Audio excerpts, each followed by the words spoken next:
Parents of Reddit, what is most faked up secret you are hiding from your children? Update. First of all, thank you again for all the many kind words and the show of support. My wife and daughter picked me up earlier this afternoon. We opted not to video the moment as it felt impersonal, and we just wanted to truly enjoy each other's company as we soaked in the monumental occasion. I definitely cried more than my daughter did. Over the course of the day she became more and more excited and exclaimed, "I can't believe you are coming home, it has been a fantastic day." Not really faked up but still a big secret. I've been living 5.5 hours away from my wife and daughter for the past 11 months. Every time I talk to my daughter she asks, "When am I coming home?" Well, little does she know that next Friday, when her and her mom come for what she thinks is just a weekend visit, they are actually coming to pick me up for good. Thanks everyone for all the kind words. To clarify a few things, my move was medically related. I got shot when I was 13 and this is in no way related to that. I'm a social worker by trade, but have not worked in the field these past 11 months due to my situation. I actually did an AMA about it a few years ago. My wife and I did get divorced, and yes, we did co-parent. However, recently we have decided that the truth is we should have worked harder on being together and are giving it another go. I call her my wife because I never really stopped thinking of her that way. I mentioned being shot because people were checking my post history and seeing that I had been shot, but not that it was when I was 13. People were wondering if that is why I had been away. I want to thank everyone for the incredible show of support and compassion, for all of the kind words. I would especially like to thank those who shared their personal stories of similar circumstances. Thank you for the gold and everything else. Honestly, I'm unable to properly express how your words brightened my day and will continue to provide encouragement. I promise you all that I will post an update. New throwaway for this one, that my adopted daughter was conceived as a result of a gang rap. Experts say you are supposed to give your adopted children all of their history when they are old enough, but honestly if it were me, I would just rather not know. We are considering not ever telling her. It weighs heavy on our hearts. Edit. She's 15, almost 16. Edit 2. She knows she is adopted and is even in contact with her birth mother. But her birth mother does not think she should know this history either. The compelling argument to tell her is this: it is not our right to decide if she knows her history. It's her history and her right to know both good and bad. Edit 3. Several people have asked about my username. I was changing my newly adopted daughter's 6 weeks old diaper and not yet used to the unpleasantness of doing so, gagging and just trying to get through it. I'd been through this several times before, and though it was just my body making a threat, but would not follow through. Just as I'm trying to finish the cleanup, a nice little liquid squirt was unleashed right onto my arm, and it pushed me over the edge. Not wanting to vomit on my kid, I turned my head to the side and puked towards the floor.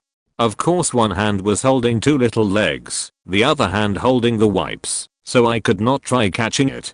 Guess who was standing down there milling about? Mr. Meow, that's who. This happened soon after we adopted the daughter this thread is about, and I just thought of that when I was trying to think of a username. I'm the child, but my grandma was so mad at my mom dating young and getting pregnant that she lost her first 2 pregnancies because my grandma made her brothers beat my mom until she had miscarriages. It hurts my heart. Edit. I know some people were curious for details, so here ya go.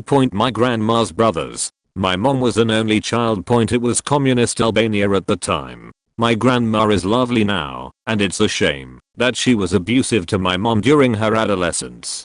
My mom, I believe, suffers from some form of bipolar disorder or PTSD and result from the abuse, and subsequently abused my brothers and I. It was like walking on eggshells my whole childhood. Anything I did wrong ended up with me being hit. One of my brothers was the worst to me, would choke me out for making him lag on Call of Duty, and my mom and dad were working all day to support us and never really intervened. Even when they noticed me self-harming and depressed, I got punished and beat because my life in comparison was nothing to complain about. It took me a year in therapy to come to terms with I shouldn't devalue my pain because my parents have been through worse. After some time healing, and forgiving. We are all okay with one another. I avoid my brother a bunch still. My anxieties/PTSD became a little too much for me to handle after living with them for 20 years, so I moved across the country. Despite all the bullshit my family has been through, time really did heal most wounds and we all do love each other.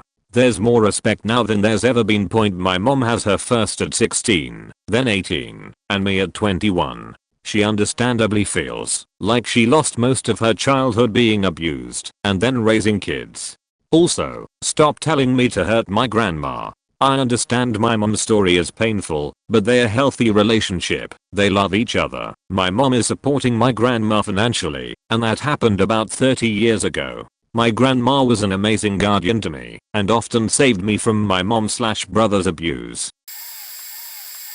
Not a parent, but my parents held this secret away from me for a long time. When I was 3 to 4, my dad volunteered at a baseball park to shuttle people back and forth on a golf cart. Well, one night he didn't come home till really late, and I went to hi, but stopped to see that he looked scared and distraught. He is normally a rough and tough kind of guy, and has a big heart. So I asked him what was wrong, but he said nothing, and that he was fine. I believed him, and went to bed.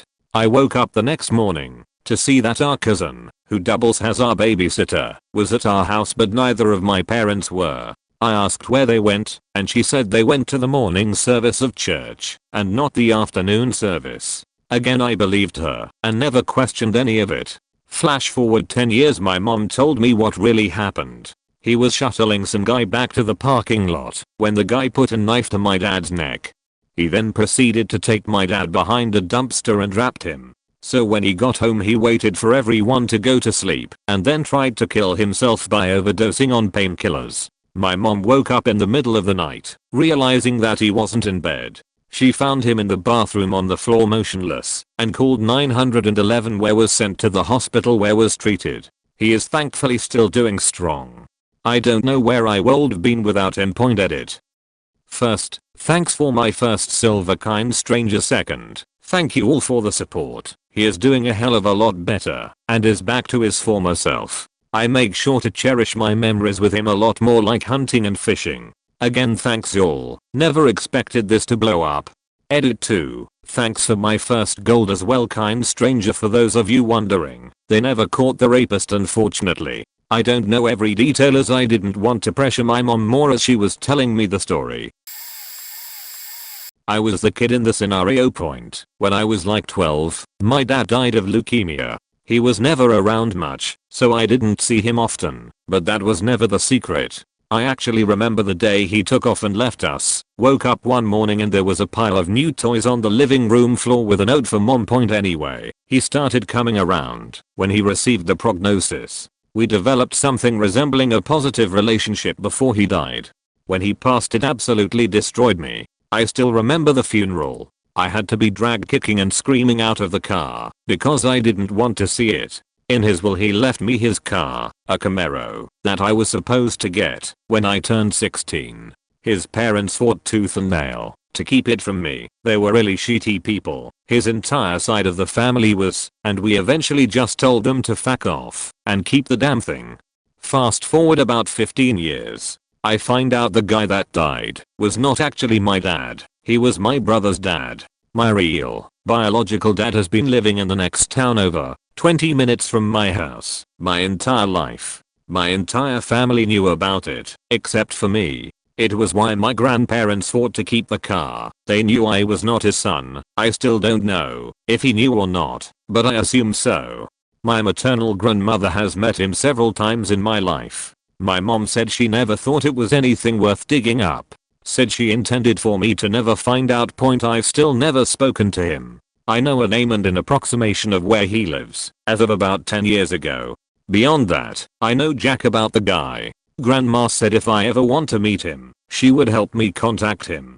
Dunno if I ever will. Edit 1. After laying all this out and thinking more about it, there's no possible way the dead dad did not know I was not his kid. Edit 2. For everyone asking me about the lady asking if I'm her husband, no, I'm not married.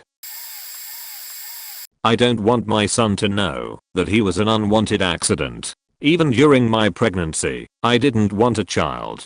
I was still so young and had my whole career ahead of me. I wanted to travel the world, finish school, and advance myself in life to the fullest point. After he was born, I had a hard time adjusting, and it took me a long time to fall in love with motherhood. I didn't feel a connection to my son and felt like the worst mother in the world.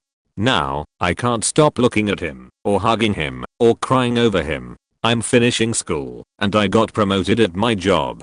I can have my life and still be a mother too. I only regret my feeling of not wanting my son, because he means so much to me, and there are no words to describe the deep love that I feel for him. Edit. Thank you everyone for your words of support and sharing your stories. I'm crying as I read them, and I'm truly appreciative. I love my son very much, that I can't wait to get home and hug him. I love watching him grow, and I want to provide him the best life possible. It's hard to manage work and family home life, and I'm not perfect by any means, but I'm doing my best. Thank you again everyone. If any other parents want to talk, please don't hesitate to contact me as to why I didn't choose abortion. Before he was born or conceived, I was diagnosed with PCOS and had a slim chance of getting pregnant due to the state of my ovaries. I wanted a child, but I didn't want one at that moment. We were not mentally, at least I felt that I wasn't, ready for a child. I wanted a child later in my life. When we found out I was pregnant, we considered abortion. I was scared of everything: carrying the baby, giving birth, having the abortion, the guilt, the regret. A lot of emotions and thought went into this pregnancy. I decided to go through with the pregnancy. So it was my own fault for keeping him, but I don't regret my decision. I had support and friends and family all around me during and after. I even had a friend who admitted she had felt the same way I did after giving birth. Edit again. I grew up knowing my mother didn't want me. I was reminded of it almost every day, and it seriously messed me up. I do not want the same for my son. He is wanted. When I was a teenager, I'm 22 now, I found out that when my mom had me, my dad did not believe I was his kid. He even demanded a paternity test, so he didn't have to pay child support on me, because he really thought my mom had cheated on him during a business trip she went on. I don't know why, but a paternity test was never done, or maybe it was, and I've never been told, but it explained why I felt so distant with my dad for the first 10 years of my life. He always favored my older sister more when I was younger and called her daddy's little girl, etc. I felt like he hated me, and this explained why today he's the best dad ever. I don't know if something shifted or what, but me and him are extremely close now, and he loves me endlessly. He's been such a great dad, especially when I was suicidal in high school and had really bad depression and anxiety. My mom's a little bit bipolar, so I've always been in a toxic household, and he was the only one to come and pick me up and just be there for me. Edit. Also, I look a lot like my dad, even get asked if me and my sister are twins all the time. So I think the whole paternity thing was just in spite of an ugly divorce. Edit. Whoa. Thank you so much for the gold, kind stranger. I genuinely had no idea my comment would get so much interaction. I felt like it was so minute in the sea of other comments. But it's honestly really reassuring to hear this isn't something I've experienced alone, and to hear other people's stories. Thank you all. Just how abusive their biological father was to me, and how neglectful he was of our eldest, yet dependent on her emotionally. Also, that he never wanted a son, and that he never had any interest in anything to do with our second born. My biggest fear is them seeing exactly what he did to me, though. They don't notice the way my heart wants to leap out of my chest when there's a knock on the door. They think I won't let them play alone in the front yard because of cars going past, not because I'm scared their BO father may find them and snatch them. Same as how they believe I just hate big crowds and rude people pushing and shoving, not because I'm constantly on edge looking for that one face. They'll never know I broke down to their school principal about our past after seeing one of the EXS Facebook posts. They'll never know the carefree person I used to be, though, and that sucks. My eldest, just shy of 8 now, has started asking questions, and being that one of her earliest memories is of coming home to me in a police car because daddy was too sick to take care of me, so the police brought me home. I'm going to have to explain a little more soon enough. It's been 3.5 years since my kids have had any contact with him. Explaining the past terrifies me. Added to at, I love each and every one of you. Thank you for the support. I've come a long way from the girl I was who endured that existence and now have an incredible life full of people who love and adore me. For anyone out there reading this and are in a similar situation, know that you don't have to sacrifice your happiness for anyone else's. You deserve better and better is out there. It's never going to be an instant fix, so scars last forever, but there is help for you. All you have to do is reach for it. Finding your self-worth can be a very humbling experience, but an amazing one. You are important. You are strong. You are not alone. My daughter is about to turn 3 in June, so I'm not really hiding it from her at this point, but in the future I seriously do not know how I'm ever going to tell her she's the product of a vicious and brutal rap. He broke my nose, cheek, 3 teeth, 4 ribs, my damn soul. Months after I found out I was pregnant by this. I have an unusual family dynamic. Call it close but distant. I was so far down in the depths of despair. I lost my job. I avoided everyone. When I found out about the pregnancy, I was encouraged to terminate. I gave it serious consideration. I personally don't believe in abortion, but there I was contemplating it. I couldn't do it. I decided to carry to term and put the baby up for adoption. So, the time came, and I delivered a baby girl, completely alone. She was born a month early and spent some time in the NICU. In that time I worked closely with an adoption agency and signed them custody so that if she were released she'd go to one of their foster homes. Until I made my final decision on a family for an open adoption, I couldn't do it. It was love at first sight. Caught a glimpse of her while recovering from the C-section. Now she is playing on the floor beside me as I write this with tears stinging my cheeks. I broke down and told my sister-in-law a week after I gave birth and realized I didn't want to just let her go. My sister-in-law helped me break the news to my folks and helped to provide essentials to welcome her home. My daughter didn't ask for this any more than I did. I had all of these irrational fears that I'd resent her, that I'd look at her and not see her face, but his. That I would not be able to bond with her or even love her. Well, I've had some extremely trying days. Mostly in the very beginning. I still have doubts about whether or not I'm the best equipped for this, but I've been seeing a PTSD/trauma specialist and that's helped me to cope. As I mentioned, she's almost 3 now, and she is the most beautiful little girl with such a good disposition. A true joy to be with. She's the best thing I've ever done, and probably saved my life. We are getting by, us against the world. I think I'll eventually tell her, but just thinking about it brings so much anxiety. All I can say is that I chose love. I chose her despite the circumstances, and I was blessed with a tiny miracle, a light in a very dark abyss. So, only a few family and select couple of friends know about her, and even fewer know the circumstances. It's very cathartic to let it all out, after holding it in for so long. The biggest challenge is making peace. I've wished a million times over it didn't happen to me, but if it didn't, I wouldn't have her. One of my teachers told our class a story that absolutely blew everyone's mind. Growing up he had an older sister and 2 parents. Pretty standard family situation. One thing that he said confused him as a kid was how much older his sister was. I think it was like 16 plus years older than him. So when he was in high school, he straight up asked his parents if he was a mistake. If in remembering the story right, his parents told him he wasn't meant to happen, and that was that. Didn't really affect him at all considering he was old enough to understand and knew his parents loved him anyway. Fast forward to his adult life, about 35 to 40 at this point. Both of his parents passed away, and his sister lived across the country. One year his sister came to visit him and his wife for a week. They went around doing various things that were representative of where he lived, landmarks, well-known towns, restaurants, etc.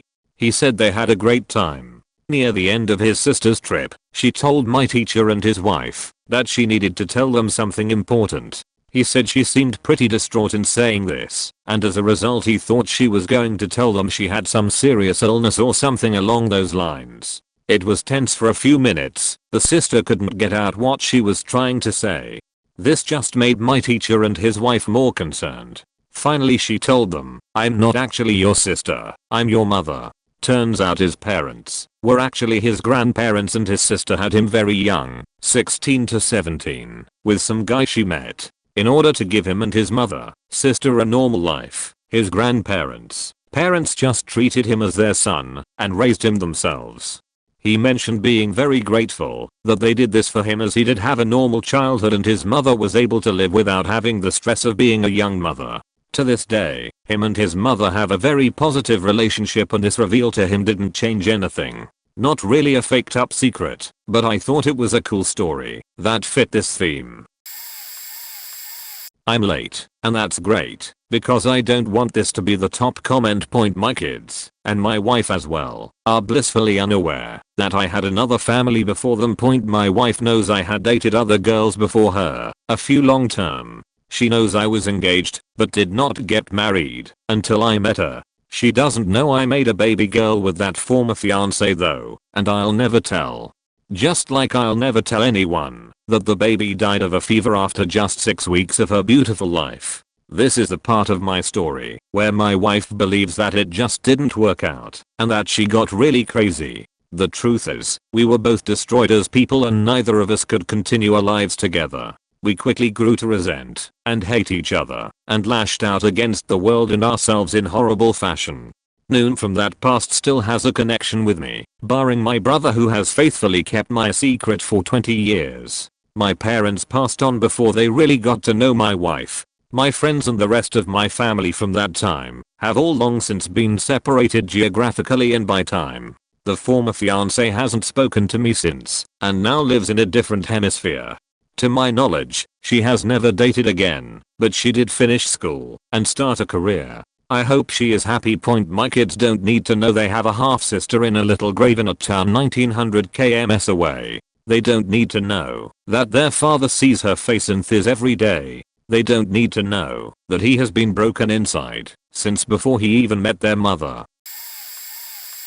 My youngest daughter isn't mine. I met her mom one night at a bar, and I was too drunk to hit it off with her. Nothing happened. We were off and on talking for months, while each of us were doing our own thing with other people. Months later I find out she's pregnant, decide to date her anyway. Find out the dad is a complete douchebag who has no real intent to support her or be her father. He just wants to take cool selfies for his friends and for chicks.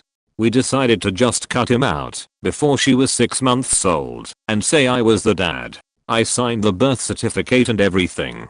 Dad came over. I gaslighted him by confirming his suspicions that she was cheating while they were dating, and I know the kid's mine. Never seen him since.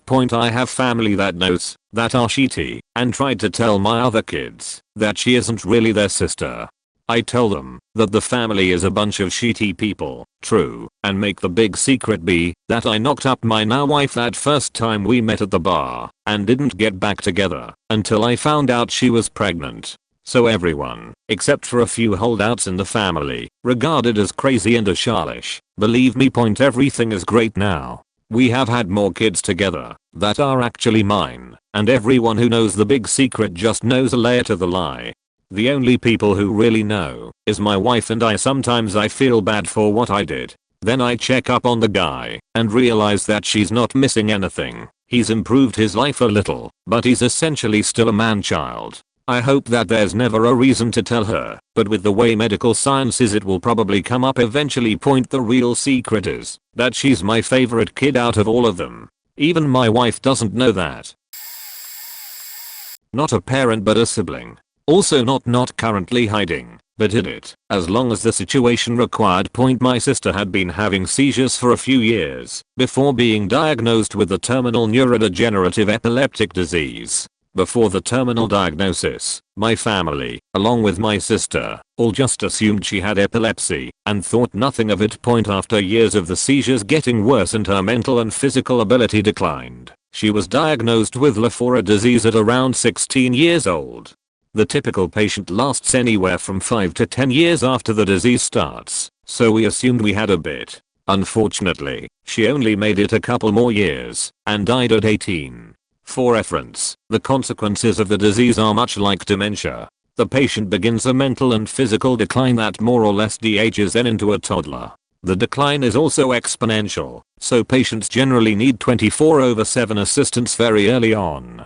Over the course of the 2 years between diagnosis and death, nearly every day came with new lies to prevent my sister from assuming anything was really wrong with her. Beyond epilepsy, our main goal was quality of life, and to delay the inevitable within reason point, the first huge lie was a change of classes and sports. As my sister was only 16 when this whole shindig started, she was still in high school.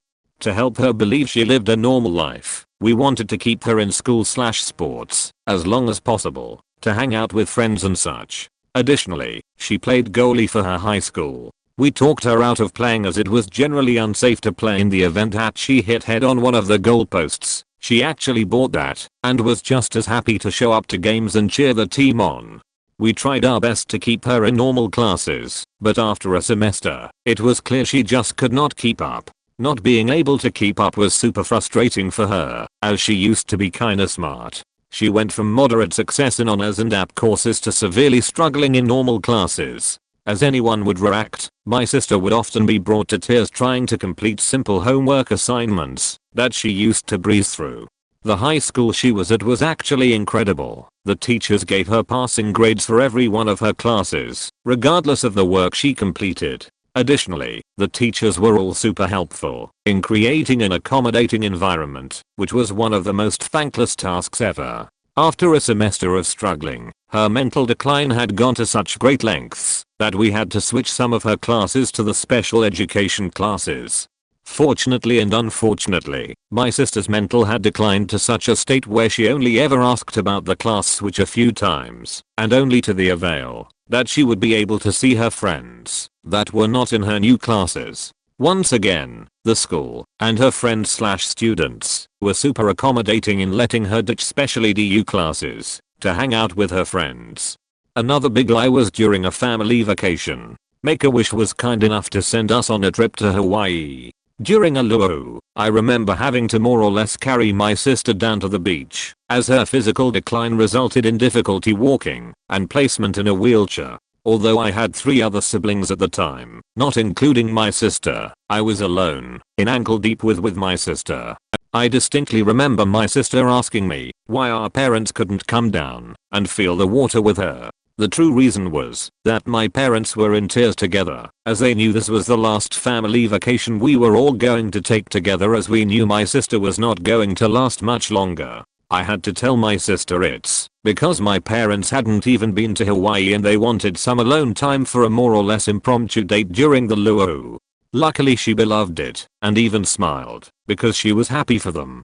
Hindsight, I remember thinking nothing of it, as it was just another lie in the many we told her to get by. Come tot hunk of it now, that sheet was incredibly difficult. The last major lie was just before my sister passed. As her physical decline got worse, along with not being able to walk and do no normal activities, her body lost the ability to fight off illnesses. My sister got sick, to which we found out was eventually pneumonia, and was in a hospital bed for a week. It's been almost 2 years now since my sister's decline really started to get worse, and she had been in hospital beds to what seemed like a week out of every month, if not more, so she was sick of hospitals and just wanted to be home. After getting sick, she didn't care that she felt like shit, she just wanted to go home. Let it also be known that her mental decline was such that she more or less lacked the ability to speak and remember myself and other family members. So she was always frustrated when we tried to help her and could not communicate what she wanted. My sister had fake Mexican food place she loved, called Cafe Rio for anyone interested. It's bomb. After a few days in the hospital, she actually spoke and said something along the lines of "I want Cafe Rio" when we drive home. At this point, my parents, my siblings, and the doctors had already had the DNR, do not resuscitate, conversation and concluded we shouldn't keep her on this planet any longer than her body could handle. Additionally, the doctors had told us that, since my sister was so weak, and she had pneumonia, this was probably going to be it. They told us it was super unlikely for her body to fight back, so we knew this was the end.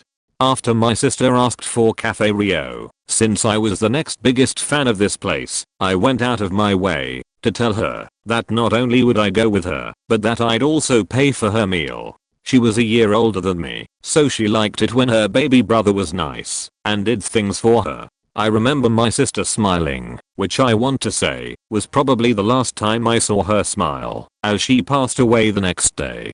Interestingly, she passed on April 17th a few years back, so I guess this is topical. Thanks for that smile, Kelsey. It meant more than you can ever imagine. I'm just sorry it had to be you. Sorry it's an essay. Sorry there are many errors and it's often jumbled and confusing. Thanks for letting me share.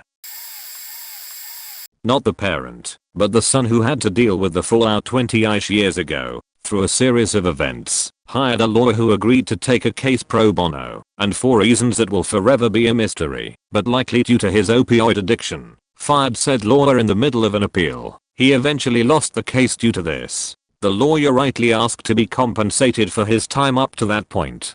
My father refused, sued the lawyer for malpractice trying to get out of paying, who of course countersued for obvious reasons. My father, now representing himself, because no one wanted to represent someone who is trying to get out of legally paying another lawyer, and of course lost. He still refused to pay, and ended up getting a lien against our house. I had no knowledge of any of these events until somewhat recently, after his passing.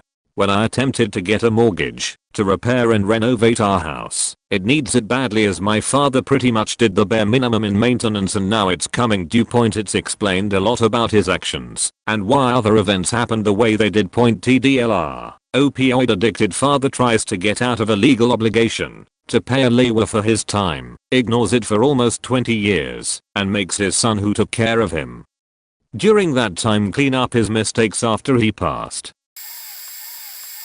I'm the child. When I was 15, my parents had been divorced for just a couple weeks. My mother asked me to call a man she knew in high school that she was too nervous to call. Me being 15 and still believing my mom was a saint, I called him, told him who I was, and he proceeded to yell and cuss me out thinking it was a prank. I was a super anxious kid, so I got scared and upset.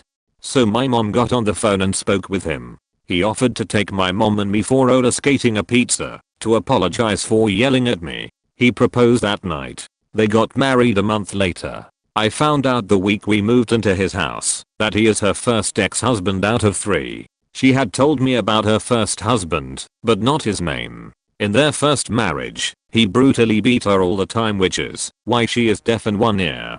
He chased her through the woods with a gun, has threatened to kill her, and various family members with a pill problem to boot. Seems like a great guy to bring around your 3 children, right? According to her, he changed. I don't know. I moved out after I found out. My sibling stayed and has a few creepy stories about him. After 15 years of marriage, they are still together. I don't know the person my mom is anymore because she's taken on his personality and drug issues.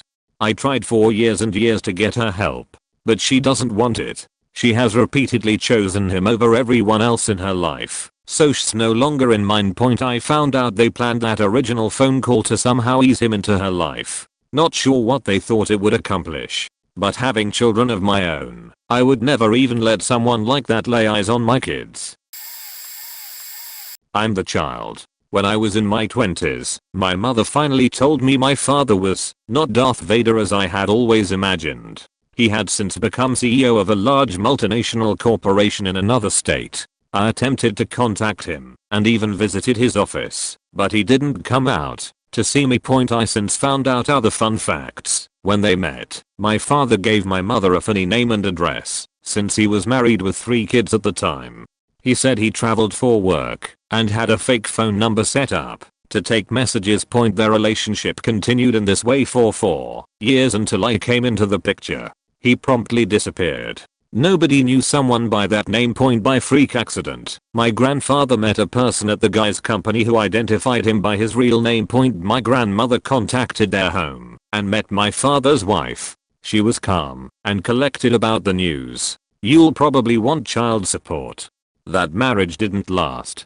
My father went through at least 3 marriages, one of them to a former Miss State name, and I have at least 5 half siblings that I know of. I haven't contacted any of them. By freak accident I myself met someone who worked with my father when I attempted to visit him many years ago. He described him as a womanizer and a huge prick, and advised that I was better off not knowing him. I followed that advice ever since. Adopted black kid in California here 26. Family is mostly white. We have some brown members and some biracial white/black members growing up. I thought it was just a normal adoption, like hey, we just saw a little chocolate baby that needed love. My adoptive parents/much older siblings all sat me down at 14 and told me everything. My biological father set my biological mother on fire when I was 7 months in the womb, trying to kill us both. My biological mother went into a coma and died. The doctors managed to cut me out and save me. Then I was adopted by my biological aunt, who was a captain in the Air Force. Paraplegic. She had a machine that helped her get into bed and it malfunctioned one night, hanging her to death. I then got adopted by a woman who worked for her, and that became my real mother from age 2 to 16, before she passed of lung cancer in 2008. I still have the same family, dad, siblings, cousins, nephews, nieces, grandnephews, grandnieces, etc. I did meet my biological cousin Nikki when I was 18, but it was just a one-time talk thing. My 3 biological brothers, who live in Ohio, found my sister on Facebook, and we talked a bit. I learned that they had no clue what really happened to our biological mother until just last year. Apparently, their family was lying to everyone about what happened and wanted to hide the truth for some reason. Found out our biological father died 8 years ago. You never want to hide the truth, even if you're trying to protect them from the pain of it. They always deserve to know the truth about their lives, no matter how faked up it is. At least, that's what I think.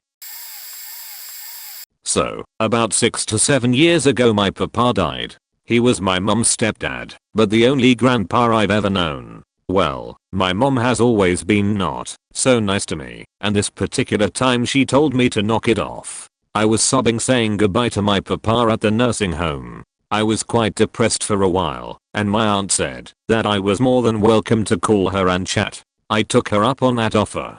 So, we are talking, and by the way, I have zero idea who my BO dad is, because my mom was a floozy in a town/city 3 hours away. Anyways, I'd said to my aunt I'd wished I would have never been born, and my aunt pipes in and says, "Oh Nana, my mom's mom should have left you in Philly." For reference, I live near rural areas in Pittsburgh. I asked my aunt what she'd meant, and she told me my mom had given me up for adoption to a super nice dentist and his wife. My nana didn't want strangers raising her only grandkid, and went to Philly, about 5 hours away, and brought me home. Eventuality of it, my mom met my stepdad, whom I called dad, around 2 years old.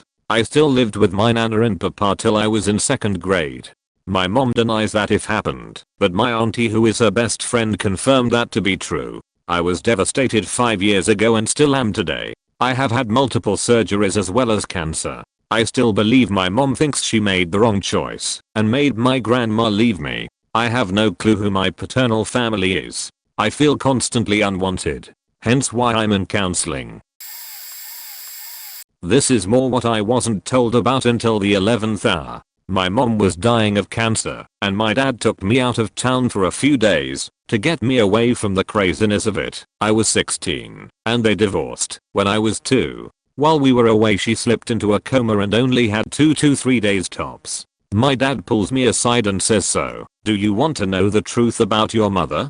I never knew why they got divorced. They just said they didn't get along. She slaps always had image issues and reflected them on me as well. My dad told me my mom was repeatedly raped and abused by her grandfather and never told anyone. This messed her up sexually, and those issues eventually bled over into their marriage. My dad just thought she wasn't interested in him anymore and left. He married my now stepmom, who is awesome and I love dearly, and had 2 sons. Even after my dad left, she never said anything. It took him being caught in a car and 2 young male prostitutes years later in the county where my dad's father was chief of police for him to find out. When my grandfather called him and told him he arrested her grandfather, he put it all together. He confronted her and she told him everything. He still feels guilty that he didn't know and left her over something he would have been willing to work with her on. She died at 43 in 2005 and her guilt literally ate her alive. I told my grandmother, the sick fax daughter, years later, and she had a heart-to-heart with my dad about everything my mom eventually told him. She also suspected that the same thing was happening to my aunt. The other faked up part is my grandmother was left in an orphanage when she was 2 or 3 by her mother. My great-grandfather left for WWII, and she apparently knew what kind of man he was. She thought my grandmother would have a better life if left away from him, so she ran off to CA. When he came back from the war, he found out and went and got my grandmother. After my dad told me, I went back and saw my mom. She was in a coma, but I told her I knew, and she started to whimper like she was crying. I still wonder what our lives would have been like had she just told him, or if my grandfather had never gone back to that orphanage. Not a parent, but the kid point. My story has a weird twist in it because my parents are unaware that I know the secret. They had a very ugly divorce when I was 6. My father gambled away a lot of money and was very irresponsible. Pretty sure those were the main reasons they broke up. But my father didn't take it very well, and their fights were brutal. One time my mom even sent me to a friend's house while she called the police on him, and they surrounded the building. Unfortunately that backfired because I just happened to be in the room of the neighbor's house where I had a good view of our home. Worst of all, however, was that my father actually abducted me once and planned to take me away. And it wasn't a stealth act, he just took me and drove off. I still remember my mom running after the car crying. Thankfully he drove back and let me go because I wouldn't stop crying myself, so it was only for a few minutes. So the juicy part of this story is that my parents think I have forgotten everything. So not only do they pretend nothing ever happened, but last year on my birthday, she showed me photos where I was a child, but one clearly had red marker over my mom's face. The reason is because my father once tore apart a bunch of family photos during the divorce and also drew over my mom's face with a marker. So that was one of those pics. After she noticed I was staring at it, clearly remembering it, she said that I was the one who drew over her face, probably because I was mad at her or something. That's when it really started hitting me that they had no idea. I should probably explain this, but my parents are back together again. After almost 10 years they remarried. Not sure why, maybe she forgave him, or they were both lonely. He still stole money from me occasionally, something I'm also sure he isn't aware I knew. So it seems he still has problems with money, although he stopped stealing from the looks of it. So as you can imagine, them being together again, they're desperately hoping I don't remember what happened in the past. I was small, and I had to go 1 year to therapy, although I'd say that didn't help a lot, so that's probably the reason they assume I don't, and continue lying to me about it and staying silent. It would make things awkward for sure. Well, too bad. I remember everything, and will probably never forget it. I never mentioned that I know about anything that happened either, since I was a small kid, I think. So that made them even more inclined to believe I didn't know, but in reality I wish I could forget about it, so I never bring it up. You could argue I'm keeping a secret from them as well. If it makes them happy, I guess. My kids do not know about a lot that transpired while I was married to their dad. They were young when he left, they were 4.5, and it was the day after Christmas, and, luckily, don't remember most of it. For the sake of full disclosure, he never actually hit me, but I still had plenty of bruises and there were a few me-sized dents in the walls of our apartment. His favorite thing to do was to grab my face and scream at me just an inch or two away. I had some health problems, endometriosis, and that made it tough to do a lot of things. But I still managed to work 40+ in a shipyard on grave shift and care for young twins. But, because of my limitations and the pain I was always in, I was lazy, worthless, good for nothing, etc. Whenever the house wasn't spotless, supper wasn't waiting for him, I did mention I worked graveyard shift, right, or I didn't want to have sex, because the resulting pain would land me in the emergency room. When he left, we had just moved across the country, and he had asked me not to go back to work right away. I made more than him working in the shipyard, so we could get settled. So, I had 2 kids to take care of, no job, no income once he left, and I found a few bank accounts and credit cards with my name on them that I knew nothing about. He was gone for almost 5 years with hardly any contact. Then, there was a big hullabaloo a few years back regarding custody when he took them for visitation and refused to return them. He shopped the kids around to different doctors until he found one that was willing to say what he wanted. Subsequently, everyone in my family was investigated for various types of child abuse, all fabricated, and I didn't get to see them for almost 2 years. Once he gave them back, he ended up being investigated for all sorts of things, including child support fraud, tampering with official court documents, child abuse, etc. He terminated his own parental rights and made sure I wouldn't come to him for money. Not that I ever got any from him anyway. They don't know about that part either. The kids still won't tell me everything that happened with him, but I do know some of it because of court documents and medical records. They want nothing to do with him, even though I told them that they could pursue a relationship with him once they turned 18 if they wanted. He made his decision, and they made theirs. So, that's my horrible secret. I've never lied to them about any of it. But, there are some things I think they don't need to know. My daughter is only 3. She has never met her dad and never will. When we conceived her he was married and starting the divorce process, and I was married with prior children and had filed for divorce 9 months prior. Well, her dad stayed with his wife but kept coming to see me. I wasn't allowed to tell him when she was born because he was so depressed, so I emailed him 5 days after she was born. He begged to see me. He gets a hotel and I bring our daughter. He is super drunk and I run out to my car to grab something. When I come back he is pacing the room naked with her in his arms. That was the only time he has ever held her. He then put her down and asked me for sex at 6 days postpartum point. When our daughter was 6 weeks old he attempted to ghost me. So, I filed for child support. Shit hits the fan. He's a college professor. His wife at the time had severe bipolar with comorbid disorders. As soon as she finds out about my daughter she's calling herself a stepmom, begging for a relationship with her. She shows up at my apartment. She follows me around town. She stalks my social media. My lawyer said to post shit to rile her, just to see how crazy she can get. She wants visitation with my daughter, but it has to be me dropping my daughter off at a facility in one door and then leaving, and then them entering another door.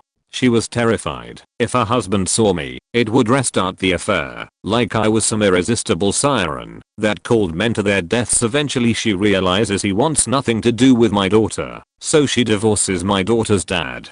I'm sure it also had to do with the fact he had other affairs and picked up a coke habit. She marries a heroin user that robs our local bank, gets arrested at their house, and overdoses around Christmas. Meanwhile, my daughter's father has blocked all contact. He pops up every once in a while to ask for social security numbers. He asked for mine last year, which is weird because we were never married. And he just emailed 2 days ago for our daughters. Our daughter is gorgeous. He's still teaching at the college. His brother is a very famous director in the New York City theater district and teaches at NYU, and my daughter will never know him or his family. Presently I'm getting my degree to teach in higher education. My life is on a great track, and I'm raising my insanely beautiful and smart little girl to be a much better person. She will never know the history of her conception and her father will never pursue a relationship with her. My ex-wife cheated on her fiancé with her boss, got pregnant, never told the fiancé about cheating or the boss about being pregnant. After they decided they were separating because she was more interested in me than her fiancé, paternity test revealed the truth. Daughter doesn't know who her dad is. Dad doesn't know he has a daughter. Mom refuses to tell the real father, who is successful and now has his own family. To make things worse, then my dumbass decides to marry this woman. Like that shouldn't have been a big clue of how things would turn out. Basically helped raise the little girl from age 2-12. Her mother made little money, let them move in, paid half of all the bills for a decade, child, her car loans, her student loans, built a new house for our new family. She went from rags to riches. Daughter called me daddy for a decade.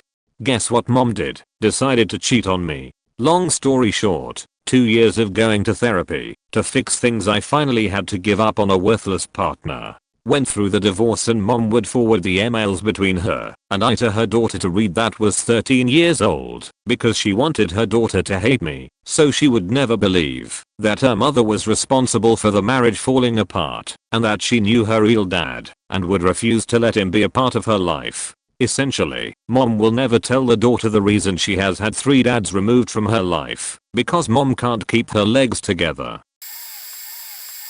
Child here. Obviously no longer secrets, since I know them. All my relatives are dead other than my mother and father. They all passed away before I was born. All the aunts and uncles I had growing up aren't actually related to me. If we have extended family I'm unaware of them, and my parents don't care about them. My mother was also adopted, so that whole side of the family, biologically, is unknown.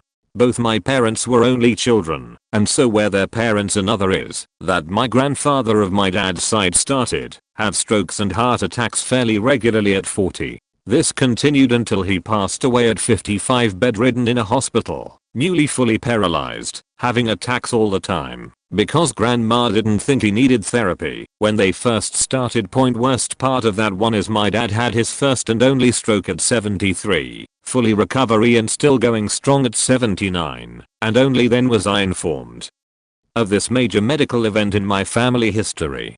I hate hospitals and all medical related things, and here I'm sitting next to my father who has a slur hooked up to machines, someone who if I lost right there I would have no clue how to cope, telling me this for the first time. This all happened 6 years ago when I was 20.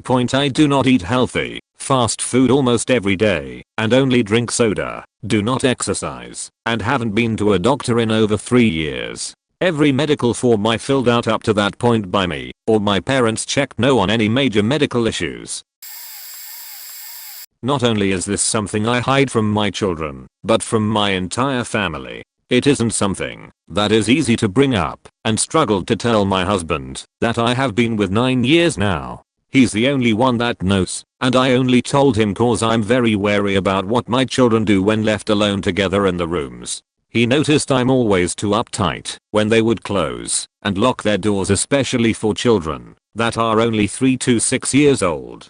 I would constantly check on them, but anyway, when I was around the age of 5 I was sexually molested by my older brother. He's older by 2 years. This went on for about a year or 2. I don't fully remember. I didn't really understand what he was trying to have me do at that age. But he would take me to the room while the adults were busy and tell me to sit on him, or he would basically dry hump me and say it's a game. He would try and make jokes during these sessions to actually make me believe it was a game. He would touch my private areas while playing Sim and says, I don't remember fully when it completely stopped or how, but it continues to haunt me and make me feel so disgusted thinking back. When I turned 14 is when I started remembering those memories more clearly. I would tell myself how did I allow those things to happen? It's scary how kids are manipulated into doing disgusting acts. I never told my parents.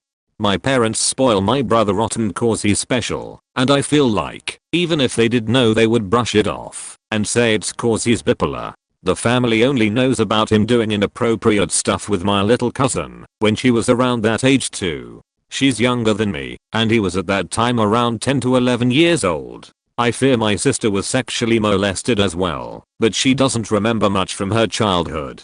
She only remembers from ages 9 and older. Sometimes I think she might have it buried deep down like I do. Those events traumatized me and causes me to always make sure my children aren't doing anything like that either. I made sure to have the no touching anyone's personal areas talk with them constantly, and when someone says no it's no. It's extremely hard talking about this, even with complete strangers. It makes my chest hurt and tears come to my eyes. I'm very passionate about children and hope to become a pediatric psychologist to help families that have gone through similar experiences.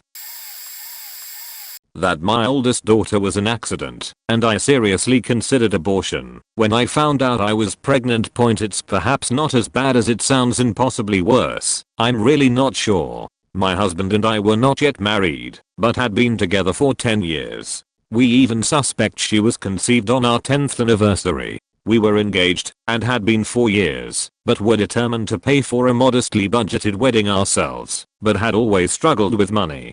I was in the first job in my budding career, was criminally underpaid, and was certain that my boss would find a way to get rid of me if he found out I was pregnant, which would make it incredibly difficult to find another job given that we are entitled to years maternity leave here in Canada. My husband was unemployed, having just left an incredibly toxic job that had him alone doing work that really required two people to do safely, and was chugging unhealthy amounts of ibuprofen just to get through the day.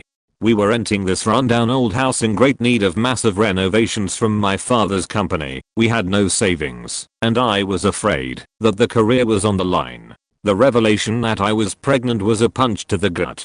How were we going to be parents now? Nothing we wanted to have in place before we had kids was in place other than my completion of college. But we wanted kids. The timing sucked, but ultimately I wanted to be a mom and have my now husband's babies. A lot of soul searching and discussion with family and friends later, we put the question of abortion behind us and prepared for baby point. As much as I love her and don't regret my decision, I have to admit that I was right to be worried. I never worked in my field again. Shortly after I started to show, my position with the company I worked for became redundant, and I was laid off visibly pregnant. My dad fortunately found room in his company for me answering phones for the remaining months of my pregnancy. I gave birth in late 2007, and we all know what happened in 2008. The job market in this area got flooded with people searching for work in my field with far higher qualifications and more experience than I could hope to compete with, and I've been floating though subsistence level employment ever since. We had one shining moment of financial stability in which we decided to have a second child, and then that all fell apart. We struggle every day. Things appear to be on the upswing as my husband is now in higher paid supervisory position, and I'm in a job with room to move up that I genuinely enjoy, but my pregnancy with my oldest changed the trajectory of our lives in so many ways. I'll probably tell her eventually, but she doesn't know that yet. It was Christmas Eve and my boy was 3, almost 4. My wife and our 7-year-old daughter were out looking at lights, but my son and I stayed home because I don't like crowds and he doesn't like the cold. So we were just sitting there in the living room, watching The Nightmare Before Christmas. It's his and I's favorite movie. He loves Zero. When someone starts pounding on the front door, I got to open it, and when I do, in staring down the barrel of pistol being held by a guy in dark red trench coat. He's obviously on drugs or something. Either way, there's this crazy look in his eyes. He says, "Let me in. I just want your stuff. No one has to get hurt." And then he lets himself in, keeping the gun on me. My mind's racing, because if he at all hurts my son, in going to jail for viciously and maliciously murdering a man. So he walks me into the kitchen and starts looking around for valuables. Then I bear my son walk towards us, and I'm panicking and tensing, and I had no idea what to faking do. My son walks in and sees me and this guy and asks, in the most innocent voice, "Santa?" Looking at the burglar. I look at the guy and there's something going through his mind. He goes, "Yep, it's me, Santa. I'm just here to talk to your daddy about how good you've been this year. Now you go back so I can talk to him, so your surprise doesn't get ruined." My son looks at me and I tell him to go and he does. Once he's back in the living room, he turns to me and says, "Didn't know you had kids. I'm sorry," and then just yeets himself out the door. I call the cops. My wife and daughter comes home. It's a big debacle. The entire time my boy's telling the cops, the paramedics, my wife, his sister, I got to meet Santa. He's almost 7 now, and he has no idea we were almost robbed. No idea when I'ma tell him. Not the parent. My mom was in and out of jail and prison all of my life growing up, and I never really saw her much, never really knew why she was in jail, and I really don't recall asking my dad either. One day, when I got in high school, I hadn't seen my mom in 5 to 6 years at that point. I decided to Google her name to see if anything would come up. Tons of results came up with different mugshots of her and news articles saying my mom is a prostitute and she apparently stabbed one of the guys she was working with. My mom is still a prostitute to this day. The article I came across at the time said my mom is such a frequent inmate at our local jail that the guards are relieved to see her in there rather than knowing she's out on the streets. Once I got older, my dad was very open with me about everything. She's a hardcore drug addict and prostitute. When I was a kid, she would break into my dad's house when we were sleeping and steal his money and his vehicle and sell our things for drug money. One time she stole his work vehicle and sold it, and he nearly lost his job over it. Another time she broke into our house 2 days before Christmas and stole all of the presents under our tree that my dad bought for me and sold those too, along with my dresser and TV that were in my bedroom. My dad said he had to go buy everything all over again on Christmas Eve. I had no idea any of these things were happening because I was so young, but it hurts my heart that my dad has to deal with all of that. Also, my boyfriend's aunt is a prosecuting attorney for the county jail, and she was able to tell me my mom has been in jail 62 times.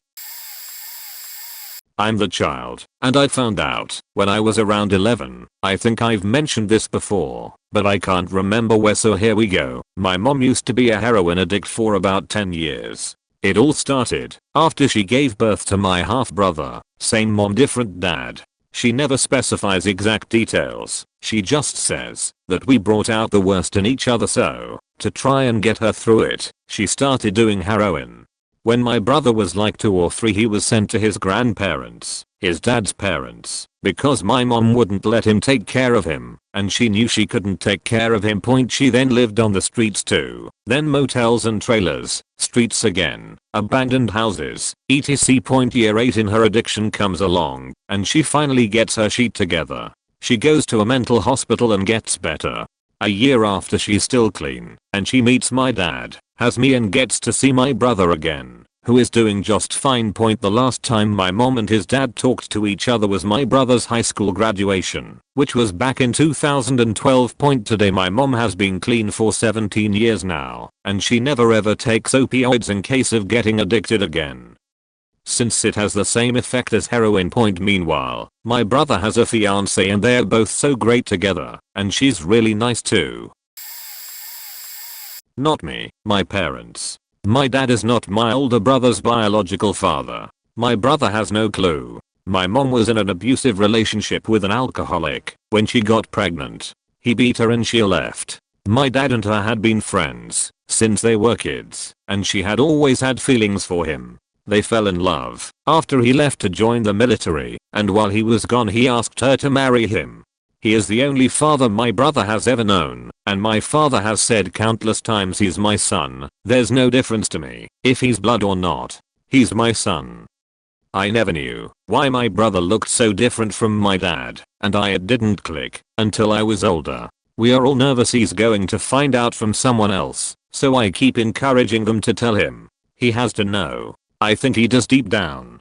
It would fill a lot of holes for him. I just hope he doesn't hate my mom and dad. My mom made a hard decision while stuck in a tough place. She did what she thought was the right thing to do. You can't judge until you have been in that position. I, oddly, am in that position with my oldest son's bio father. I made different choices, but it doesn't make it less hard.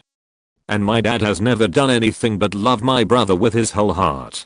He's going to find out. I just hope it doesn't tear our family apart. My brother is an amazing man with some struggles. I just hope he can see the reasons why the decision was made and eventually be able to forgive our parents for not telling him. As for me, I think he's going to hate me for not telling him when I found out. It wasn't my place, and it wasn't fair to place that burden on my shoulders to keep from him. I just hate all of this. I want the secret out, and I want everyone to still be okay, but I know that won't happen. Okay, new account just to make sure any family that has Reddit can't easily connect the dots. My usual handle is very unique. It's like a game. Maybe they'll win. I don't know. Anyone who has Reddit already knows, I think, so maybe it doesn't matter. So, story time. Buckle up. I'm not the parent keeping the secret. I'm one of the children. I know the secret, and maybe the parent keeping it knows I know, but I was never explicitly told by the parent, and currently I perform ignorance with little issue. But this secret is so fucking massive in the family that it blew my mind when I learned about it a few years ago. Already in my adult years I grew up in a pretty nuclear family. Lower middle class, happily married parents, full-time father working at the family business, while mother is part-time at various customer service gigs. Went to church multiple times a week. Had a pretty huge extended family, and to this day all of my grandparents are still kicking. My parents spent what little money they had to send us to private school until they couldn't, and eventually I came to terms with how low we were in the middle class, but overall pretty happy. I had a good childhood. Growing up there were various threads of drama and controversy that, at a glance, seems normal. One of my younger sisters has depression at one point I can vividly remember. Some of my aunts are crazy, sometimes. An older family member is apparently my cousin, and not what they were introduced as. Grandpa is getting old and cynical and some folk are starting to not like him. The usual. Particularly mundane, especially from my perspective, since most of it was either out of my control or outside the immediate family. I knew there was more to the extended family drama, and very much wanted the tea, but I was never given it when I was younger. The worst drama I knew of for most of my life is that my father was once dangerously close to becoming an alcoholic, but he's incredibly high functioning and my mother does a good job setting his straight, even if he won't admit it. A few years ago was the 2016 presidential election. My family goes to church a lot. I'm young, you connect the dots, and I started getting into friendly debates with my mother. Eventually they turned not so friendly. Why is this important? Well, I'm playing a bit rebellious and suggesting I've outgrown a lot of the misdirection my mother and father inadvertently indoctrinated into their children. I'm a confrontational piece of shit, but I'm typing a million words on the internet right now, so if you made the safe bet you just earned $5. Anyways, every time I try and say this, though, my mother starts to get very upset. Upset beyond politics, beyond the conversation, as though I just triggered her with what I just said. Now, it was a point my stubbornness wanted to make, because I had no context about how it could be problematic, and I just assumed I needed to rephrase my talking point. But eventually she becomes belligerent in response and we don't talk for a week. I want to say this again, to make it clear, in suggesting some aspect of parenting went wrong, I triggered her during this week of silence. My older brother approached me and calmly explained how and why I was faking up. To clarify, yeah, I'm a confrontational piece of shit with politics, and I've been working very hard to correct myself. That's the how. But why? Well, funny story, my mother is very sensitive to the question of whether or not she's a good parent because her father, my grandpa, is a child molesting son of a bitch that has caused every problem in our extended family. Fourth paragraph line. Let's return to it. Grandpa is getting old and cynical and some folk are starting to not like him? No, I'm just now becoming aware that all my aunts and uncles are fighting with each other about their evil father and how to include or exclude him from the family. Some of my aunts are crazy, sometimes. Well, the ones that hate each other now do so because they are diametrically opposed in how to handle my grandpa, one proposing making peace with the past because at this point why waste the energy, and one presumably still angry about what the past did to her because not all of them experience the horror equally, if at all. I believe, if I remember correctly, this is what makes this so triggering to my mother. She wasn't targeted by this, but her sisters were. An older family member is apparently my cousin, and not what they were introduced as. Yeah, so, apparently one of my aunts that is receiving a lot of hate was pretty faked up by the experience in her teenage years. HMM, yes, I can see why now. And one of my sister having depression? I'm sure you can guess why. He didn't stop being evil because he became old. So I was stunned when I was told this. What stuns me even more is, I'm fairly confident I don't know the whole story. I don't know all the details, or even distinctions of how far he went, because after being told enough to connect all of those dots above, I didn't want to learn more. This knowledge does me little good, only helps in contextualizing how to engage with my mother better as an adult, and, most importantly, this isn't my battle to fight. I had a good childhood. I feel guilty now about it, but that's a different battle with different players. However, there are so many emergent problems that come from this. First, and most importantly, why is he not in jail? I never got a chance to ask that before I cut myself off from investigating more, and it bothers the hell out of me. A huge part of it, I believe, is my grandma.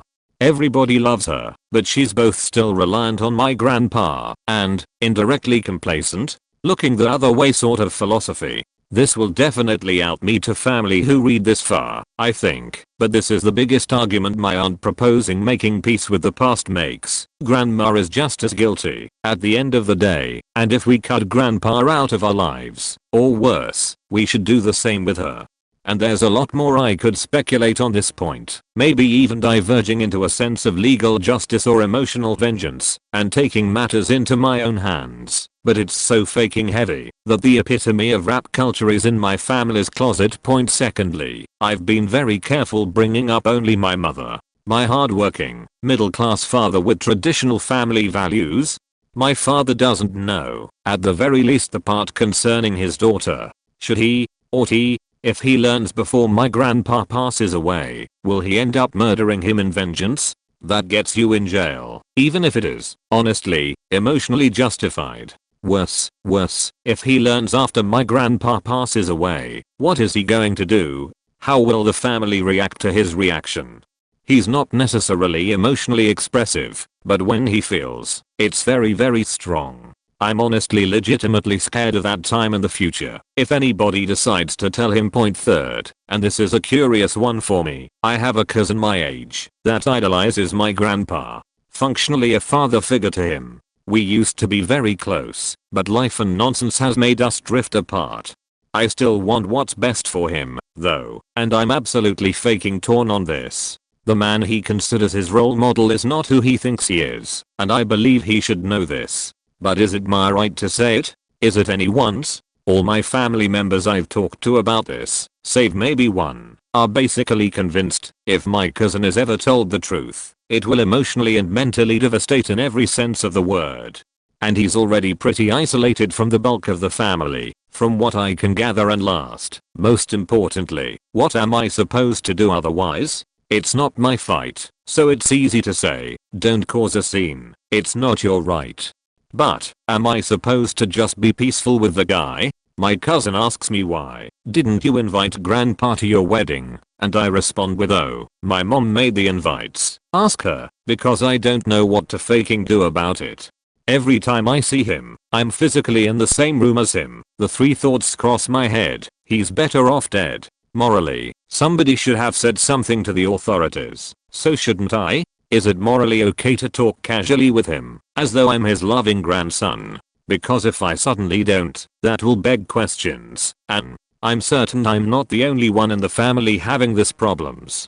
But that doesn't change the moral dilemma I'm facing, just makes it more confusing that I share it with everyone else. To be clear, besides my grandparents, I don't blame anyone for their actions up to this point. Maybe they've made wrong decisions that have hurt one another, but I'm not in a place to judge whether or not the context has justified their disposition. I just take them at their word. But fuck, man. What does somebody even do in this situation? We've been playing ignorance so far, but it's been eating me up inside. And I guess if anybody responds, I'm definitely lurking and following this post to read everything you say, but can't respond for a while. I'm playing incognito with the alternate account, and even though I've shuffled more than half of the details around, there's enough for anyone intimate with the controversy to connect the dots. But I wanted to get it off my chest. I'm the aunt in this situation, and I still am not sure what to do.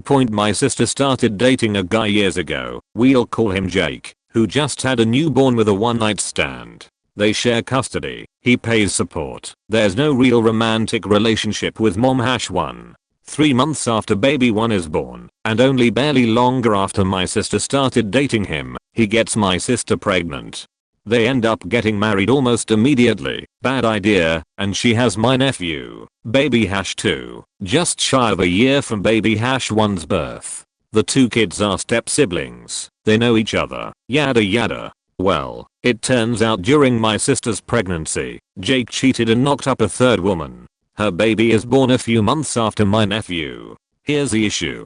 Both the dad and the mom of baby #3 were cheating. Jake knows the baby is his, but isn't publicly claiming baby #3 as his own. They have the same obvious genetic birth defect as the other two kids, himself, and many in his family. Another man is currently raising Jake's child under the assumption it's his. The child doesn't know, of course. My nephew/niece don't know they have another half sibling. They are all very young still, early elementary school. This is definitely a situation of not my story to tell in regards to the kids, since I'm the aunt, but I feel as someone that knows the truth that I'm involved, whether I like it or not. I feel like this is bound to eventually come up somehow in some way, and I'm afraid of the why didn't you tell us ordeal. And furthermore, is it fair to this other man to be raising Jake's child believing it's his, without child support from Jake? I really don't know what to do.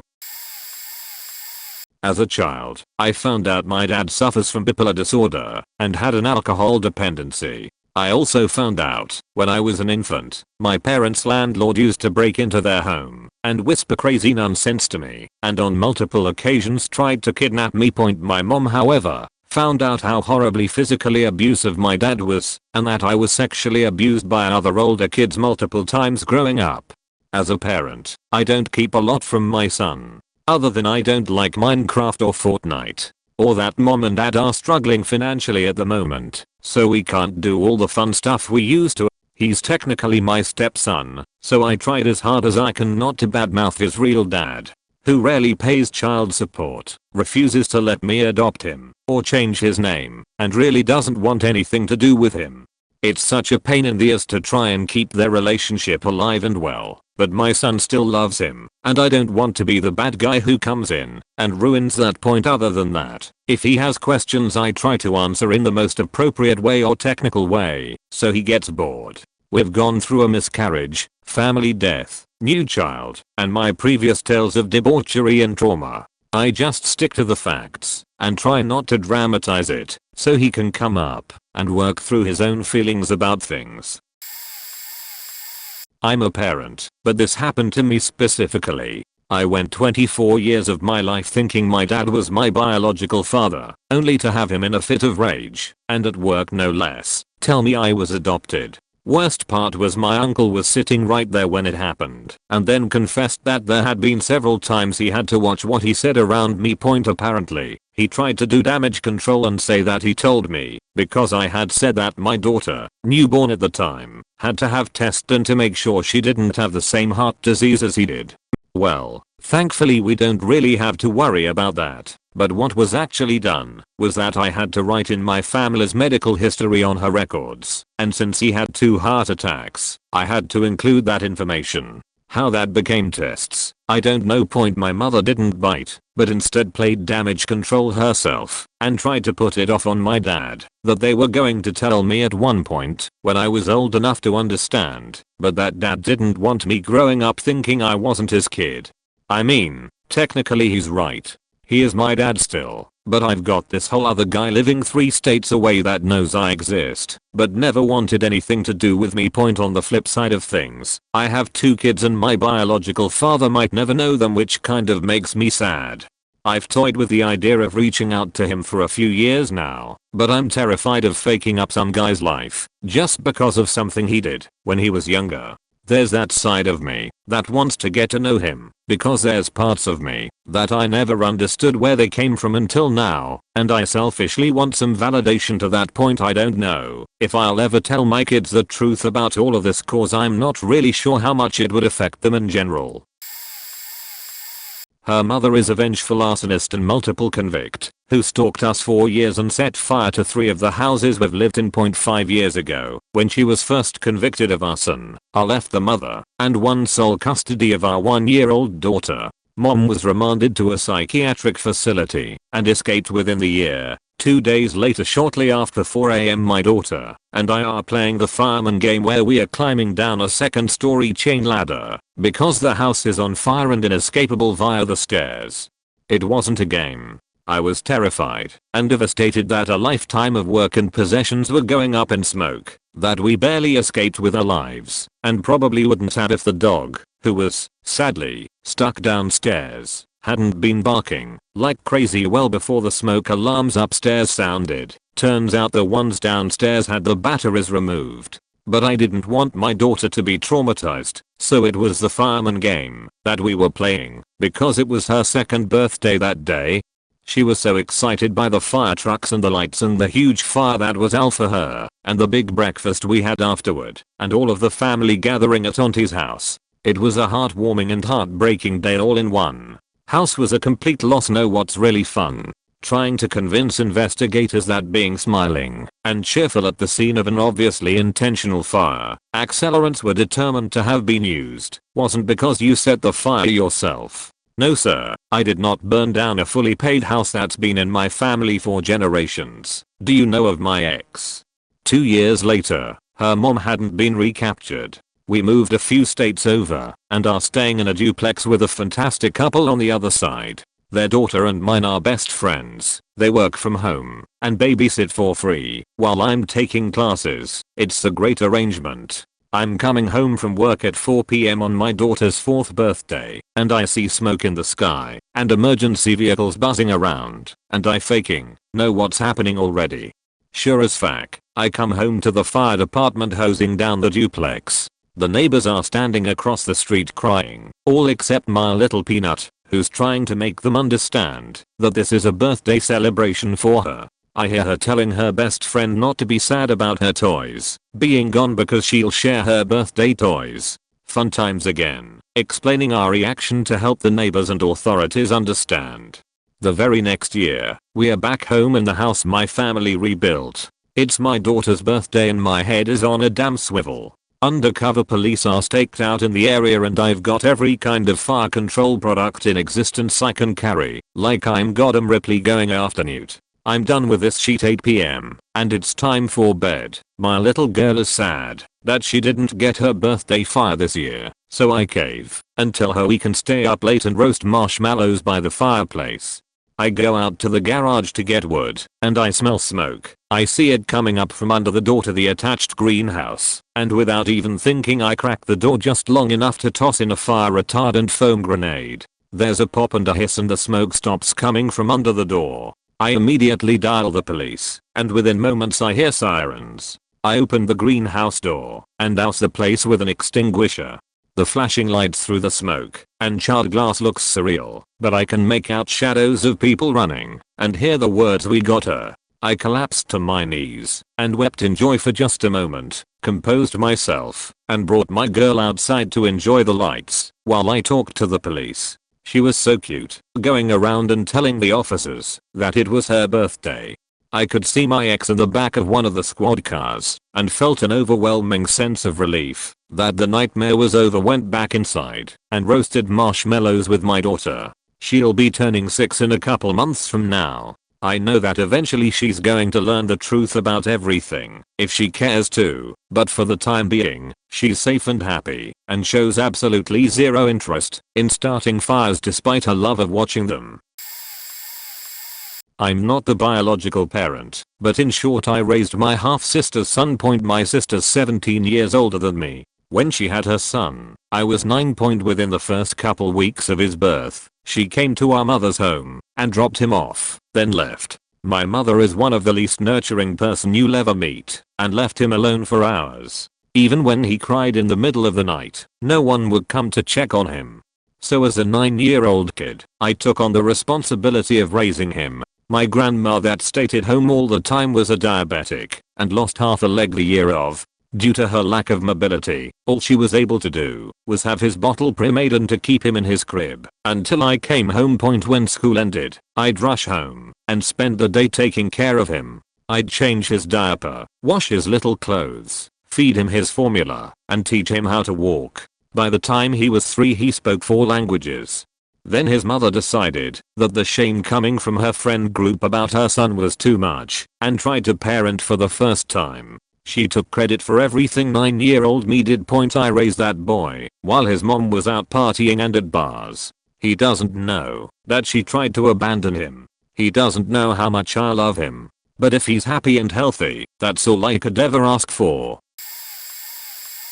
My wife had children from a previous marriage. After being married for a couple years, her and I had a talk because I felt that her oldest daughter was acting inappropriately towards me, her stepdad. She was 16 at the time. I wanted my wife and myself to address her about it before it became an issue point. Before we got to actually talking to her about it, she groped me while in the living room with several other people in it. I quickly moved her hand and simply told her under my breath that myself and her mother would talk about it later. Before I could talk to her mom, she went to her crying, and her groping me turned into me forcing her to touch me while I grabbed her. Thankfully, between having already brought up the idea of it and my wife knowing me, she didn't immediately buy into it, and after a quick conversation with all of us the truth came out. I stated that, as long as it never happened again, and we all had a clear understanding, I would drop it then and there. That was 5+ years ago. This actually came up recently, as when she was at her dad's house with her other adult siblings, she made an accusation that I had molested her. One of them actually confronted me about it, and her mom and I both simply denied it without going into details. She apparently has been spending her time talking about everyone behind their backs, though, so they were more gauging our reaction to it, already not believing her. Even so, we've still kept the actual details to ourselves, and nobody outside of the three of us know the truth. TLDR at bottom, I'm a guardian, not the parent, but my wife's family has a lot going on. They don't talk about things that are unpleasant. Cut to my wife's baby sister, the last of the kids, all alone in the house with mom. Mom has long history of substance abuse. Baby sister, we'll call her M for short, finds all sorts of things when mom is gone. Alcohol, white powder, weed, a shit ton more alcohol. We have been looking into options on how to legally take her into our home, as we take care of her often and want the best for her. A week ago, she calls us on FaceTime cause mom is missing. She's frantic. We calm her and stay on the line. Point enter mom. She storms and screaming, and I mean faking screaming at this child who was just so worried about her mom's safety. On the phone for at least 15 minutes, while this grown-as 50-something woman is telling her child that she is ruining her reputation and a bunch of other bullshit. We screen recorded it. Mom doesn't know. Also, mom was at the bar, so came home wasted. How do you explain to the kid that mom doesn't really mean what she's saying? She's just drunk. Point. But the real thing is, when I met my wife we were in high school, 15 and 16. My wife's mom had been missing for 6 months. Immediately after having M, she abandoned her 4 children with their father and moved to a different state. She literally abandoned the home they lived in, full of the kids' things. Everything got ruined in flooding while she was gone. I helped my wife clean out her room. They had no idea where she was. M doesn't know this. The way she feels about her mom is so different than my wife can ever feel. But now, it's getting really bad again. I don't know how to break it to her that mom has always been like this, and there's a reason all the kids just moved out in the last couple years. She abandoned them and chose M, but we, all the siblings and so's, choose M too.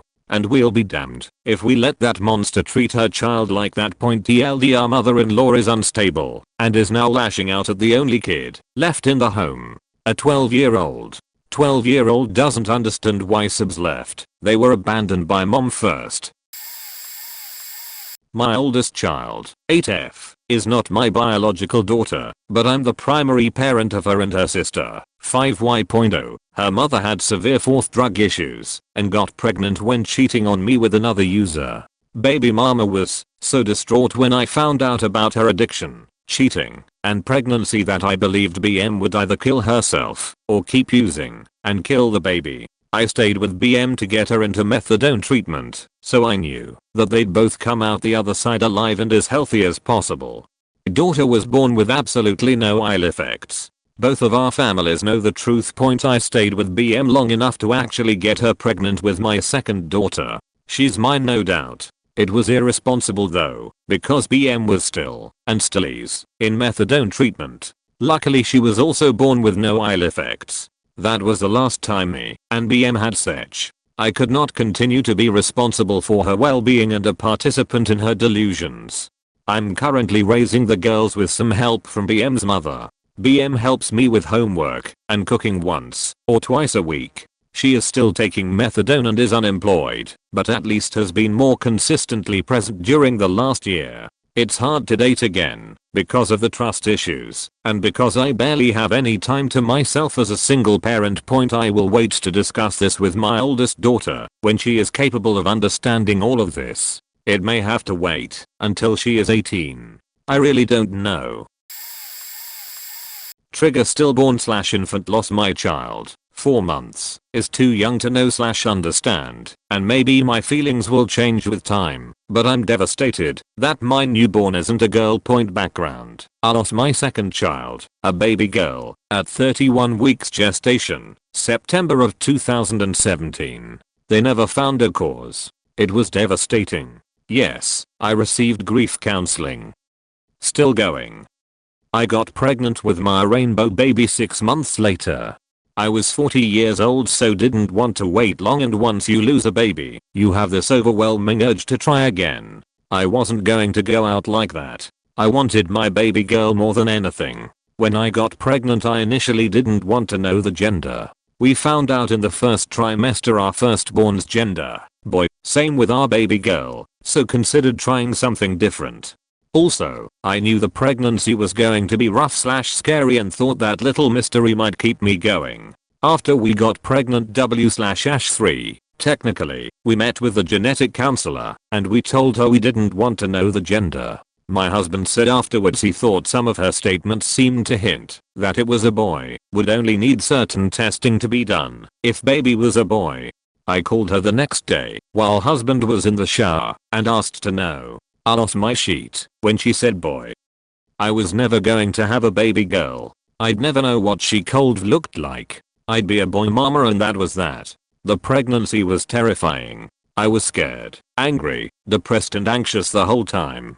I didn't count on him being real until after he was born breathing.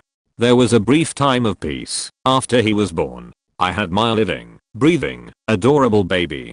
But sometimes, when he's having a hard time, crying and being a typical challenging baby, and I'm tired, I feel angry. Like, what makes you so faking special that you're here and she's not? Why did you get to live and she had to die? The other night, I had to put him in his crib and walk away because I was so frustrated.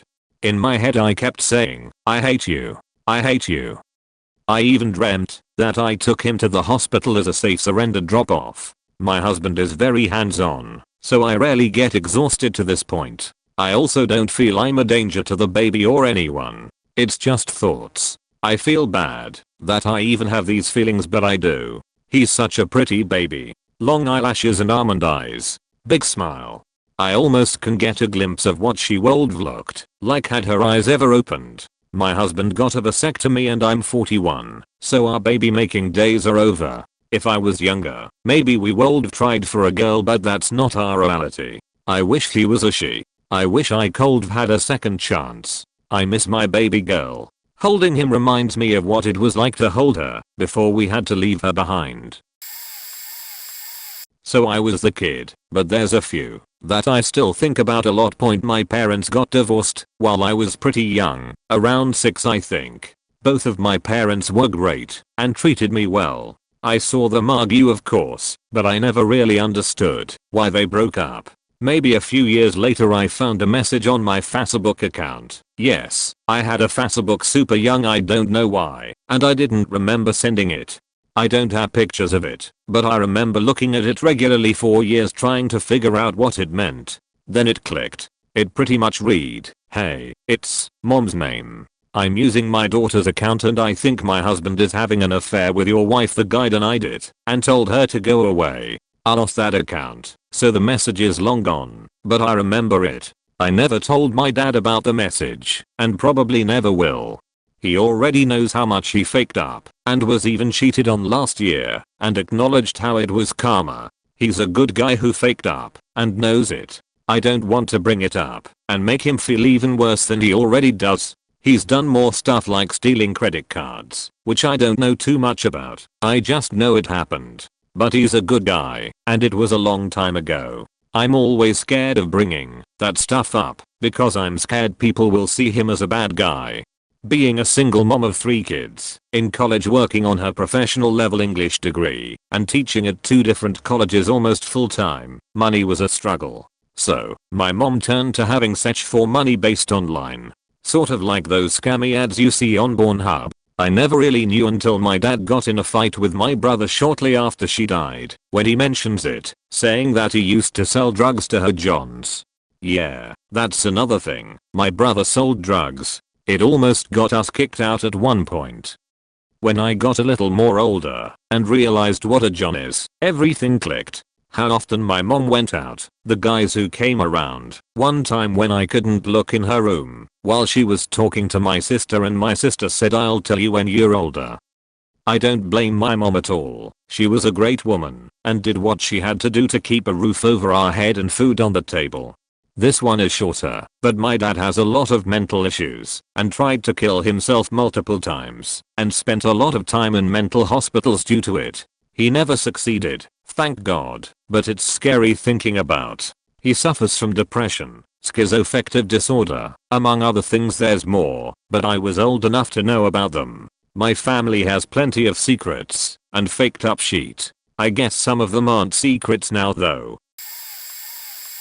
My grandmother found out at the age of 86 that 2 of her brothers were half brothers and her mom was married to another man. The other man was apparently very abusive, and she feared for her life and the lives of my grandmother's 2 half brothers. She and her husband's cousin or friend's cousin, I'm not really clear on that, fled to another country to hide in a remote small town and start a new life.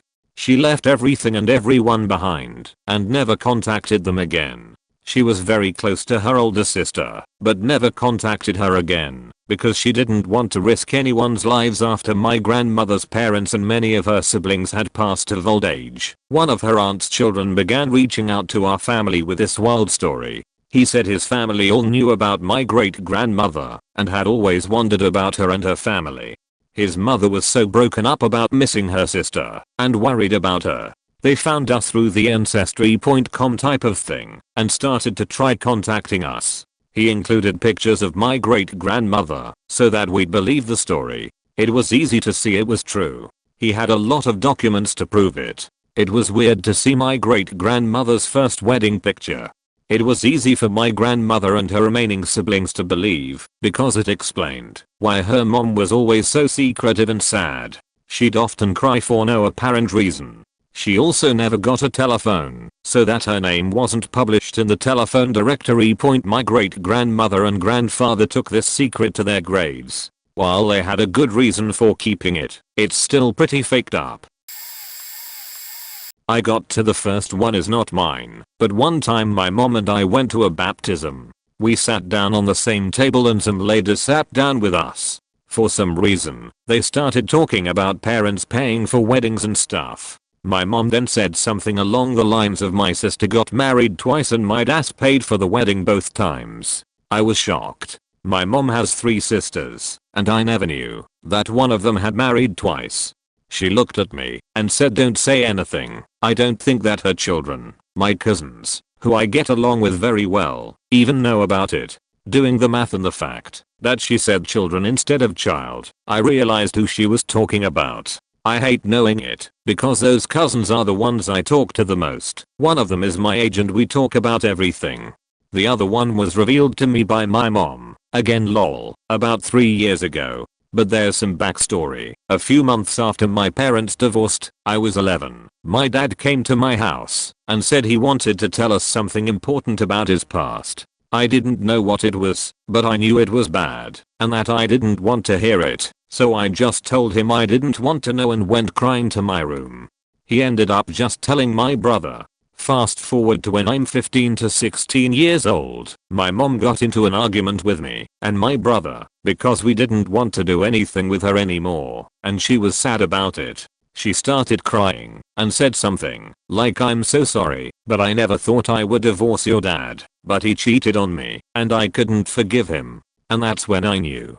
That's the thing my dad wanted to tell me, but I refused to hear. I went to my room and started crying because I felt like I didn't even know who my dad was anymore. It enraged me that he would put maybe 20 minutes of pleasure before his family. Honestly, I wish I never found out. Although I'm older and have worked through that situation, I still think about it every now and then. I love my dad, but I get so sad thinking about what my life could have been like if he hadn't cheated. And I know it's not fair to put all the blame in him, but I would say it's the majority point. TLDR, my aunt has a secret ex-husband, and I found out that the cause of my parents' divorce was that my dad cheated, and that has caused some issues in my mental health. I was raised by my grandparents and my aunt. My mother just wasn't mature/able to. She had me very young. Which leads to the story of my father. I was told by my mother and grandmother that my father was a man who passed away a month before I was born. They even kept a picture of his obituary. I've only ever seen it once. Never questioned it, because I can't miss someone I never really knew. Fast forward to about 21ish. I can't remember exactly how old I was when this was told to me. I was having drinks with my aunt, and we got to talking about my father. After noticing her body language had started to change, I asked what was up. She then started to tell me that the man they had been referring to as my father wasn't really my father. She had mentioned that my father was still very much alive and lives in the surrounding area. She also mentioned that she still saw him periodically while she was out at the local bars. That wasn't it either. She then mentioned that my mother had another child, a girl, a couple years after I was born. No one in my family told me, nor did I even see my mother pregnant. I didn't really see my mother at all growing up. The little girl was given up for adoption. The stipulation was that no one on our side of the family was allowed to reach out or try to contact her. She had to on her own free will. My grandmother was allowed to send family photos to the family, but never really knew if they just threw them away or not. I have no idea how old she is, or anything. I don't know if the father thing is true STLL to this day. Their daughter has been confirmed by my grandmother before she passed, as well as my mother. TLDR, I was told my father was someone who died before I was born. Then informed later in my life that was a lie, and that he's someone else. Also, I have a sister I know nothing about. Still don't know the truth about my father. My sister is 100% truth on my aunt's part. When I was a tween, I found out my dad had a kid with another woman before he met my mom, so I had an older half sister I had never met at that point. Before he even met my mom, the other woman got raped by some other guy. Her parents forced her to marry her rapist, and those same parents drove dad away, adamant he get out of their lives. We later learned that the woman eventually committed suicide. Unsurprising, given the circumstances. Something happened to the rapist, either ran off, or got killed or something. I don't know the details, and my half-sister got raised by her abusive grandparents. That sister eventually found dad and made contact to find out why he wasn't in her life. She wouldn't accept the truth that her grandparents had chased him off, and that he and mom would have taken her into their home in a heartbeat if they'd known she'd lost her mom. She has a horrible case of Stockholm Syndrome, defended her abusive grandparents, and cut ties with dad. Dad is still sad about it almost a decade later. What's worst is dad was an abused kid himself. It hurt him that he could have helped prevent that if only he'd known. Obviously not his fault. They made it abundantly clear that he was to stay out of the lives of my sister's mom and themselves. But yeah, I fully believe dad and mom would have fought tooth and nail to rescue my sister if they'd known what was going on. Long story, so here is a quick TLDR. I'm the child of a parent with a faked up secret. I moved from Brazil to the U.S. with my mom when I was 6. At the age of 33, when I had my first child, my mother finally told me who my real dad was, that we were his secret family, and that I have 2 half-sisters that I didn't know about. One sister found out and flipped out and blocked me on Facebook. The other sister doesn't know, I don't think, and I just found out she now lives in the US, less than an hour from me. I have zero recollection of my real father. All I know is that my mom raised me until I was 6 in Brazil and didn't have to work. My dad paid for her to live, and according to her things didn't work out with him, and he would visit all the time while I lived in Brazil. My mother has this uncanny ability to avoid difficult conversations. When I was growing up and asked about him, She would either change the subject, redirect the conversation, or say that my grandmother said he was asking about how I was doing, and that he missed me. Never really considering my serious questions, or having a true discussion about my past. It became a non-thought to me as I progressed through high school and college, then got married. Shortly after I got married, when I was 31, she told me that he had passed away. I was shocked and finally pried out of her his name, but there wasn't really much I could do with just his name, so I just moved on and forgot about it. Then comes my first daughter. My mother was so emotional and happy when she was born that one evening she sat me down and had what I think is the first real conversation we've ever had about my past. She told me that my father was married when she met him. They had an affair for years, and I was born. He supported her and was supposed to leave his wife for her, but he never did. They had a fight and she ultimately said she was taking me away from him and moved us to the US. She also then told me that I have 2 half-sisters whom I never met. She told me their names and said they were on Facebook. If I wanted to look them up, I found them on Facebook and friended one of them, the younger one who closer to my age, saying that my mother was a friend of her father. For about 6 months, we talked here and there, but I was afraid to say anything about my true identity. I tried to inconspicuously find out as much as I could about her dad's history as I could. One day my mother was having another emotional day and apparently told my half-sister, we'll call her Luciana, that I was her half-brother. I then get an angry tirade of messages from Luciana about what my mother told her. She just went off, calling my mother a hoe, a home wrecker, every name in the book. I try to reason with her saying I can't imagine how it feels to be told that your late father, a man she probably adored and respected, had a secret family and a son. She ultimately ends the conversation saying she wants nothing to do with me or my mother. She unfriended me and has ignored any attempts of me trying to reach her. Fast forward to 2 days ago. I got my results from 23andMe and basically confirm I have some distant cousins that are related to my 2 half-sisters. It prompts me to look them up on Facebook again, and I find that the second older sister, who for some reason I never contacted because I figured I would get the same outcome, now lives in the United States and less than an hour away from me. I find this out because she has posted about her business. She is a massage therapist on Facebook.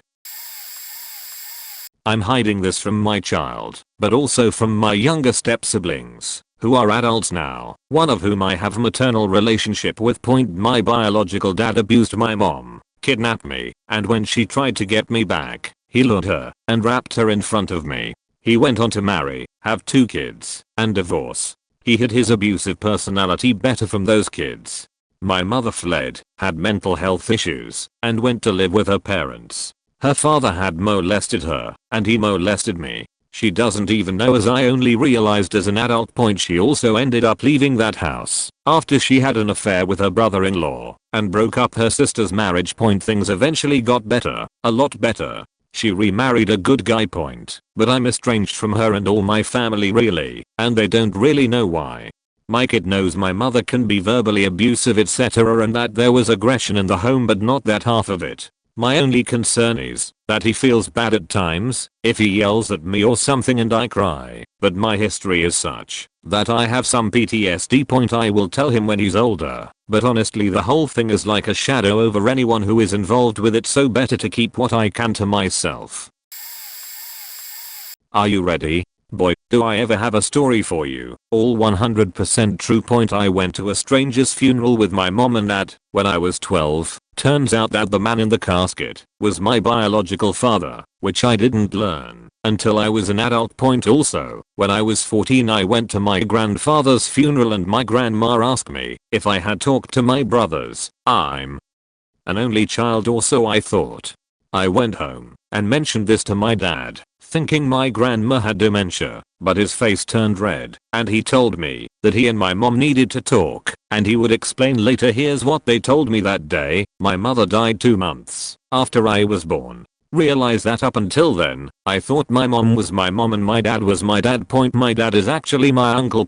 My birth parents adopted 2 boys, Mark and Mike, before I was born.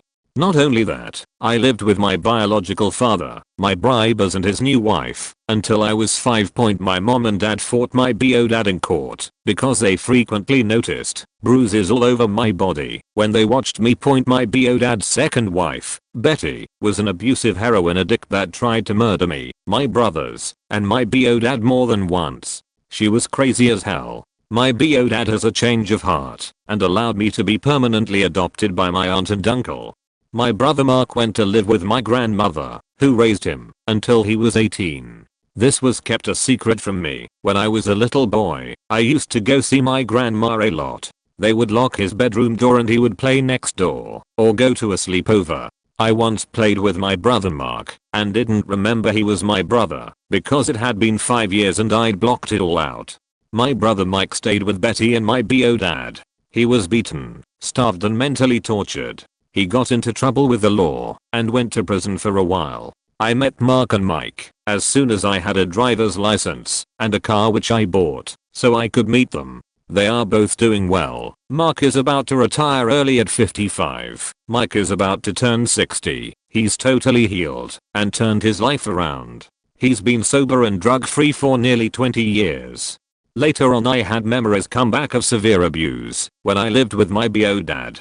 Horror movie sheet. Eventually I confronted my mom, to you, my aunt, thinking she would tell me it's all my imagination, but, to my horror, she confirmed that it was all true. She confessed that she and my dad had hoped that I would just forget everything and have a normal life, because that's all they ever wanted for me.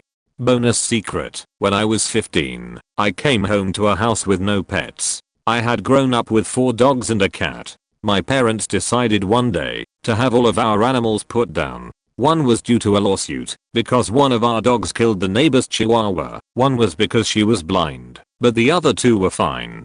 The cat was an asshole, but I loved him anyway. So, yeah, that was devastating. One year I find out my parents aren't my parents, and everything else above, and the next year they surprise me with having 5 animals put down while I was at school. There's more, but that's what I have time for now. Finally I can tell this one. I'm not the parent, the child, or even related. My girlfriend in college, let's call her a Bab, figured this out about her parents. Her mom was a success story of a single mother, raising a Bab while putting herself through a law school. Her mother graduated law school, married another lawyer who raised a Bab like his own daughter, and had 2 other kids, who were around 5 and 8, when I started dating a Bab in college. She was so proud of her mother. Throughout this time, a Bab occasionally would go visit her biological father, a man we'll call Charles, who lived in New York City.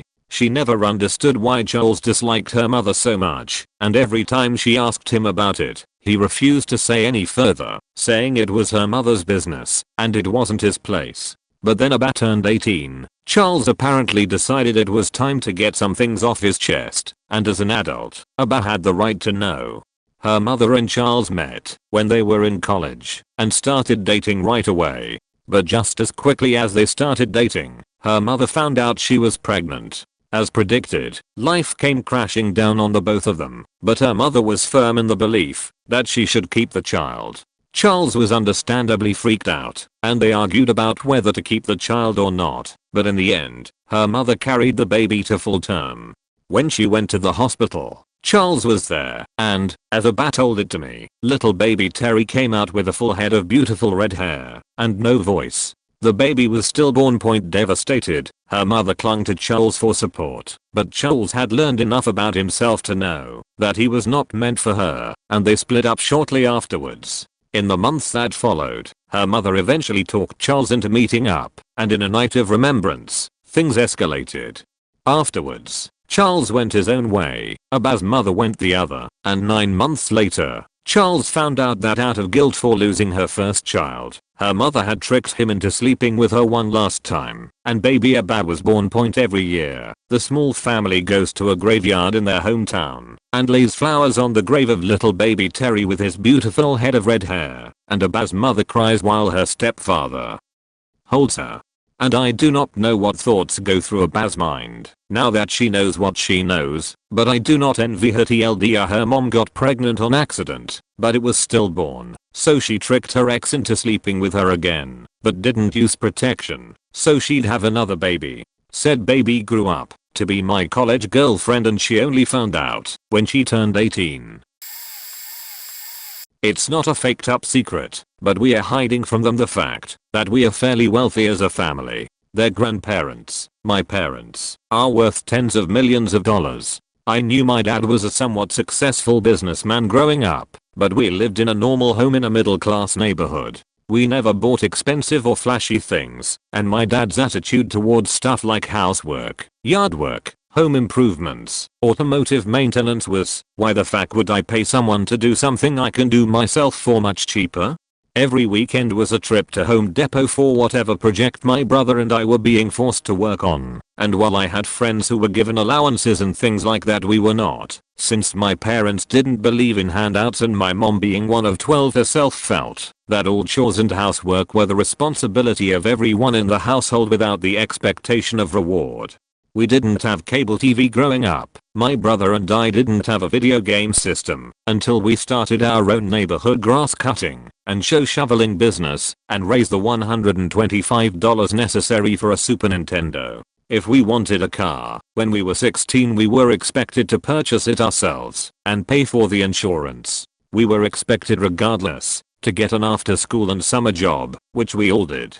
College was paid for, but the expectation there was that we would have a part-time job and contribute for books, food, and other expenses, which we did as well. Bottom line, as we always had everything we needed without question and were taught to be grateful for it. Roof over our heads, food on the table, clothes, medical care, education, etc., which is a hell of a lot more than a lot of people can hope for.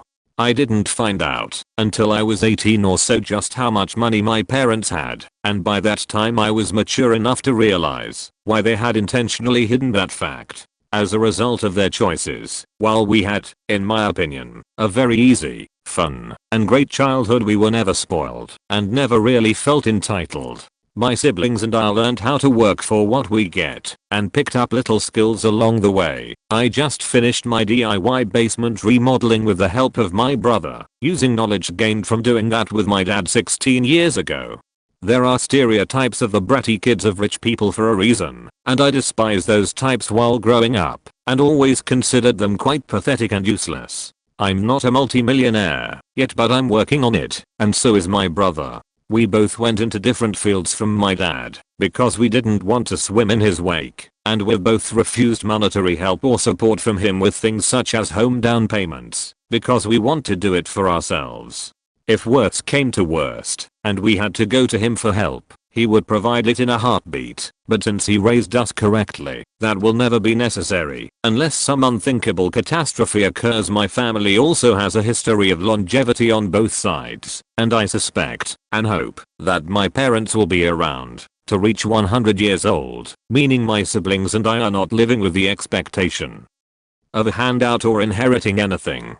All inheritance in that case would go to my kids or even their kids. Since my parents making it to 100 would mean I'd be 65 years old, meaning my oldest would be in their 30s and already established. I've been telling my parents to spend their money and enjoy it, but my dad's sole hobby at this point is investing rather than spending, so it'll just be a giant cash ball which grows in perpetuity and never gets spent.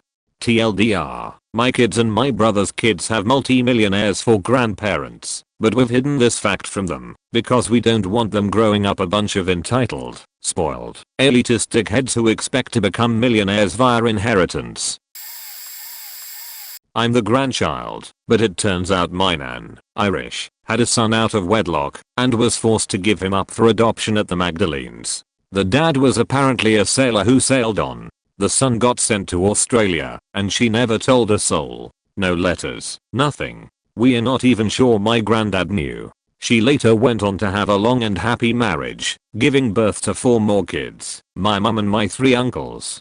Granddad was apparently the nicest man in the world, as he met my nan in Ireland and married her to get her out of the Catholic institution she was at. I'm sad to say I don't remember much about him, only that he was quiet and bookish. They were always fairly poor, and from what my mum's told me of their living conditions, another child probably would have put them on the breadline.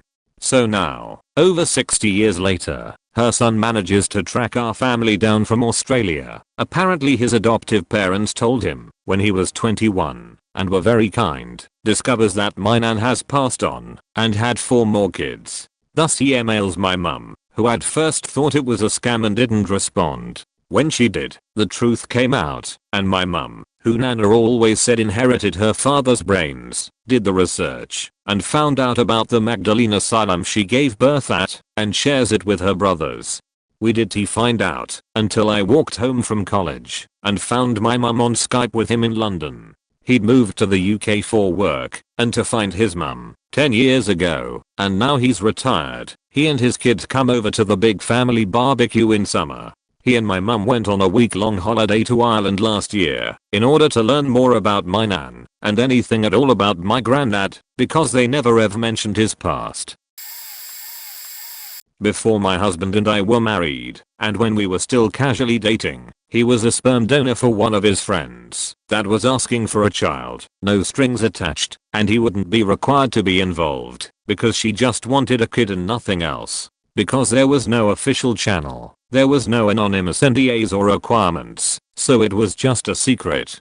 She got pregnant and moved to New York to be with her family, and my husband moved in with me once we became serious. She found out, and everything just exploded into confused chaos. What was supposed to be a secret turned into a family scandal and emotional turmoil, resulting in his mother and grandmother begging him to be involved with their grandchild, and plastering Facebook photos of her trying to convince him, while brushing me off, and telling me to get over it despite my husband telling them to stop, and he was just a sperm donor and nothing more.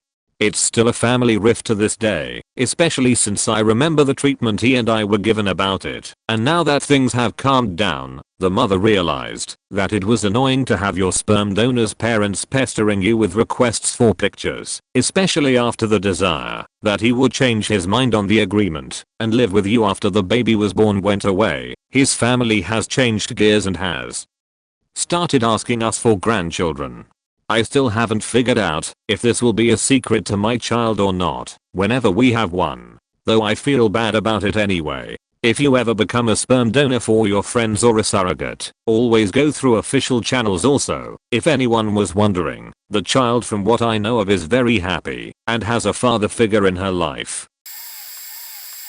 That his father is a pose who went mad the second he found out I was pregnant. I was 19. My son would cry because he didn't have a dad, so when he was 2 I put my pride aside and reached out so that he could be a part of his life. I'm glad my son has his father in his life now, but I regret bringing him back into the picture. He only talks to my son when it's his days to see him. And he makes comments to my son implying that he's been around since day one. Makes my blood boil. Has threatened to take him and not bring him back. Would tell him how they should go on a secret vacation to Mexico mommy wouldn't know of. He never paid child support until he was 6 and only paid for 2 years and now hasn't provided anything for him since November. I have a court order I'm in the process of having the state enforce. He riles him up with empty promises, only to cancel last minute, to go party or to take out his fiancée instead. I know this because my son has came home crying telling me about it, except for the times when he bails on my son seems to think the sun shines out of his ass. I can't bring myself to burst his bubble and tell him the truth about his dad, but he's starting to notice things on his own now. It started with his last name. My son has mine, not his bio dad's. And even flat out asked me if he was around when he was a baby. I had to explain that he was too young now, but that we would talk about it when he's a bit older. It broke my heart to see my son crying like that when he asked me. His bio dad to me will always be a pose. My son is 9 now, and my husband has raised him as his own since he was 3. I really wish I would have met my husband earlier. Maybe if I did I wouldn't have let his bio dad back in the picture. First, I need to apologize, because this is going to be a long one. My mom was a victim of incest/rape at the hands of 4 of her 7 brothers. It was never all of them at once. More like it would be one of them for a while, but then after that one would stop, one of the others would start up after a while. It all came out when she was in high school and basically had a mental breakdown in the middle of the school day. The police and social services were called, and in the end, the brother, my Uncle John, that was doing it at the time got sent away. This part was never explicitly explained as him getting arrested, but I think that's what it was given the next bit. I guess the reason he is the only one that got punished is that he's the only one they could prove did anything. This would have been sometime in the 1970s, and to this day my Uncle John still tells anyone that will listen that my mother ruined his life. My grandmother had suspicions about what was going on before this, but she told my mother to keep her mouth shut. Eventually, when my mom married my dad, and they had kids, my grandmother was always cold or mean to us. I don't really remember her, because I was very little when she died, but this is what my older sister relayed to me. Mom went to her priest and he just told her to pray, and it will stop. So, when Uncle John finally went away for a while after mom trip to flying as my dad calls it, my grandmother basically turned against my mom. My mom's two sisters sometimes hint that they are on the uncle side of this, which is faked up because 1, the older sister was a victim of the incest too, and 2, part of why my mom freaked out at school was that Uncle John was getting ready to go after the younger sister too. For reference, my mom's younger sister was 14 when my parents got married in 1981. So, good old Uncle John is not just a rapist, he's a pedophile. I didn't find out about any of this until I was about 16, when my dad finally sat me down and told me about it. It certainly explained a lot about my mom's behavior over the years. Like the time when I was 12 and my Uncle John called the house while my parents were out for the afternoon. Apparently, he had been told he's not allowed to call our house, and my dad took it to the point of not allowing him to have our number when we moved. Well, he got our phone number from someone, probably my mom's older sister, and called the first time before my parents left. My dad told him to fuck off and never call us again. Then, when they went out that afternoon, he called back, and I answered the phone. Because we didn't have caller ID, it just displayed the number. Uncle John was drunk and kept me on the phone for over an hour, yelling at me talking about how my mother ruined his life and that she's a faking bitch, etc.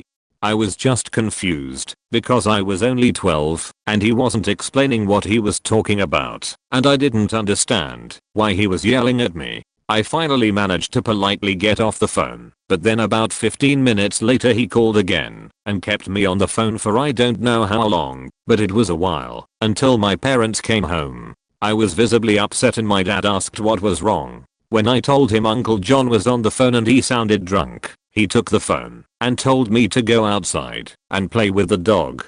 I found out later that my dad basically told my Uncle John that if he ever not only called our home again, but spoke to me, let alone made me as upset as I got, again, then dad would personally drive up to where he lived and kill him. Honestly, my dad wouldn't have even cared if he got caught. Once he got off the phone with my uncle, my dad immediately called my mother's father and told him what happened.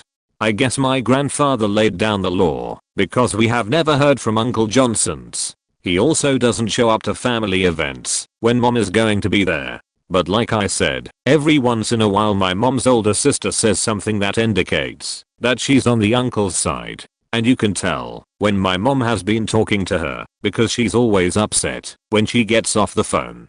And my aunt does weird shit like tell everyone not to tell my mom about important events, like when my cousin was getting married. So, yeah, my family really doesn't have anything to do with my mom's siblings, as you can imagine. That whole side of the family is faked up.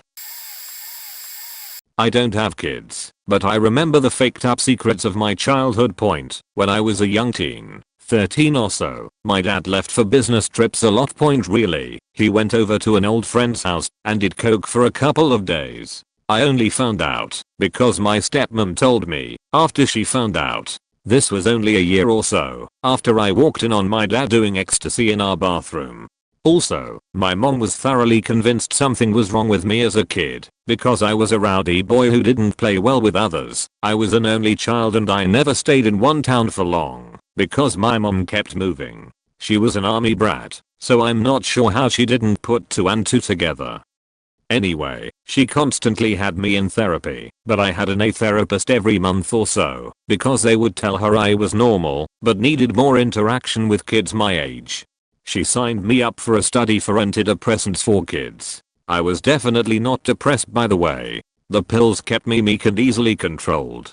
I don't remember anything from that time point. I didn't find this out until I was an adult and got an advertisement for that antidepressant later, and it triggered memories. That wasn't a fun conversation. I still haven't forgiven my mom for that because she has been insincere with her apologies.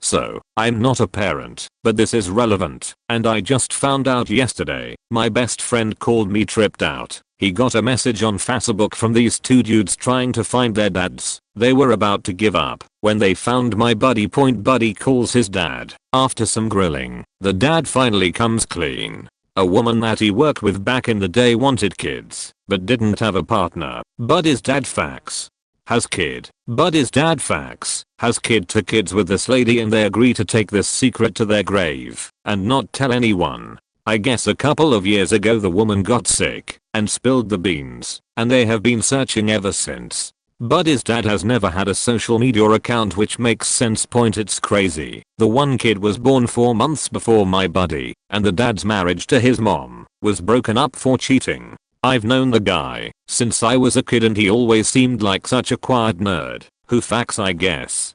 So my friend's dad has been carrying around the fact that he had 2 sons that nobody but one person knew about his entire life. My friend hasn't told his mom yet. I think it'd just break her heart all over again for no reason. On the positive side, the guys seem cool, and my best friend has 2 new actual blood brothers. Also, their mom was adopted, and now they actually get to learn something about their family history, since she has no idea who her birth parents were. My dad never talked about his family. He always avoided talking about anything or anyone from his family side. Last year only we found out he has all of his family members living in India, and he ran from his house when he was 16 without a penny because he hated being in their religion. Everyone on dad's side is very religious. He used to be a Sikh. One day he cut his hair and gave up everything and ran from India and traveled the world, changed his identity too. He changed his first name and last name. He doesn't believe in any religion, so he brought us up without religion too. One day my dad thought of searching for his only sibling sister on Facebook. I found out he was searching for her sister using different spellings. That way I found out about my dad's sister. He found out that my grandma, dad's mom, is alive. He wasn't expecting, since my dad himself is around 62 years of age. He cried a lot when he Skyped with grandma and my aunt. Everything was very overwhelming. Me and my sister went to visit our grandma. They really showered us with love, but we found out that dad's elder brother still wants dad to come back in one condition, that he rejoins the religion and follows Sikhism. Dad was very sad to find out that they don't want to see him unless he comes back to following the religion. He still hasn't met his family, but tells us to go visit. Personally, I don't like them because they still are choosing religion over meeting with dad. Dad wants them to accept him as he is, atheist. It's not really faked up in comparison to others here. But, my daughter, too, will never know my biological father or any of that side of my immediate family. My dad spent 15 years in prison. I was around 3 when he went in for a self-defense murder. I remember my mom taking me to see him a lot while he was in and always pictured life when he got out, and I could have both parents. He got out when I was 16 to 17. It was good for a few months. Then the drugs started. Then the abuse to my mom started. I wasn't having any of that and had an all-out fist fight with him when I seen him hit my mom. Then there's the rest of the family on that side. They are all drug dealing, gang members, welfare sucking parasites to society. They don't deserve the handouts they get, and it sickens me that I share DNA with them. It's always in the back of my mind what I would do or say if we ever ran into them out and about. I know they know I have a child. It's all over Facebook and there are mutual friends mixed in. But it's been 2 years. I don't think it's likely to happen. I'll be 28 in June and haven't spoken to him or any of that family in almost 10 years. My mom is happy with her boyfriend, was husband at one point, divorced due to other issues but still together, and my daughter absolutely adores him. As far as I'm concerned, he's my dad. That's my daughter's grandpa, and his family is my family. They are such great people. The other little tidbit about him. I have a half brother, same dad. Last I heard dad, is married to my brother's mom. He then took her and her 2 other kids that are not his and moved away, leaving my brother behind. Throw away for obvious reasons. My grandfather murdered a man when he was in his mid to late 20s. He is Hispanic and grew up in a pretty racist area/time. My grandfather had earned the trust and respect of the Italians who ran the neighborhood he lived in. He was a good apprentice for their organization and was well compensated for a person of his color and age. One day he was walking home when an Italian who wasn't familiar with who he was decided to send him a message that he didn't belong in that neighborhood.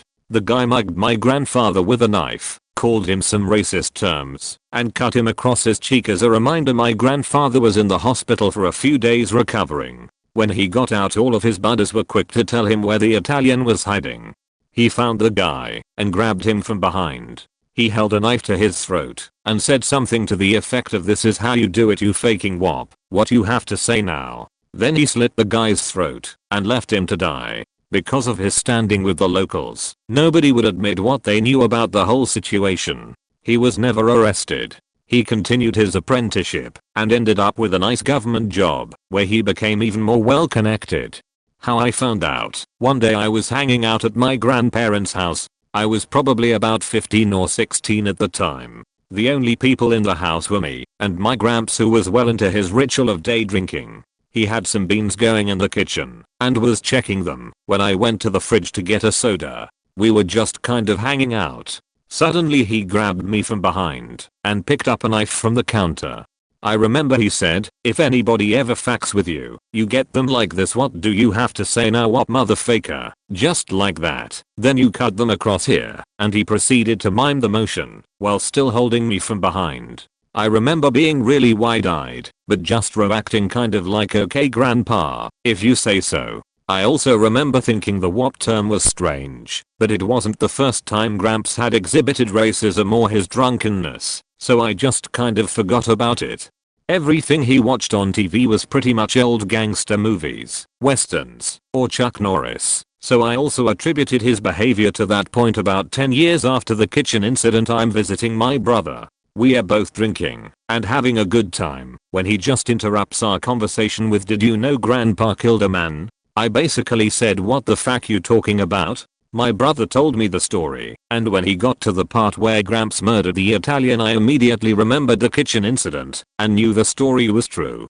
I remember even until his last days he was a well-respected, perhaps feared, man, and people did not want to get on his bad side. I remember one particular business transaction where my grandfather felt the guy was doing our family wrong. He knew the owner and called the guy, who then went back to his client and apologized for any misunderstanding and essentially took a financial loss to appease my grandfather.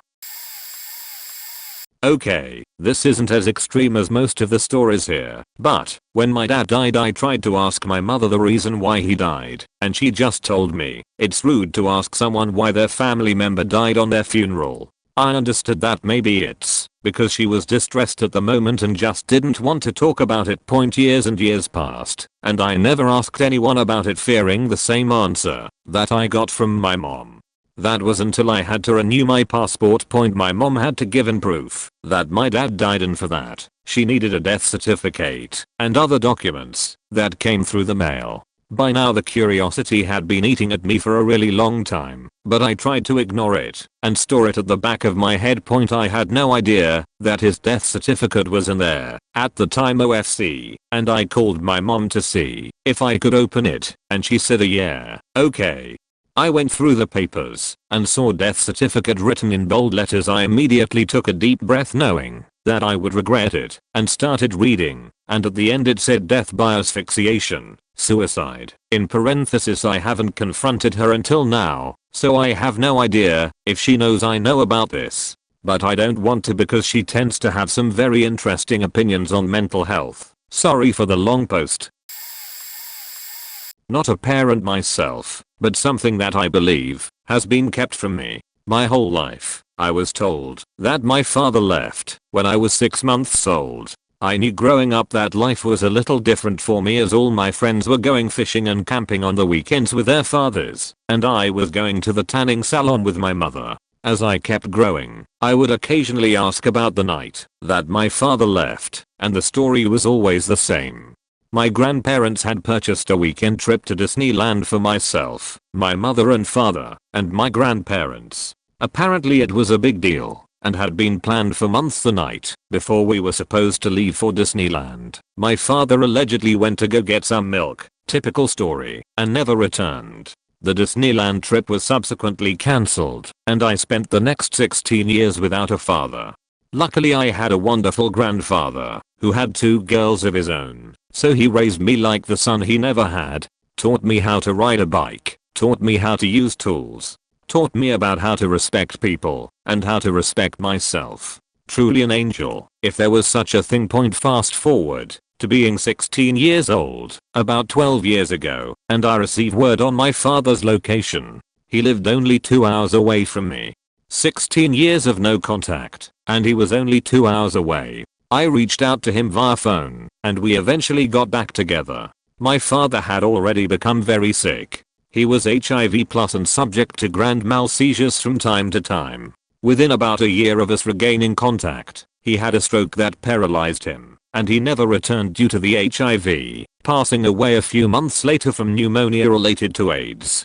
We never spoke about the night he left, but he would always say that he never wanted me out of his life. Fast forward a few more years, and the relationship with my mother has become very strained. During an argument regarding some family disagreements, she screams out that I'm just like my father and that's why she never let him back. This hit me like 1,000 bricks. I was never under the impression he had ever tried to make contact or try to be in my life. From the story I had always heard, he was just gone. No letters, no calls, gone. I know that my mother had loved him more than she loved anyone, but I was genuinely shocked at the idea that her anger and pettiness and removed him from my life permanently. My father had his problems, no doubt. He was extremely sensitive, and after the death of his own father, he had developed a drug problem which was difficult to deal with. But a part of me doesn't know what to believe anymore. I feel like my mother has been lying my whole life, of which she would never admit, because she is one of the most stubborn people I have ever met. But a part of me also feels like, if she truly didn't allow my father to be a part of my life, if he wanted to, then she set him on the trajectory that he lived on for 16 years while he was gone. Not to mention, I suffered greatly from him not being there. Had I known that attempts had been made, it may have changed my path through my teenage years as well. In the end though, it is all said and done now. No sense in dwelling now. I don't have kids, but my parents hid this from me until about 2 to 3 years ago. I'm 30 now. My parents divorced when I was in like 1st grade. I have a vague memory of my dad yelling at my mom in a parking lot about something. Also of them arguing at home one night, and one of them took off in the car while the other chased them outside. I don't remember who was who in that situation, but I remember it happening. Anyway, my parents divorced because my mom cheated on my dad with her boss at the time, who also happened to be married. I always thought that maybe my dad was like verbally abusive or a bad husband, and I never really questioned it. One night at dinner a couple years ago, my mom told me she cheated on him and she regrets doing it because of how bad it hurt him. Ever since she told me that, my whole perspective on both of them has changed. My mom hasn't always made good decisions and she's a little immature, so this really made sense to me once I found out. And now I feel like shit for doubting my dad's character. I've never had negative feelings toward him in my life, but our relationship has gaps where we don't talk to each other for a while even to this day. It upsets me more than I expected, and I honestly lost a decent amount of respect for my mom when I found this out. She even tried to defend why she did it by saying he was sometimes controlling back then, and it pushed her into the arms of another man. In my opinion, that's a shitty excuse, and if you feel the need to cheat on your husband, just divorce him instead, and then go bang whoever you want. Don't break someone's heart because you're too scared to pull the trigger on divorce. And the memories I have of him yelling at her in the parking lot is because I'm pretty sure that's when he found out she cheated on him. I think I remember him yelling, "You faked him, didn't you?" that night. 2. Divorce sucks for the parents, but it's even worse for the kids. I'm sure I can credit my anxiety and moments of depression to these events subconsciously rotting in my mind. I'm good now. My parents have a civil relationship and they get along. They never see each other, but if they talk on the phone it's like they are old friends, so it's not toxic or causing me any problems either.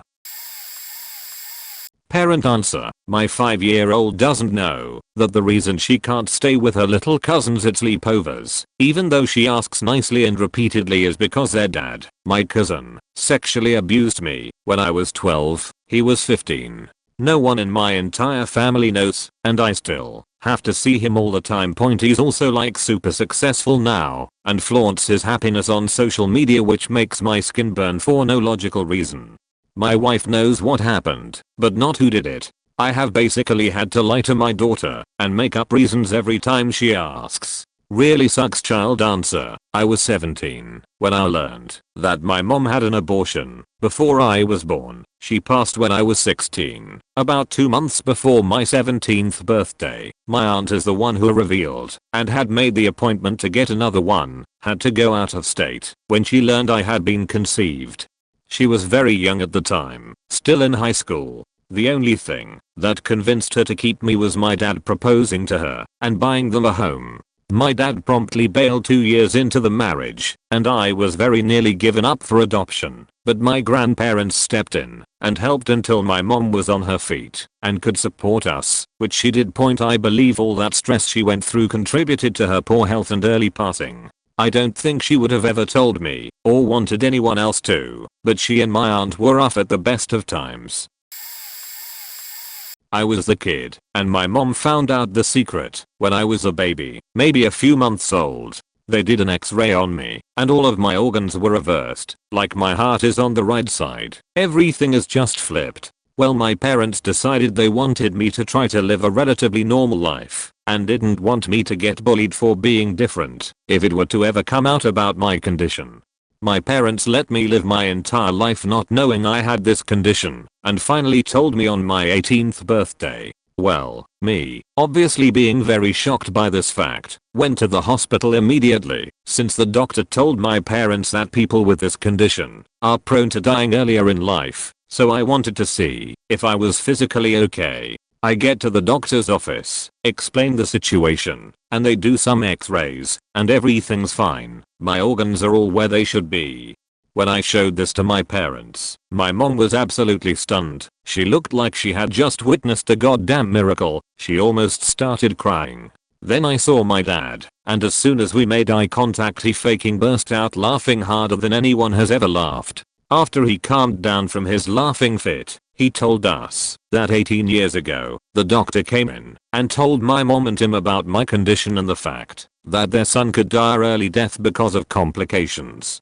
My mom, obviously super distraught about the news, went home in tears. Well, apparently a couple hours after my parents got home, the doctor called and my dad picked up. No, I didn't have this super rare condition that might kill me. The X-ray technician just faked up and said that the X-ray of my back was my front, and so everything looked reversed. Well, my dad just decided, nah, he won't tell anyone this fact, and just let my mom think her kid was gonna die, and then let me think I was gonna die for a couple weeks. Kid report here. Grew up very poor with a single mother. Dad died when I was about 3, had some heart issues. I have a sister who is 23 years older than myself, but she lives across the country and wasn't in touch during my childhood. No other family in state except mother. Mother was both physically and emotionally abusive, in some very disturbing ways: suffocation, insertion of objects into mouth to cause choking, locking in rooms for long periods of time. I got out when I was 17 and left for university. As time passed, I learned mom actually gave sister up for adoption. Grandma died 2 years ago. Found out over Facebook following her memorial. First reunion in decades also shortly took place. Wasn't invited either, just this year. 3. Spoke to an uncle and aunt. Turns out mom lied about the state she was born in. She lied that she was ever married. 4. The first kicker, she told the whole family I'm adopted. The story was she lived with another woman, with my name, who had a teenage kid. This kid had drug issues. This kid got pregnant. Had me. Mom adopts 5. 23andMe with my sister. Shows I'm not adopted. 6. 23andMe connects me with a girl I share 14% DNA with. She turns out to be my niece on my dad's side. 7. The second kicker, my dad is alive. I also have 2 half-sisters and 1 half-brother. 8. The third kicker, dad lived 10 blocks away my whole childhood. I have walked by his home many times. 9. I'm meeting them all next month. Wish me luck, guys. Not the parent but the child. I was about 13 when I found out my grandparents are horrible greedy people who abused my mom and 2 sisters growing up. These are all stories I've been told over the years about why they are probably going to hell. My mom was pretty much engaged at 15 to a guy with family money before my mom and dad met, which was why my grandparents let her. My oldest aunt was kicked out for a few days as a teenager because they didn't like the guy she was dating and gave her an ultimatum. My grandpa once slammed my mom up against the wall by her neck, choking her. I don't know if she was injured seriously by this. Dad didn't say. My grandpa stared at my youngest aunt while she was sunbathing once at 16. He never molested her, that I know of, but all of this probably contributes to why she used drugs and went off the rails a bit when she got older.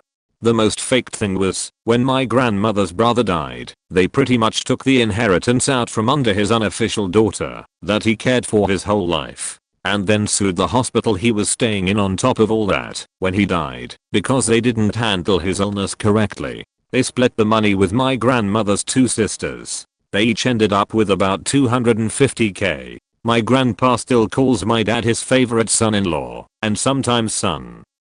Grandpa only had 3 girls, even though he paid for my parents' divorce. Also, my dad had a work crush while my parents were still married, didn't act on it, and mom held it over his head for years. This and a combination of other things, and marrying at 19 and 21 ended up in divorce when I was 10. When they found out shortly after all that they were pregnant with me, mom was crying because she wanted a divorce and realized it wasn't gonna happen for a while, but dad couldn't stop smiling. There's so many more stories, but this is already really long, so I'm gonna end it here. I'm not a parent, but at the age of 13 I all of a sudden stopped being able to see my mum's dad, my granddad. No one in the family would even mention his name at all, and when they did I could sense nothing but disgust towards him. Fast forward to just under 5 years ago, when I had just turned 18, I found a letter from my mum's step-mum in the kitchen drawer of useless stuff saying how granddad was keeping himself busy, and he seems to be doing well.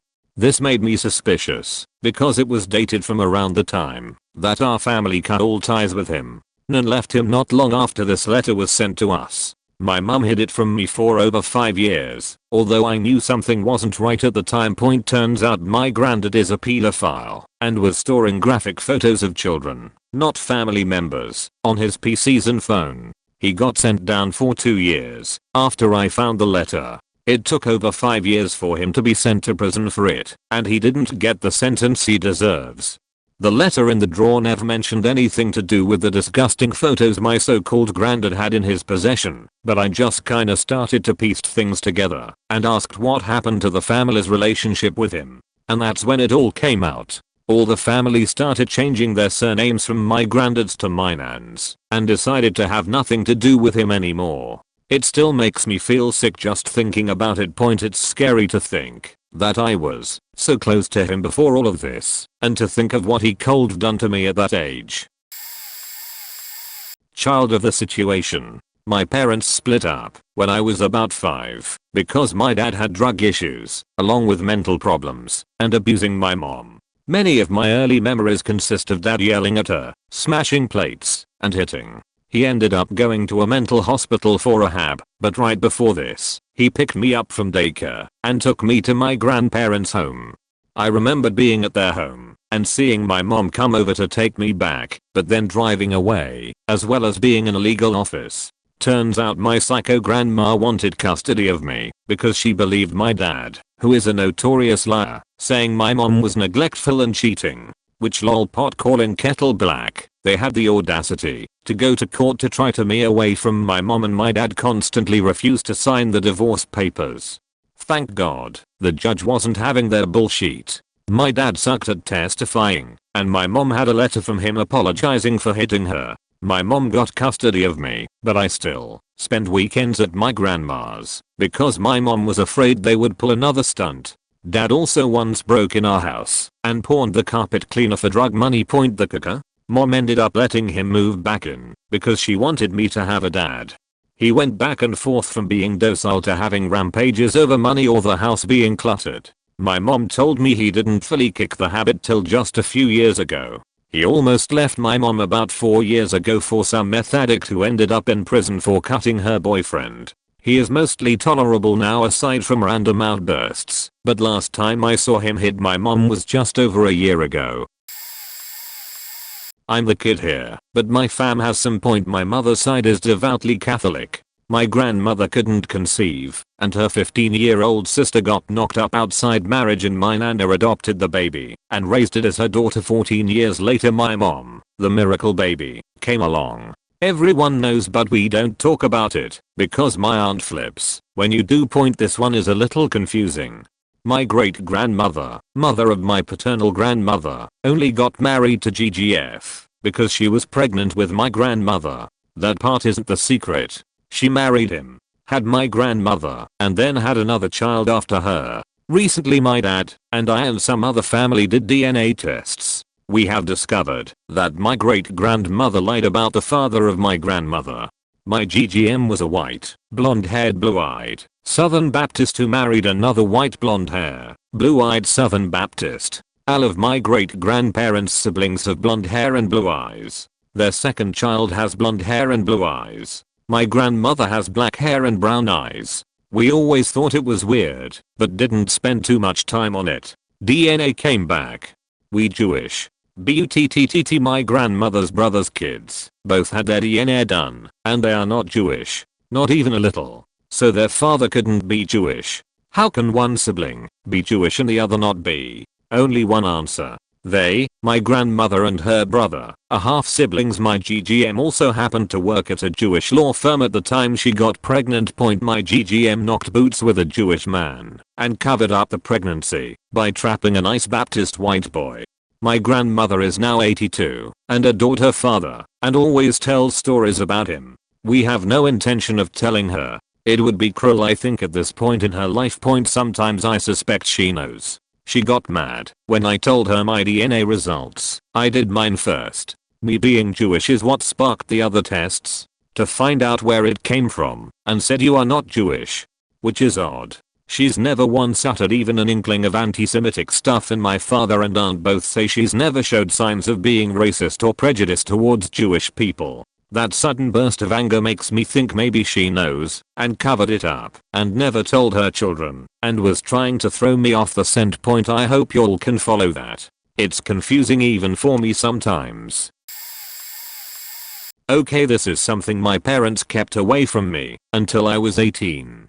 So long time ago during senior year of high school, I was looking into joining the military. The recruiters were at my high school telling people to join, showing benefits, money, etc. Point. So I went in and signed up. Big mistake, but opened my eyes to the world. During the enlistment, I need my documentation of my birth and social security card. My mother said she lost them.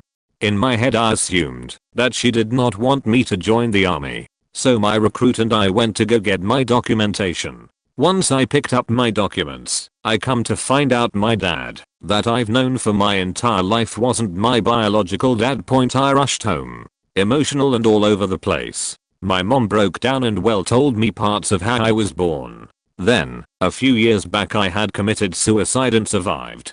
During that time, when I was getting help, my mom told me the truth and showed me what happened. She was sexually assaulted by an ex-boyfriend before my dad. During the time my mom was pregnant, her ex was trying to assault her, so she could have miscarriage.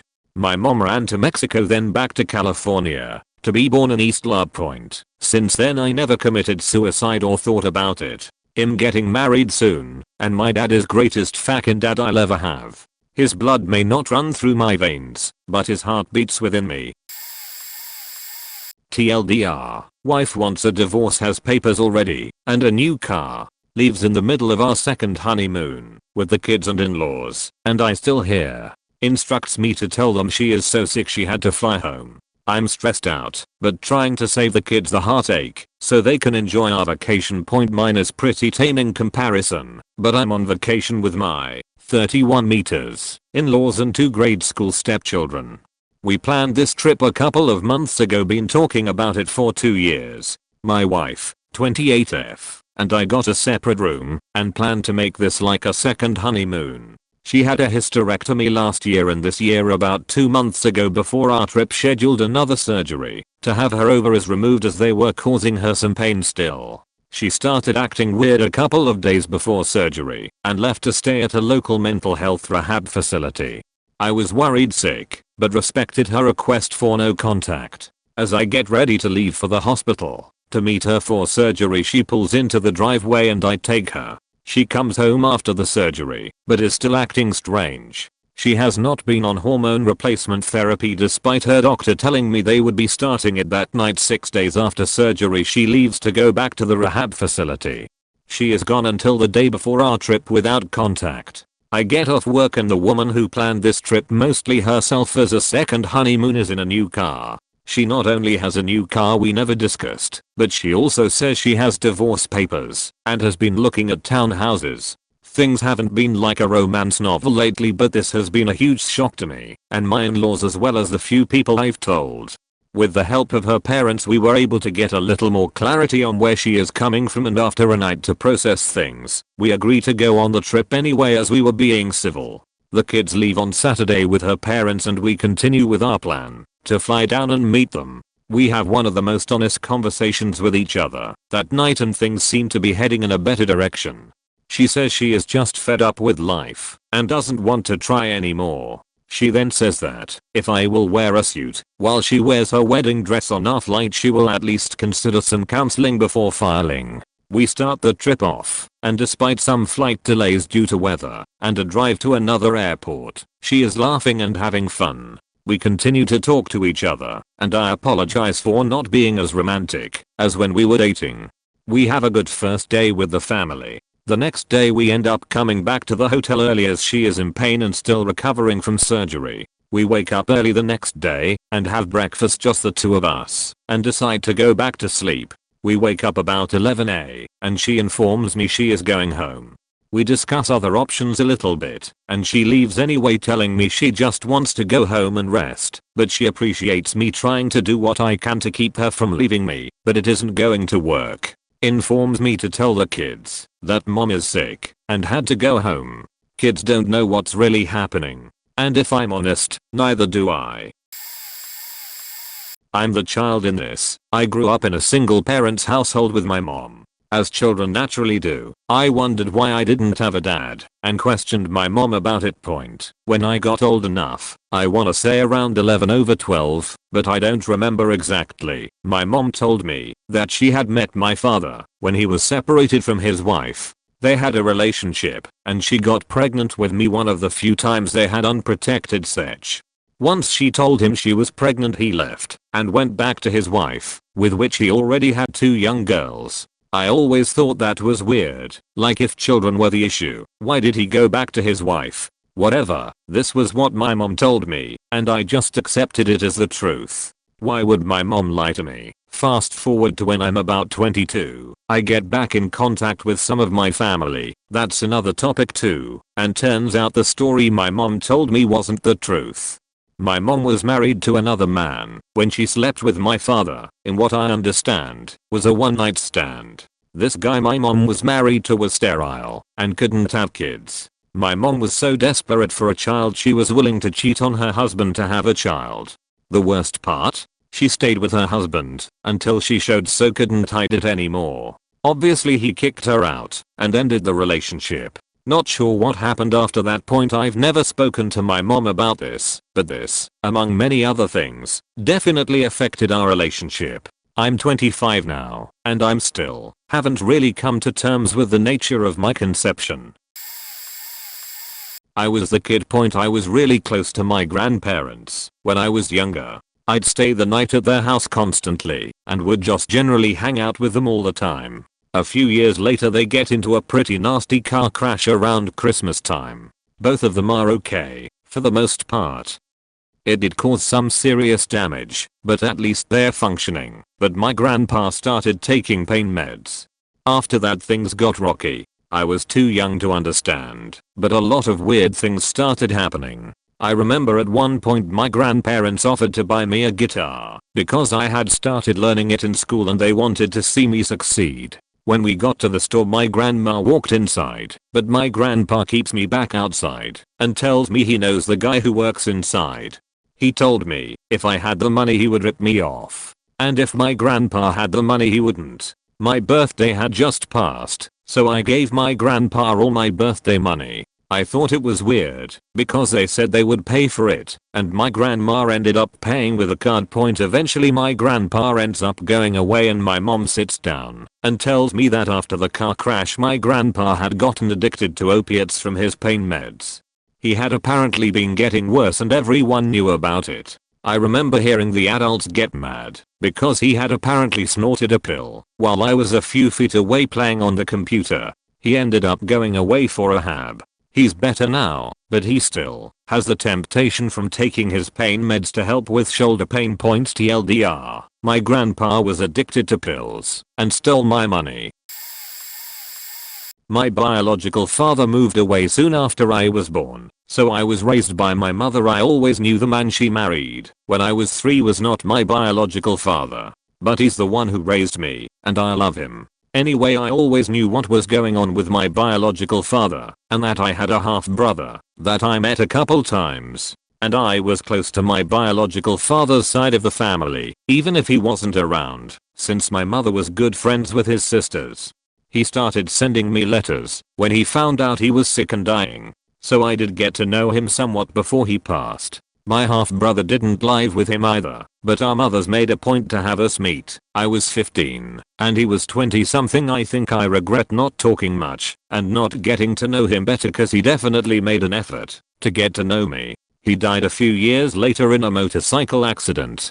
Anyway, I knew about all of this. My mother never tried to hide it for me. But when I was in college she decided to drop a bombshell on me that she just I don't know forgot about. We're in the car and my mom's just like, oh by the way your cousin saw your half brother the other day. Of course I'm like, what?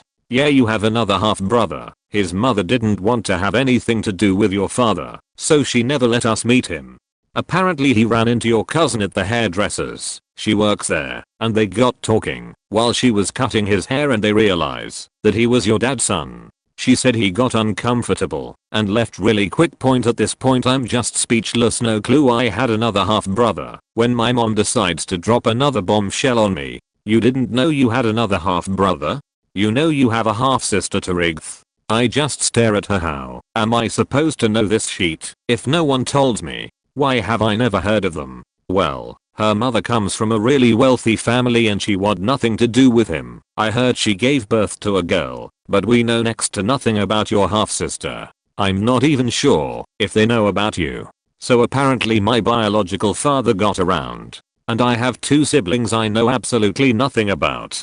Can't really say I blame their mothers. My biological father wasn't a bad man, but he drank a lot and preferred spending his time having fun than raising kids. I don't think he ever paid child support for me. I don't even think should my mother asked for child support. but my mother never hated him. It's strange when I think about it. My mother had 2 other kids after she got married, so I've always been the oldest sibling, but when I think about it, I realize I'm the youngest of his children. And that's a really strange to go your whole life being the oldest to find out you have older siblings you've never met. Child here. As a kid my parents divorced. Dad moved on to some insane lady and her severely demented 4 kids, 3 girls and a boy. When I was 5, almost 6, I started telling my mom about my older stepsisters using a ball or marble on my genitals. It woke me up. I was too afraid to move. Mom took me to counseling with CPS, Child Protective Services. I saw my dad once weeks later. Then I told everyone I lied. Case closed. When I became severely depressed at 16, my mom told a psychiatrist I was sexually abused. It was a taboo thing to discuss, so for 11 years, I thought I grew up a sick kid who lied about being molested. Instead my dad guilted me, begging me to take it back. I'd never see him again. It was my fault.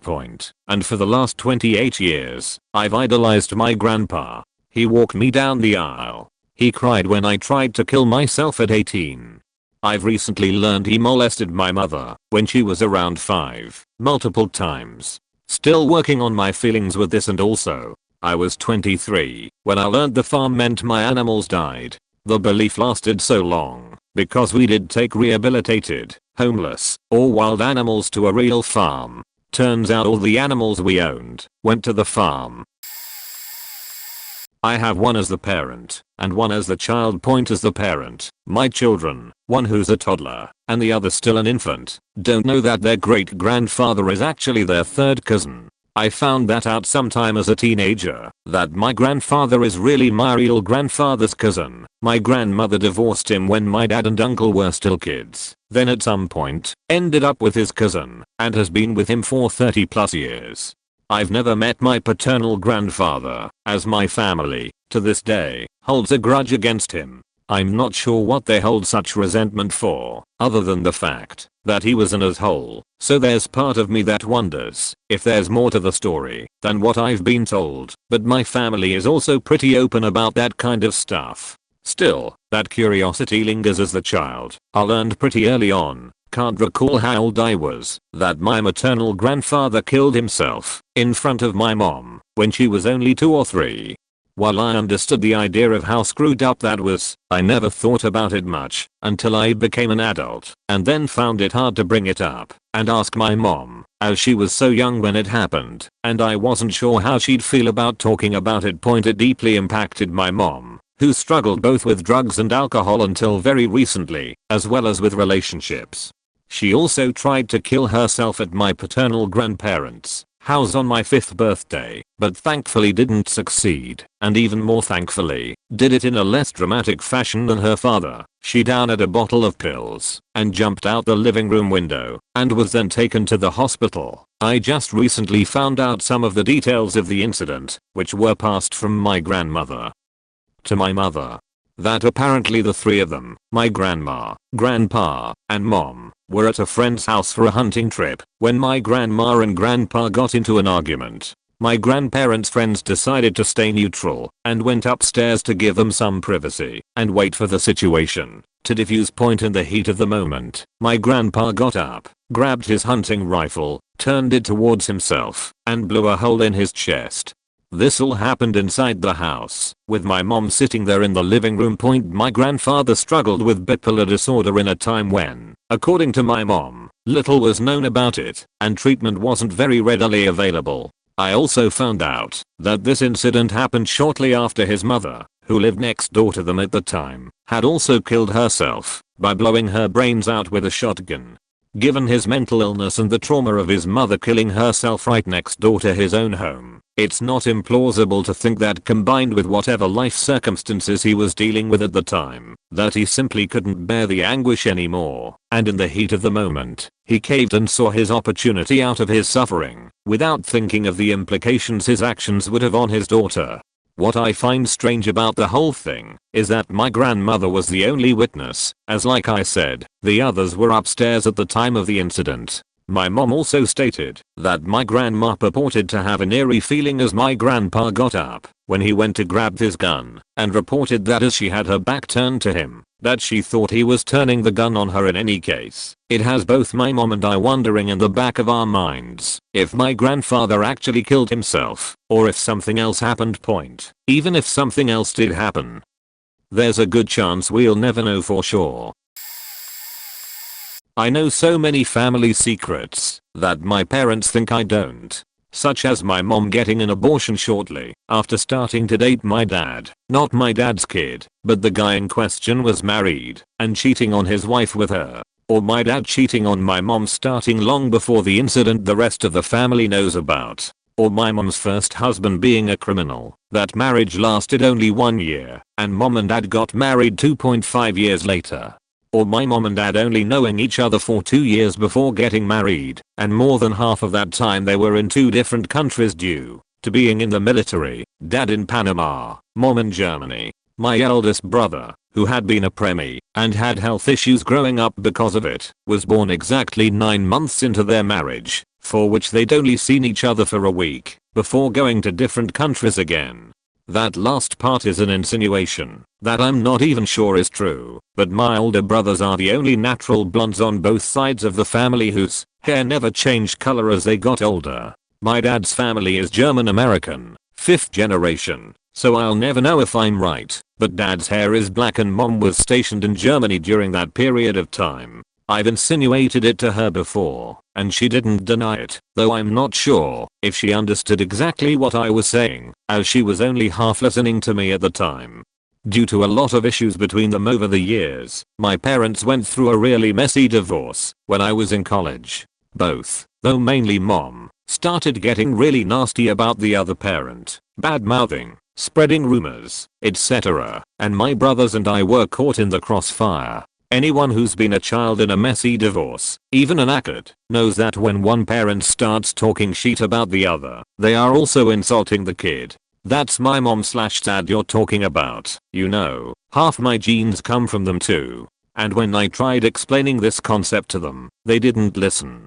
So I dug up some dirt on both of them to get them to stop. I've laid out the boundaries now. If they start bad-mouthing the other parent to me, doesn't matter which, doesn't matter why, I start telling them, and anybody else in the room, that I know they're hypocritical and full of shit. And exactly how I know that point, funnily enough, neither of them has tried it in over a year now, at least not when I'm in the room. My brothers think I'm a miracle worker. They still don't know the dirty history. It's not something my parents hid from me, it's something my grandpa hides from all of us. I got Ancestry a few years back to put to rest a family myth that we were part Native American. We are not. I found out something even more interesting. In the DNA match section of it, the part where people who share DNA with you show up, there was a woman who shared as much DNA with me as an aunt/uncle, but I didn't know who they were. I clicked on their family tree and did some digging, and it ends up in college my grandpa on my dad's side got 3 women pregnant. All 3 women gave their kids up for adoption, including 1 woman who had twins. 2 of my grandpa's children, the girls, have tried to reach out to my family, but my grandpa acts like they're crazy and tells them he'll sue them, etc. My grandpa is honestly a mean, horrible person, and I wouldn't mind calling him out on it, but I don't think my grandma knows. The other issue is, and I know this is really selfish, but my grandparents have a lot of money and I don't wanna be written out of their will. My dad knows about his half siblings, but just kinda suppresses it, I think. Acts like he doesn't really care. The other thing is, completely honestly, part of me has a bad feeling about my grandpa getting 3 women pregnant in the span of 2 years or less. Doesn't that seem a little off? All I know is I have a ton of family who I don't even know, and if they would like to get to know me, part of me thinks it would be great to get to know them. I have 4 half aunts and uncles, and so many cousins I can't even count. If anyone has any advice on how to handle this situation, please let me know. My dad has early onset dementia. One day when we first found out he had it, I was visiting, and my mom went to run an errand. As soon as she left, my dad got super weird and started pacing back and forth, telling me he has to tell me something. He proceeded to tell me he had a child with another woman right before my mom got pregnant. They got pregnant with me when they first started dating. He said the woman was married and he didn't know my mom and him were going to get serious. He claims she passed the child off as her husband's. I didn't believe him and thought he was either faking with me or he was more gone than I'd realized. He insisted he was telling me the truth. He begged me not to tell my mom. Naturally I asked my mom about it as soon as she got home. She was very interested and it was obvious she had heard this before. Apparently, my dad has told her the same story over the years and she thinks he's full of shit. She's really good at denial and my dad is really good at coming up with crazy bullshit, so I honestly have no idea what to believe. The timing of the confession makes me think my dad knew he was losing it to dementia and wanted to get it off of his chest. I have looked up both the mom and son's name on FB and nothing comes up. For some reason, less than a year later, I can now only remember their first names, probably because I have super early onset dementia, FML. My mom seems to remember them as people, so they at least exist, but without any FB footprint that I could find. We now pretend it never happened, and I wonder about it every now and then. As an only child, I grew up convinced that I had a half sibling out there somewhere, so it's strange to have it semi-validated. I was the child. My mother had me at the very young age of 15. She never told anyone the identity of my biological father. I was born on an American airbase in Germany, but moved to the States at 9 years old. I was molested by my step-grandfather. I thought he was my paternal grandfather, and when he kidnapped my sister, another story but ends okay, I actually felt bad that he didn't want to take me. He never assaulted my sister and I never understood why I was a target, not being a biological grandchild. The kicker though was applying to university. Found out I didn't have a credible birth certificate or a social security number. I had to go through a process of obtaining any legitimacy of my existence to go to some bargain state school, and I was not pleased. At 17 I found out I didn't know my biological father and couldn't prove my identity beyond a state driver's license. The abuse that I believed to be incestuous, or never mind, that I didn't know my actual birthday. My mother passed 4 years after this, but remained tight-lipped and literally took the identity of my biological father to the grave. I've worst case / best case scenario who he might be. Worst, my maternal grandfather's superior from the airbase, and I might be the product of rap. Best, mom ran with the 80s punk scene in Germany with the coke and the fun. She may not know or remember who he was. Story goes she didn't know she was pregnant with me until like 6 months or so, and hid it from my grandparents until she had a false labor close to my due date. She was a kid with a kid. I get how she sucked at formal documentations, but man did it really fuck me up all at once. I did learn total self-sufficiency, so there is that. Actually I'm the child but relevant. I was 18 when I found out my mom had a 5th brother. I always thought it was 4. They didn't even tell me, because I was 18. I just happened to be 18. They told me the day he died. Turns out number 5 existed. He was always trouble as a kid, slowly became a pathological liar in his teens, and became a major alcoholic around 18. Ended up in the Navy during Vietnam, in what he said was him straightening his life out, and was dishonorably discharged, which he failed to tell his family for a few years. He found an addict girlfriend who enabled his alcoholism, married, had a kid, then divorced shortly after the kid was born because she had decided to sober up, and he kept saying he would but didn't. The family found out about the Navy thing, and then this debacle around the same time, and that was when most of them officially shunned him. Some had already. Then a few months later he had another kid with the ex-wife under circumstances we don't know, and she won't talk about. One of the brothers who served in Vietnam and had also become an alcoholic due to PTSD, clean for a long time now, but was still drinking at the time, had kept up contact through this point, but they had a big fist fight not long after the ex-wife got pregnant. He also won't talk about that and gets visibly angry whenever number 5's name comes up.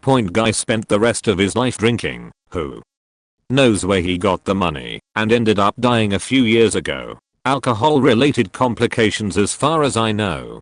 We never had any contact with him, only a few letters he sent to my mom during my childhood, always painting him as the victim, and stopping just short of being accusatory, despite claiming to want to rebuild their relationship. I don't believe he knew I existed either, and I have full faith that both of my parents would have broken his jaw without a word if he showed up on the doorstep.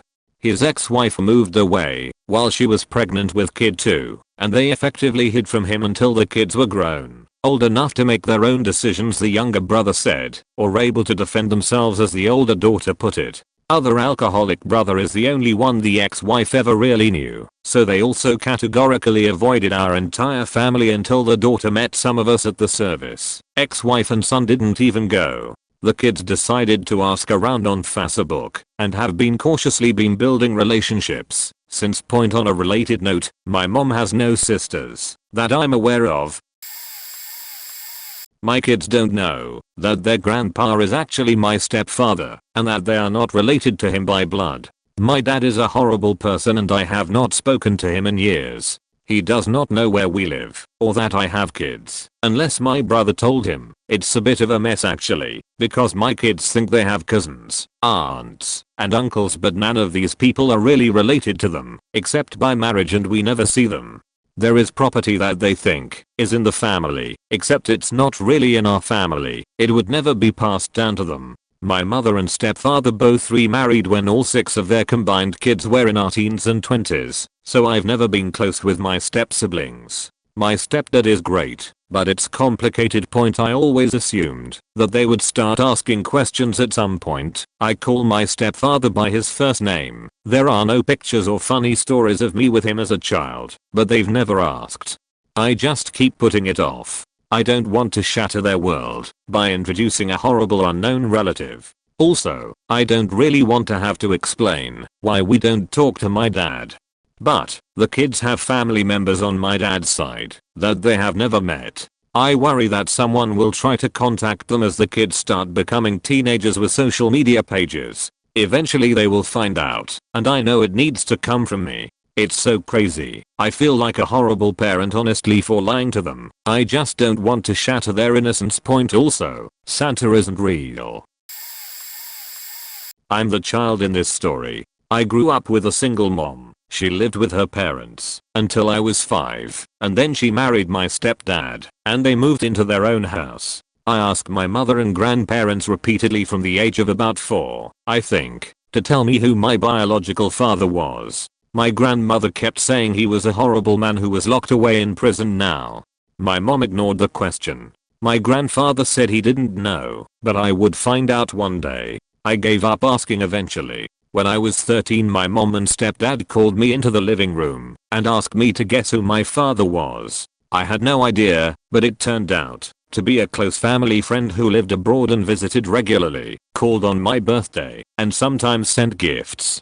I was clueless and a bit naive, I guess. He wasn't a "horrible man" locked away in prison, and to this day my mother has no idea why my grandmother said that to me, and my grandmother has no recollection of telling me that. My biological father was married and had 2 children, younger than me, had been single at the time of my birth, but had knocked up another woman whilst my mom was 7 months pregnant. I found out I had another half sibling at the age of 25.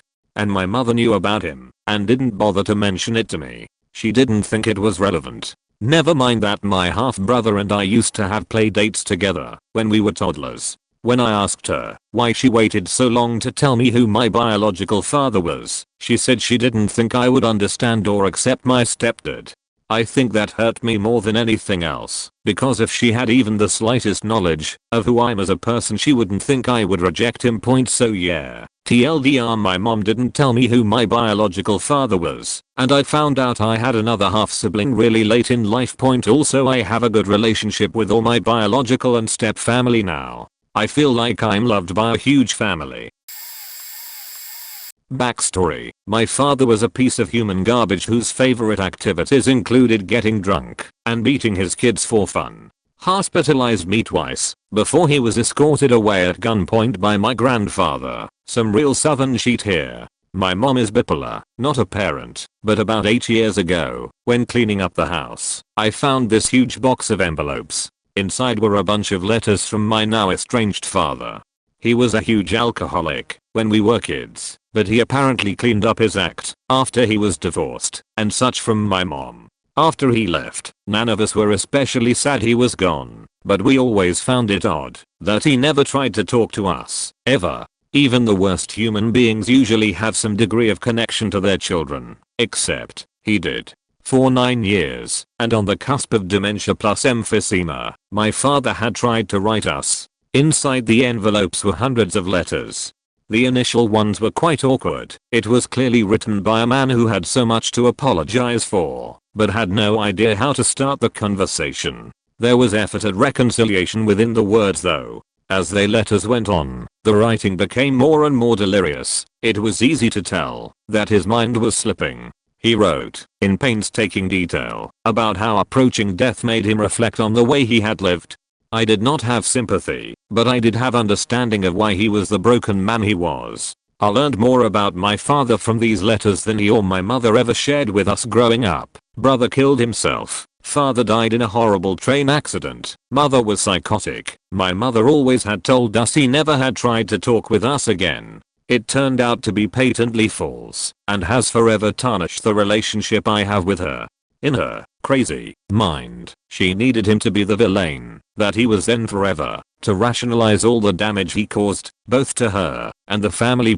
I have never had the desire to reconnect with my father. Too much damage had been done, too much time had passed. However, I stand by the belief that I deserve to know that he was remorseful, even if momentarily, that he did repent for his transgressions, and that even if he was unable to be present, that he did at least care about us on some level.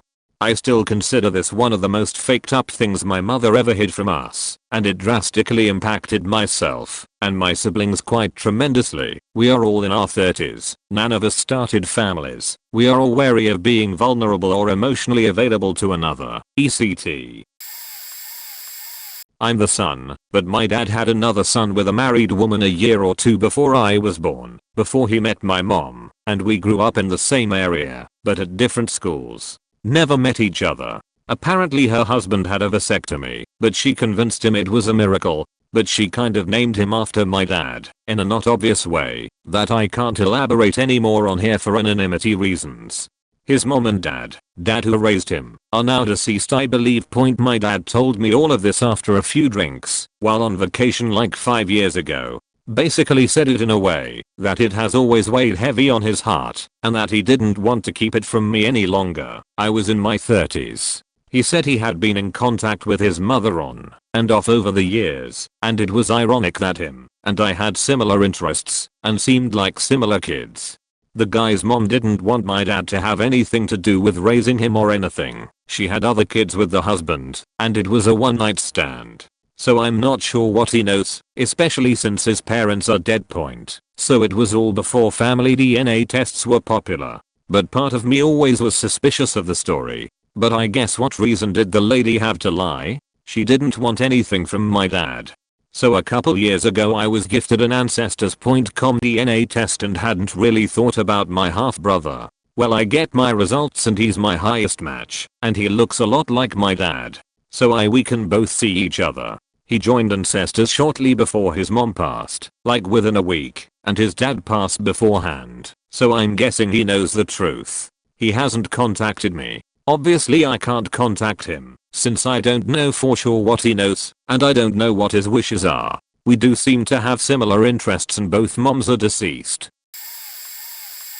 Obligatory throwaway. I'm one of the children and the horrible secret is that I killed our family dog. Molly was a Boston Terrier, and a runt at that. The whole family loved her so much. Molly used to love snuggling up under blankets, left piled up on the family room couches. One night, 8-year-old me is playing Guitar Hero alone, or so I thought, in the family room. I was really struggling with the opening to Hot 40 Teacher on Expert, and had failed upwards of 20 times. For those of you who have played Guitar Hero, when you fail you get booed and you suck. Gets flashed on the screen. The guitarist, you in the game, sometimes smashes his guitar on stage. I had seen my character do this thousands of times and never once thought anything of it, but this particular time I was so mad I decided to smash my guitar controller on the couch just like the game. I aimed for the cushions, not paying any mind to the blanket. The noise was awful. I hit Molly's head. She started to bleed from her nose, or maybe it was from a cut on her head. In a stupor I scooped her up and ran her upstairs to my parents' room. They sped off to a vet care place, but the damage was done. I killed our sweet family dog. I came clean to my parents, though that's not exactly courageous, since it was obvious I had somehow been a part of it. My siblings were never told what really happened. I actually don't know what they told my siblings, but for years, even just last month, I have considered telling them the awful truth about me. I don't know if it's as messed up as some others, but my husband and I think my stepdaughter's mom is an awful mother and shouldn't have her. She thinks her mom is God, and we just go along with it because she's 5 and can't understand why she's a terrible person. Short version is that she's one of your typical welfare moms. Long version, she hasn't worked ever, just lives off of food stamps and public assistance. Her husband is 20 years older and still legally married to his previous wife. He also does not work, is a felon with countless DUIs, and had his driver's license revoked a long time ago. All of their money goes toward parts for their project cars. Oh, and weed and booze. They're the type of people who are always talking about how their water is about to be turned off, but the next day they post a picture of new wheels on their junker. Right now they're living in a non-running camper in his parents' driveway. My stepdaughter has major behavioral issues and was recently suspended from kindergarten for assaulting her teacher and vice principal. When asked about it, her mom says, "That's just how she is." Recently she started screaming in pain from an ear infection the day we picked her up, and we found out that she hasn't had health insurance for a couple of years because they moved, and it was just too much work to get it back. We paid hundreds for an urgent care visit and meds, and told her mom she needed insurance immediately. She had it back the next day after a 10-minute phone call. They're setting her up for failure, and it breaks our hearts. They live several hours away, so we can't even have her enough to help make changes. When she's here with us, we try to be as positive about her home life as possible, but it gets really tough when she tells you that she knows that weed is supposed to be a secret, or that she's so impatient about dinner being cooked because her mom makes all of her food in the microwave.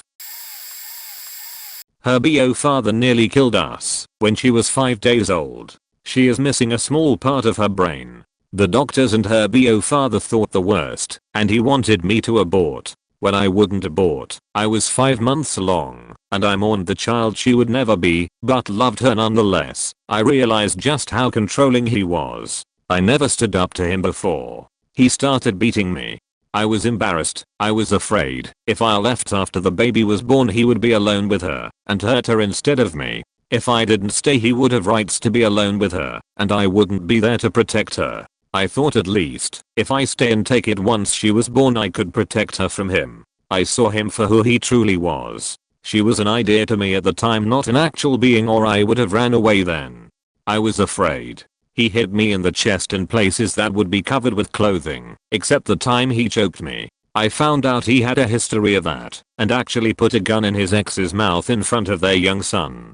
She was born, and above all odds, didn't need NICU or any care they predicted. She scored a 7 on a PGAR scale. She was and is so beautiful. She wasn't blind, like they said she would be. I was beyond lucky. She was 5 days old when he attacked me while I attempted to feed her. Because I didn't want to leave the baby and go out, I had to go back to work when she was 3 days old because he would not buy her smaller diapers. I thought for sure we were going to die that day. It was the worst feeling in the world holding a newborn, just trying to protect her from the blows, and he wouldn't stop.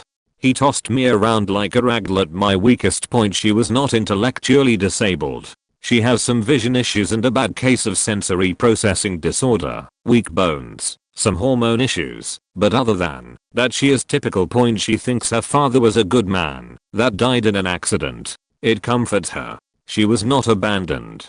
Her father was funny, a good friend, and a nice person. He never laughed as a newborn baby screamed, and a woman he swore to love forever wept on the floor. My ex, whom I still love, did die in an accident, so I think of him when she asks questions about her bio dad. He has little family left, and I think it would be best if she never knows the truth. I would love to take this to my grave. Many people in town think I cheated on him with said ex before he died. I told him if he left us alone he could tell everyone that, and I wouldn't press charges. I was desperate. He took me up on the offer. Some people think he was a victim. Some people hate me. I have a bad reputation, but she is safe and sound making lemonade as I type this. I don't know if it's as messed up as some others, but my husband and I think my stepdaughter's mom is an awful mother and shouldn't have her. She thinks her mom is God, and we just go along with it because she's 5 and can't understand why she's a terrible person. Short version is that she's one of your typical welfare moms. Long version, she hasn't worked ever, just lives off of food stamps and public assistance. Her husband is 20 years older and still legally married to his previous wife. He also does not work, is a felon with countless DUIs, and had his driver's license revoked a long time ago. All of their money goes toward parts for their project cars. Oh, and weed and booze. They're the type of people who are always talking about how their water is about to be turned off, but the next day they post a picture of new wheels on their junker. Right now they're living in a non-running camper in his parents' driveway. My stepdaughter has major behavioral issues and was recently suspended from kindergarten for assaulting her teacher and vice principal. When asked about it, her mom says that's just how she is. Recently she started screaming in pain from an ear infection the day we picked her up, and we found out that she hasn't had health insurance for a couple of years because they moved, and it was just too much work to get it back. We paid hundreds for an urgent care visit and meds, and told her mom she needed insurance immediately. She had it back the next day after a 10-minute phone call. They're setting her up for failure, and it breaks our hearts. They live several hours away, so we can't even have her enough to help make changes. When she's here with us, we try to be as positive about her home life as possible, but it gets really tough when she tells you that she knows that weed is supposed to be a secret, or that she's so impatient about dinner being cooked because her mom makes all of her food in the microwave. A few years ago I bought a chinchilla from PetSmart as a giftmas present to my son. They recommended a big ferret cage, since they are like mountain mice and like climbing to different levels. After a few months it started escaping from the cage daily and getting lost in the house, sometimes a couple days at a time. I kept finding ways to block what I assumed were potential escape routes, but it still would be missing when we got home every day. So I relocated him to a temporary place while I ordered a large fish tank to build multi-level platforms into.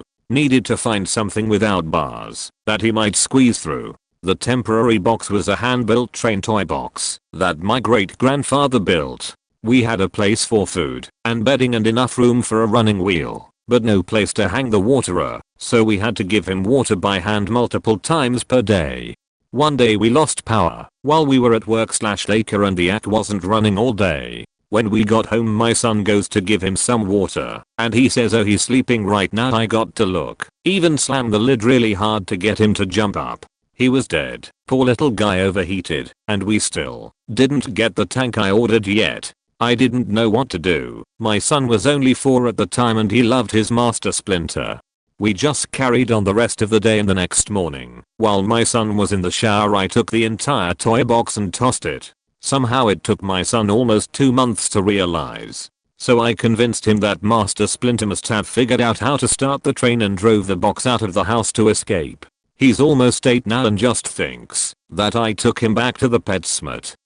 R.I.P. Master Splinter. I don't have any kids, but I can tell my friend's story, vaguely, since she and her husband don't use Reddit. Also no longer a secret, because the kid in question found out recently, and not really faked up as such, other than maybe how he found out about it. They have 3 kids together, and the youngest 2 are her husband's, but the first was born this summer, after we graduated high school, before they got together. The bio dad was a guy she was seeing, and he literally moved across the country after finding out she was pregnant, and had never seen or interacted with his son as far as I'm aware. Anyway, when he was about 3 or so, his mother, my friend, started dating another friend of hers who she eventually married and had 2 other children with. Because her son was so young, he doesn't really remember anything before then, and so assumed that the guy he was calling dad his whole life was his dad. They'd planned to tell him when he was old enough to understand. Her son has a minor medical condition. I won't say what other than it isn't life-threatening, but does affect/add difficulties to his day-to-day life. While doing a routine trip to the doctor for it, the doctor said something like the biological father not your husband, where her son could hear, and obviously he wanted to know what that meant. He was 9 at the time, and he did not take it well at first. He's doing better about it now, and seems to be okay with it, now that he knows the story, but at first he was pretty well devastated, the poor guy. I was the kid in the situation. Basically, I always thought my mom's parents were dead. She told me they died when I was really little, and I didn't understand death. So I wasn't sad or really understanding at the time. Then when I was about 13 my mother and I went to Publix. She was on the phone for a while as we shopped, and she ended the conversation on alright, bye mom. It took me a long time to figure out, but basically when I was really little, 3, my cousin molested me a bunch, and everyone on that side of the family took his side, saying I was a dumb kid and didn't know what I was talking about, and my dad told me to say that to keep my mom from divorcing him. All lies. It happened and I asked my dad why cousin was the only person to do that. My parents were already in agreement on splitting before. So basically I went 10 years with these repressed memories until I decided to dig a bit. My parents never planned on telling me and hoped I wouldn't remember, and my dad still refuses to tell me more details. My mom on the other hand told me all about the legal actions took and all that. Basically, TLDR, we disowned an entire side of our family because they took my molester's side. My parents told me they were all dead and made a bunch of other excuses as to why we stopped talking to them. Point to anyone in a similar situation. It's not your job to remind the victim if they forgot, but if they remember, they deserve to know, should they ask. When I found out I was pregnant with my daughter, it was the day after her biological sperm donor kicked me out with nothing, and I was homeless. When she was born, I was living with him again, because I had a horrible pregnancy and couldn't work, and everyone told me I couldn't be a single mom, and I had to get back with him, or I couldn't keep my baby. I loved her from the moment I knew she was there, so that was not an option for me. Being pregnant only made his abuse worse. He ditched us at the hospital after my C-section, and I had to call a family member to drive me home from the hospital. A few weeks later he freaked out at me for sleeping on the wrong side of the bed and threw an alarm clock at me while I was holding my baby. From the second on I knew I would never let him hurt her. It was the scariest thing I've ever done, but I left him and guess what? Being a single mom was awesome and I rocked it.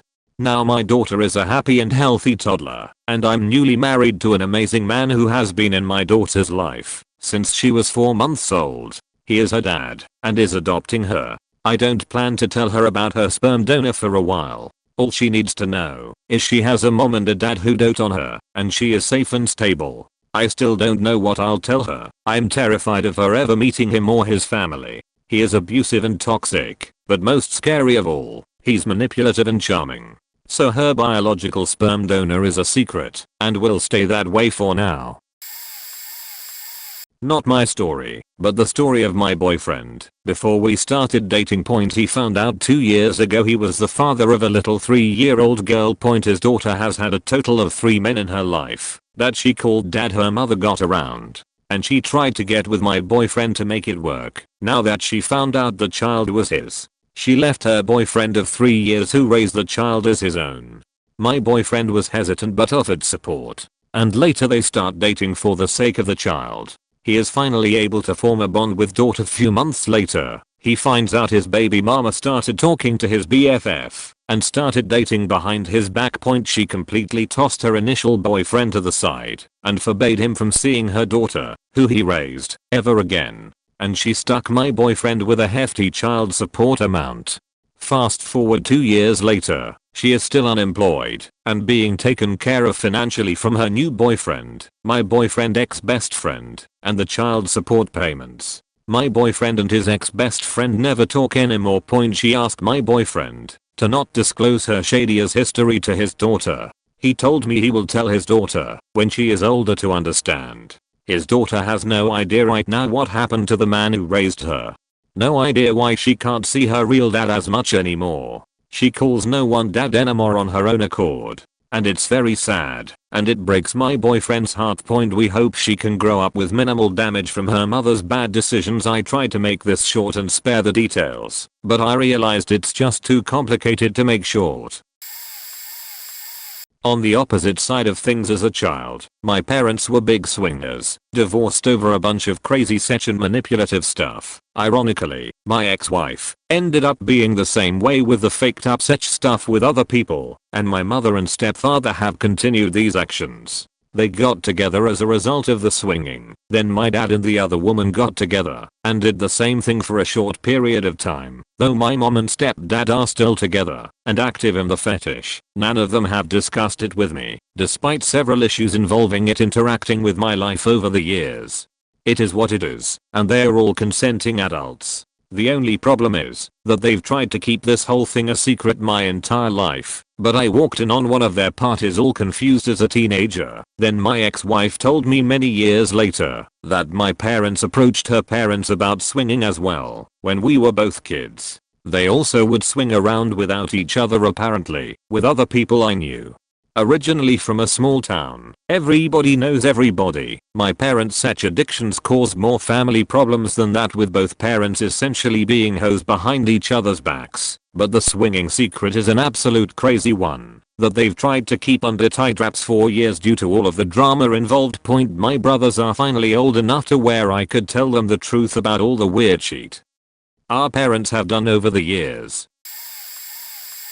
Read a lot of these and decided it was time to tell my story. I was the child and my sister and brother still do not know. We are all well into adulthood now. My parents split when I was 6. My sister was 3 and my brother was 6 weeks old. My dad ran away with another woman. As well as being an adulterer, my mother liked to call him a pervert. He was begin to born and taking sexy pics of my mother and others. Sometimes he would leave pics lying around his house. Cut to me being 14. I babysat for my bro and sis while my mom went out with a boyfriend. My dad suddenly came to visit when she was out. I think it was a weeknight, which I remember thinking was weird as he was always failing to turn up to see us on weekends, etc. He comes in with a new PlayStation for us, which was a dream come true. Then after giving it to us, he heads upstairs to my mom's bedroom. Again, paranoid me thinks this is super weird. After he left, I went up to her room and found a big brown envelope by her bed. I rang my best friend of the time and she came round, and then we steamed it open. It was a menu of sexual services with prices by them. If my mom did these things, then he'd pay her more alimony. No idea if she ever did any of it. But I did learn what cunnilingus and fellatio were. No Google in those days. I was sick to my stomach, but perhaps not that surprised. A couple of years later I said something to my mom during an argument about it. And my mom was a terrible parent with a real narcissistic streak. She nonchalantly said, "Your dad raped me and that's how your brother came to be born." My dad went on to have 3 more kids with 2 more women, and his current wife is the same age as me. She always really wanted to be my friend. My sister worships my dad. My brother stays out of it. My mum grows crazier by the day. She has an equally crazy partner. My dad knows I know and never discusses it. My dad is very charming and people love him, but I definition used to catch him looking salaciously at my friends. I don't talk to any of them now, and I'm much happier for it. This one is from the point of view of the child. Basically, there was a period in my life that I thought I had 3 grandfathers. Obviously one of them wasn't really blood related, but I loved him just the same. He took care of my and my brother whenever our mom had to work odd hours on her combined 2 jobs. Biological dad was an alcoholic, abusive liar, etc., and didn't even cover $1 of expenses for us. Now, at one point, we start disliking our dad because of his obvious bad life decisions and attitude towards us. And on point you can imagine he didn't like this and didn't know any better than to file a pedophile report on the man I loved like a grandfather. Of course nothing was found, and there was nothing that even indicated he was remotely close to being a pedophile. Heck, the police even straight up told my mom that these reports from exes pulling this stuff happens more often than you might think. Regardless, the damage had already been done. The entire 10-floor building where my third grandpa lived had seen the police show up. The whispers of potential pedo alert had gone trough. It had even been published in a well-known newspaper with his initials and surname. People started avoiding him. He got weird looks. Whispers kept going around. You get the point now. Being of old age like he was, and honestly, I don't think many young people would cope much better. He didn't take all this very well, and he just gave up on life. He refused to do anything health related anymore and let life slip right out of him. He refused any pleadings on yearly checkups for things like cancer prevention, ECT, things he would always follow up priorly, until he died a few years later. My mom waited till I was at least 20 years old to tell me this because, even though I can count the fights I have gotten into on one hand, she feared that, as a mixed result of my ADHD and blind anger and hurt, I would have killed, or at least beaten up my dad till the point he couldn't walk. And honestly, even though it pains me a bit, I can't say I'm sure that I wouldn't have done it. TLDR version. We had an old man who was like a third grandpa to me, and my BO dad / alcoholic as whole made an entire building think he was a pedo preying on me and my younger brother, even though innocent and proven so. Our third grandpa basically committed suicide out of shame. Mom waited till I was plus 20 to tell me out of fear I'd fuck up my dad.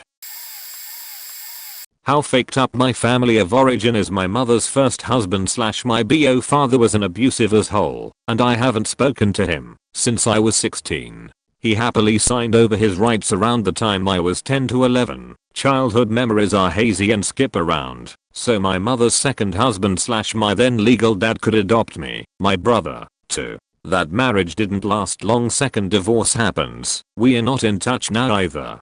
Mother is abusive, controlling, and manipulative. There is definitely some very serious mental illness there. I'm being treated for a form of PTSD because of her. She'll never acknowledge or treat it. She will only continue to destroy every relationship she has and wonder how everyone can be so mean. My daughter is 5 and met 2 of grandma's boyfriends before I said to hell with that nut job's feelings. No more of her men around my kid. Miss, men come and go, but family is forever. Quote from when she was trying to get me to cancel my wedding and stay with her codependency as a beach. Can have all the faked up relationships she wants, but I'm not going to have her normalizing this lifestyle for my kid.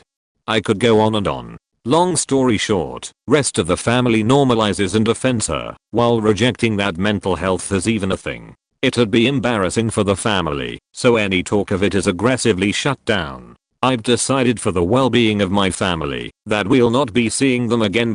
I just told my daughter that grandma has done and said a lot of hurtful things and won't apologize, so she's in timeout until she can act right. I put the ball in my mother's court, requiring mental help before I'll have anything else to do with her, so I know that this is forever. She'll never admit there's anything wrong with her or that she's done anything wrong. Someday, when my daughter is older, I'll explain, but for now, it's the best I can do. I'm not going to do what my mother did to my brother and I after her divorces and tell her all the horrible things grandma did. All she needs to know right now is that grandma is in timeout. Probably too late to the party, but my parents kept a secret from me until a couple of years ago. I'm 22. We used to drive 8 hours to visit my divorced grandparents every once in a while. My grandpa was remarried with a much younger woman, but as a kid I didn't think much of it, and my grandma lived in the same town, but didn't speak with him anymore. We usually paid separate visits to each home, since my mom was still quite close with her mom, my grandma. I found out recently that my grandpa was actually a really rotten guy, treated my grandma and my mom / her siblings like shit. He cheated on my grandma with the younger lady who he ended up leaving my grandma for. My mom had horrible memories of her dad/his new wife and resented the hell out of them, especially her dad. Looking back, I didn't notice her discomfort in visiting them at the time, but I see it now. Why did we visit them, though? My mom told me when this all came out that she didn't want me to be deprived of a relationship with grandparents. She figured that her relationship with them shouldn't cause me to have no grandparents at all. My dad was not on speaking terms with his mom and we never visited. Different story though. They spoiled me just like any normal grandparents would, and I never would have known how horrible my grandpa really was until my mom told me after he passed away a couple years ago. Side note, his wife is now writing a biography of his life, which is weird. He was put on a pedestal, but actually not a great human being, very misogynistic, etc. Anyways, it changed my whole perspective after I found all of this out. Really shows how strong my mom was to spend time with people she was uncomfortable around. My grandparents always treated me so sweetly, and I still don't quite understand how they could be so nice to me and so horrible to her. Not a parent, but a child. My BO father and mom had a really abusive relationship. My mom seemed to have Stockholm syndrome and wouldn't leave. He cheated on her, did bad cheats to her, all of it. They split up eventually and now my mother is with my stepfather. They just had my little brother, and all is well. Except for the fact that they hid from that my BO father had a child with another woman in 2016. Adopted them off. I'll get into that, and that me and my full siblings will probably never get to see them again. We were eating breakfast one morning on their bed, talking, when my stepfather said something along the lines of, "Well, some women just can't get out of it with the kids like your mom did." I froze, confused, and asked him what he meant. He didn't know that my mother hadn't told me, and after finding out I ran to my room and cried. I cried for 2 days straight in the shower, would write them notes, and after asking my grandmother for photos and their info, which she knew too. All the adults did. Fakers. She even wanted to keep the photos, even though she has no blood connection. I wrote their name above my headboard and promised to find them. My grandmother told me that she was trying to keep in touch with the adoptive family so there would be a connection for me and my siblings when we were older, but the adoptive family wasn't cooperating. They flew down here from New York, quickly grabbed my sibling, and headed off back. They said they would wait at the airport for my grandmother so she could hold them real quick and give them a baby bracelet, but when she got there they were gone. They kept up with sending pictures for a few weeks, she said, but one day they said they would do it no longer, that they decided it was best for their child and to be assured they would be taken well cared of.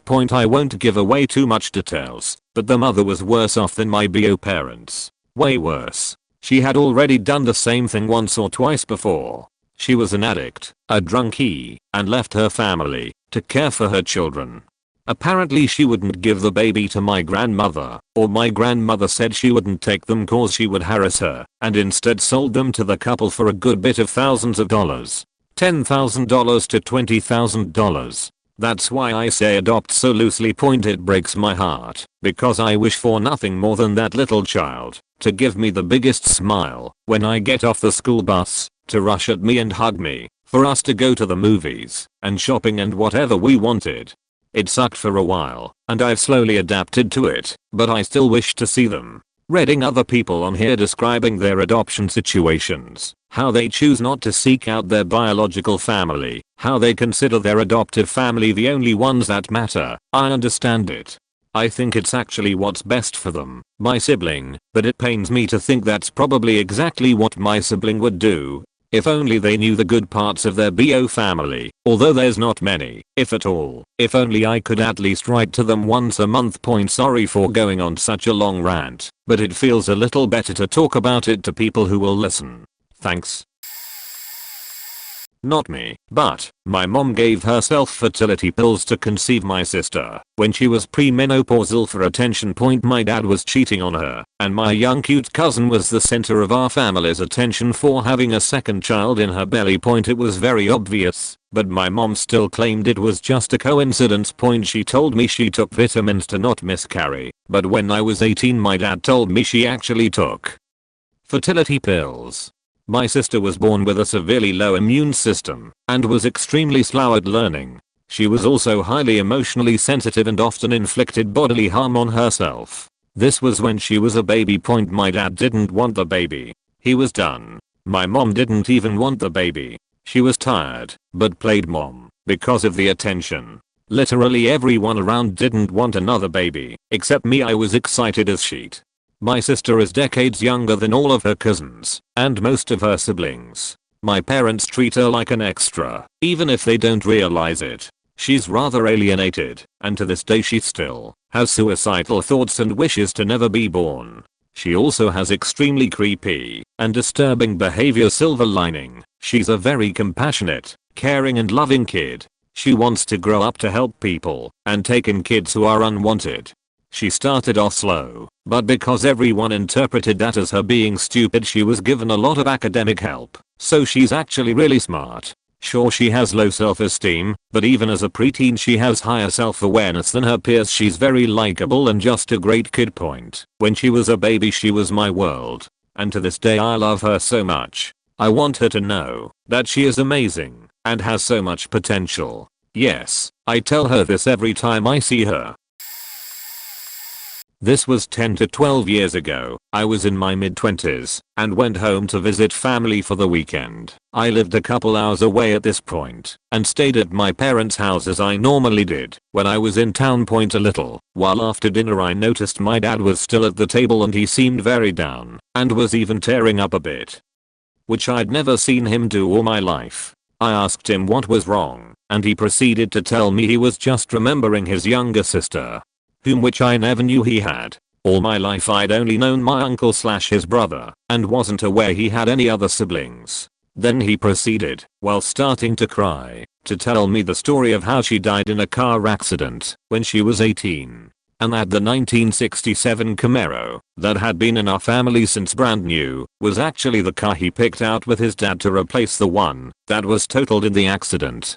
I was dumbfounded and didn't know how to react. I had no idea about any of this all these years, and the only death in the family I was ever aware of at the time was when my grandpa, his dad, passed away when I was in 3rd grade. I completely understand why it never came up though. A few months later, when I was visiting, he randomly gave me and my 2 older sisters a picture he had of his sister that he'd made copies of to us. Again, I had no idea how to react. From my pop, this was a picture of a complete stranger I didn't know, yet was part of my family. I took and thanked him though. He later sold that car about 5 years ago, and well under what it was worth. It was mint condition, running, low miles, and I still can't understand why, given how personal it was to our family and the fact he had kept it all these years and spent a lot of money when I was a young kid to completely restore it. I just don't get why. He claimed it was because he couldn't work on it anymore and that nobody would help him, which wasn't true. He just tends to be picky / stubborn about PPL helping. I would have loved to buy it, but I didn't have the money, and I know my uncle, who was born many years after my dad's sister passed away, had offered many times in the past to buy it. But my dad didn't tell his brother he was selling it and just sold it one day, then used the money to buy a new truck, which he didn't need and barely uses. It's 5 years old and has less than 2,000 miles on it.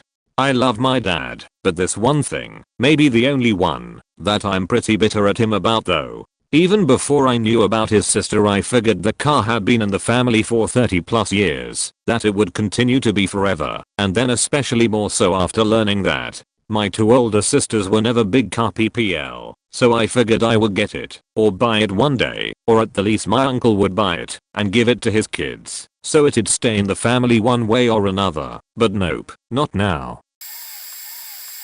I've a secret I've been hiding from my parents. Some pre-context, I'm 30+ years of age and I'm adopted. I've known since I was very young. One of my first books was on adoption and its meaning. I was one of the very few that had the opportunity to meet their natural parents. I didn't get to meet them until I was in my early 20s. We have a bit of a relationship. So, in my mid to late teens, I developed depression and had a bit of an identity crisis as I felt like I didn't fit in with my family. Me and my brothers, twins that my adopted parents had after adopting me, never got on. Also, going through my teenage years, I developed a bit of an attitude and wasn't always a good son. One night, after my parents came home after a few pints, I had done something stupid and was deserving verbal lashing. This particular night, my father was giving out to me and finished it off with, "Had I the option again, I never would have adopted you." The next morning, nothing was said, so I shrugged it off, but I never really forgot it. After a few more years my parents separated. I had to step up and try be there to support everyone through the difficult time. When consoling my mother, she told me that my father had cheated on my mother only a few months before adopting me. After she said that to me, I got reminded of what my dad said those years ago and started to have bad thoughts. My dad never really wanted me. His marriage ended because he cheated on my mother as well. I started to develop an alcohol problem in silence. I've since dealt with all my issues and my relationship with my parents is good again, but they still don't know what was said to me. Not me, but my grandmother and my mom. My mom was told her entire life that her father was dead. She had a different dad from her 3 older siblings, and they had their father, but my mom didn't have anyone, and my grandmother had mental illness. My mom had a very big gap between her and her older siblings, so they all grew up and moved out of the house, leaving my mom with my mentally ill grandmother. My mom would always go to the church on Sunday and light a candle for her dad. She used to believe that he was watching over her, that if he was alive he would have been there for her like her siblings' dad was for them. So one day she finds a paper from the government that said, "Is the father alive?" And yes written next to it. Do you want to contact the father? No written next to it. My mom confronted my grandmother and she confessed that he was alive, but he lived in Italy and she didn't know where he was. She thought it would be easier to tell her he was dead. My mom was fuming, but she decided to save money and go to Italy to find her father. During this time she met a girl who kept saying she was psychic. The girl told her, "Ask me any question." So my mom, thinking she would best her, said, "Well, I'm looking for my father. Can you tell me where he is? His name is." And the girl says, "Oh, him, I know him. He lives around the corner from me." Turns out my mom lived in the same neighborhood as her father her entire life. But yeah, this doesn't end happily. She eventually met him. He had his own family, and it was apparent had cheated on his wife with my grandmother, leading to her pregnancy with my mom.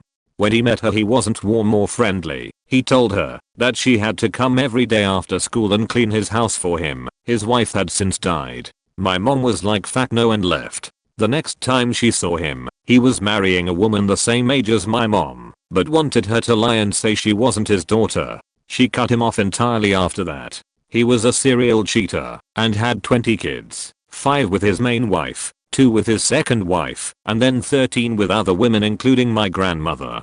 Also the true story. He apparently had abducted my mom as a baby with the intention of keeping her. My mom's uncles had to go to his place, threaten him and get my mom back. The whole family decided together to say he was dead to protect her. We are pretty sure he's done that more than once. His youngest kid is rumored to be from another woman other than his second wife, and then brought home to be raised by the wife, as if it was her kid. It's all around a crazy story. My mom reconnected with her half siblings a few years ago and now they are all Facebook friends. TLDR, my mom was told her father was dead, and when she found out he was alive they said he lived in Italy, but it turns out he lived in the same neighborhood. She met him, and he was in his hole. Found out later he had tried to abduct her when she was a baby and they lied to protect her. Throwaway act.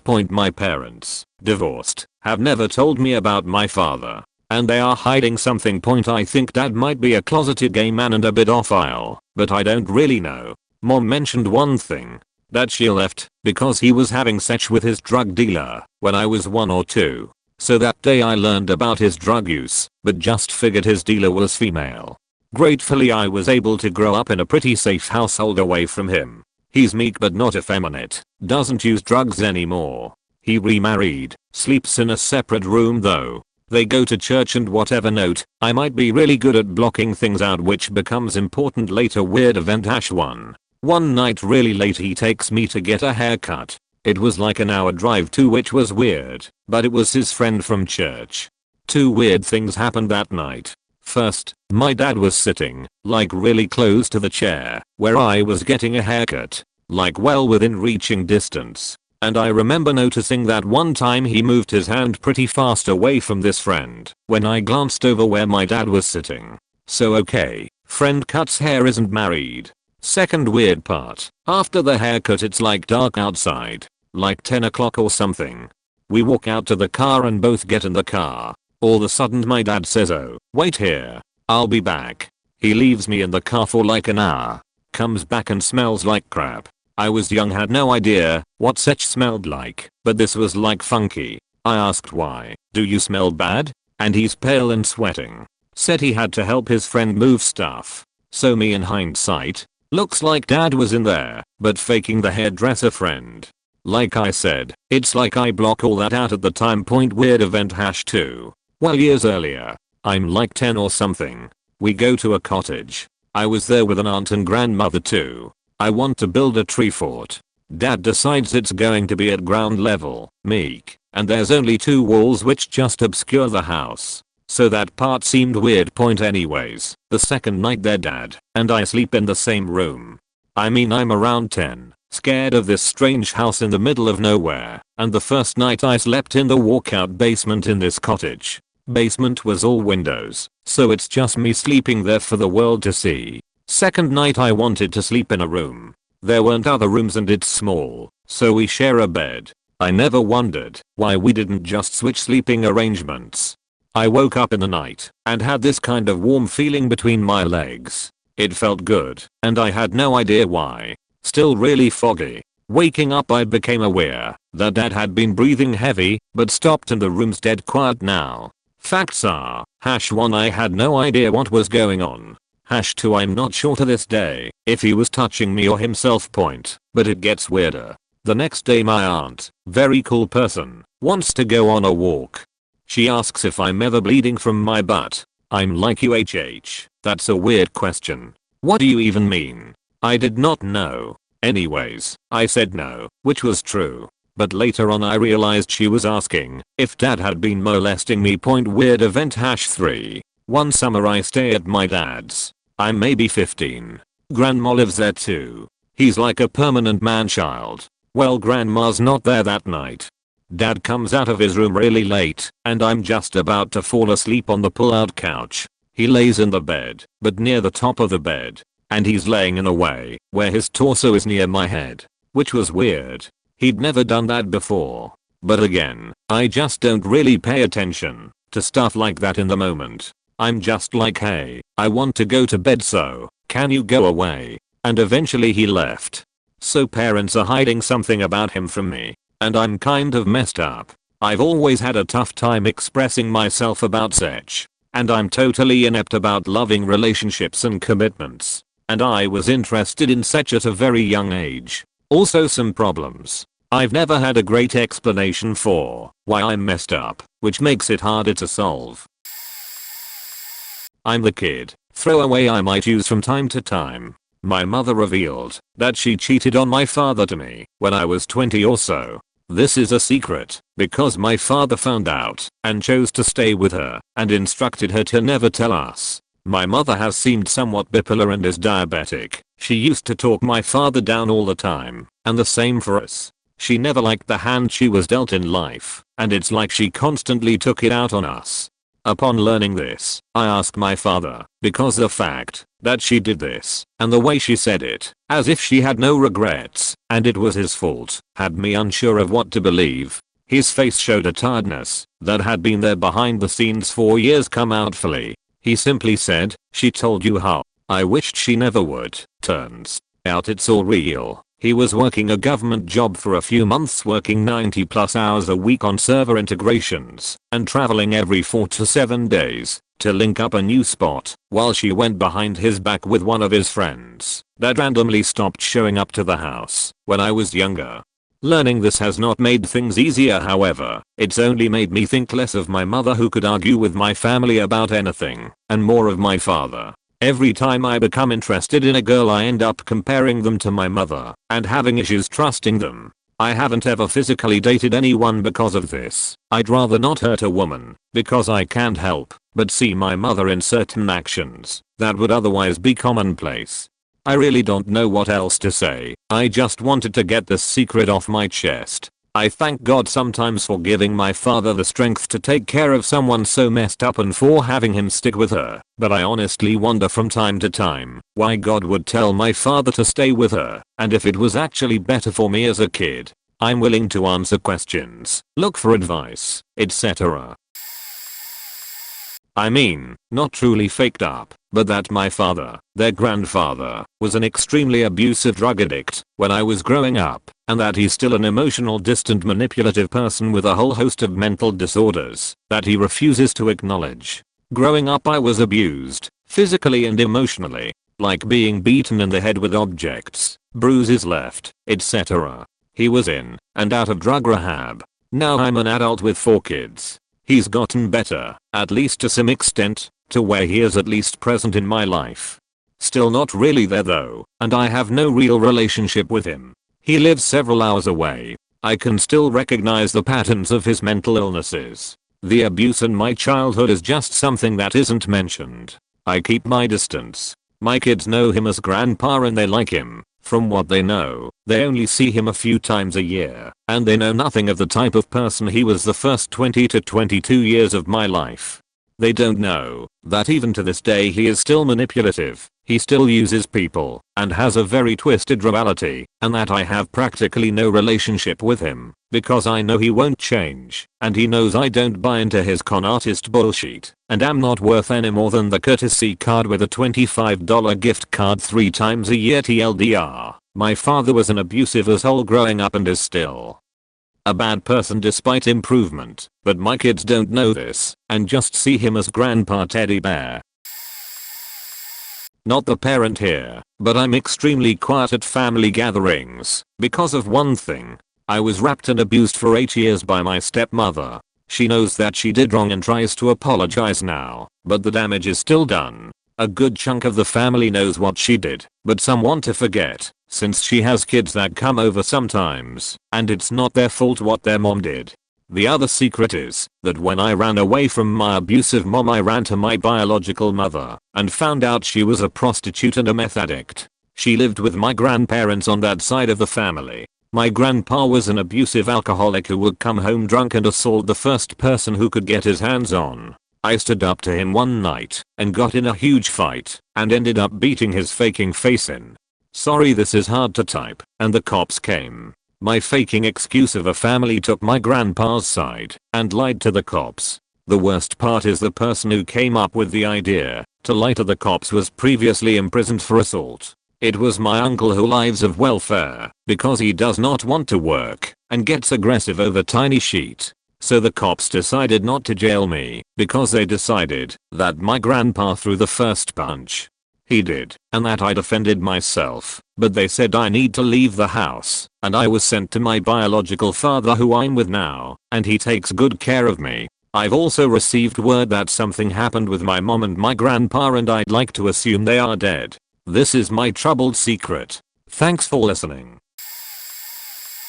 I'm the child and I think all things considered my family is pretty tame, but once I was adult, one night in a semi-drunk rant my dad finally told me the truth behind pretty much everything that happened growing up. Nothing too crazy compared to the rest of this thread, but he told me about how the reason he and my mom got divorced was because she had racked up around $25,000 worth of credit card debt in his name. And that later on after me and my sisters lived with my mom unfortunately, moved to a new house. Apparently my mom was never actually able to sell our old one and instead decided to just stop making payments on it, cause it to get foreclosed on while it was still in my dad's name, which is why he was forced to live with his parents 4 years after that. It was impossible for him to get a place anywhere. The worst part is that she didn't even tell him about it. He didn't even find out until he got a letter in the mail from the bank about it. The only other major thing he told me about was the fact that my super Christian aunt had an affair with one of the guys that went to their church, and they kept going to that church with that guy after she was caught, and my uncle had to see that guy every week for years. It explained a lot about why they were always yelling at each other when I would hang out with my cousin. And eventually they stopped, but that ended up because they decided that instead of getting a divorce they would have a new child to try and fix their marriage. I admire all of you who chose to not let X be around your kiddos because of being pedophiles. My dad messed with several children and went to jail twice. None of us were touched. Weirdly, we still have contact with him. To say the relationship is strange and strained is an understatement. It helped he moved over 300 miles away from all of us. Sister chose to allow contact with her 3 boys, but not once in their upbringing was he allowed to be alone with them. Ever. From the beginning, they were told Del was never ever allowed to be alone with them. As they got older, they were told exactly what he did. Again, the long distance thing helped. There was no granddad affection. Brother had a girl. Again, even as a baby, my niece was never ever allowed to be anywhere near Rel without another adult. I just found out 3 months ago, my niece was never told until now.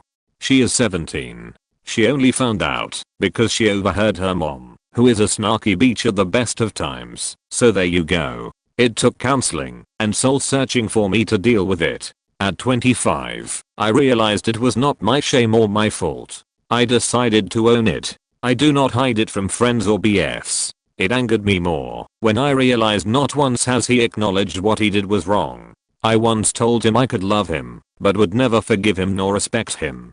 At 86, he finally apologized for his past behavior. Although, he did think he was dying at the time. Edit. Dad has never talked about his childhood.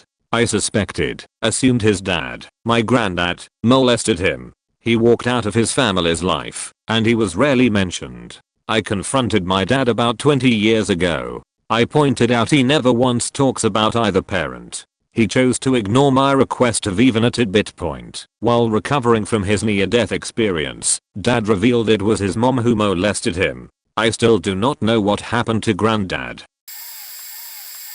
Not a parent, but instead a kid. I have a grandfather that I'm not supposed to see. My mom has tried to keep contact with him over the years, but he has never had any success as he had been a pretty big asshole. My uncle still visits him, but oftentimes comes home pretty turned off.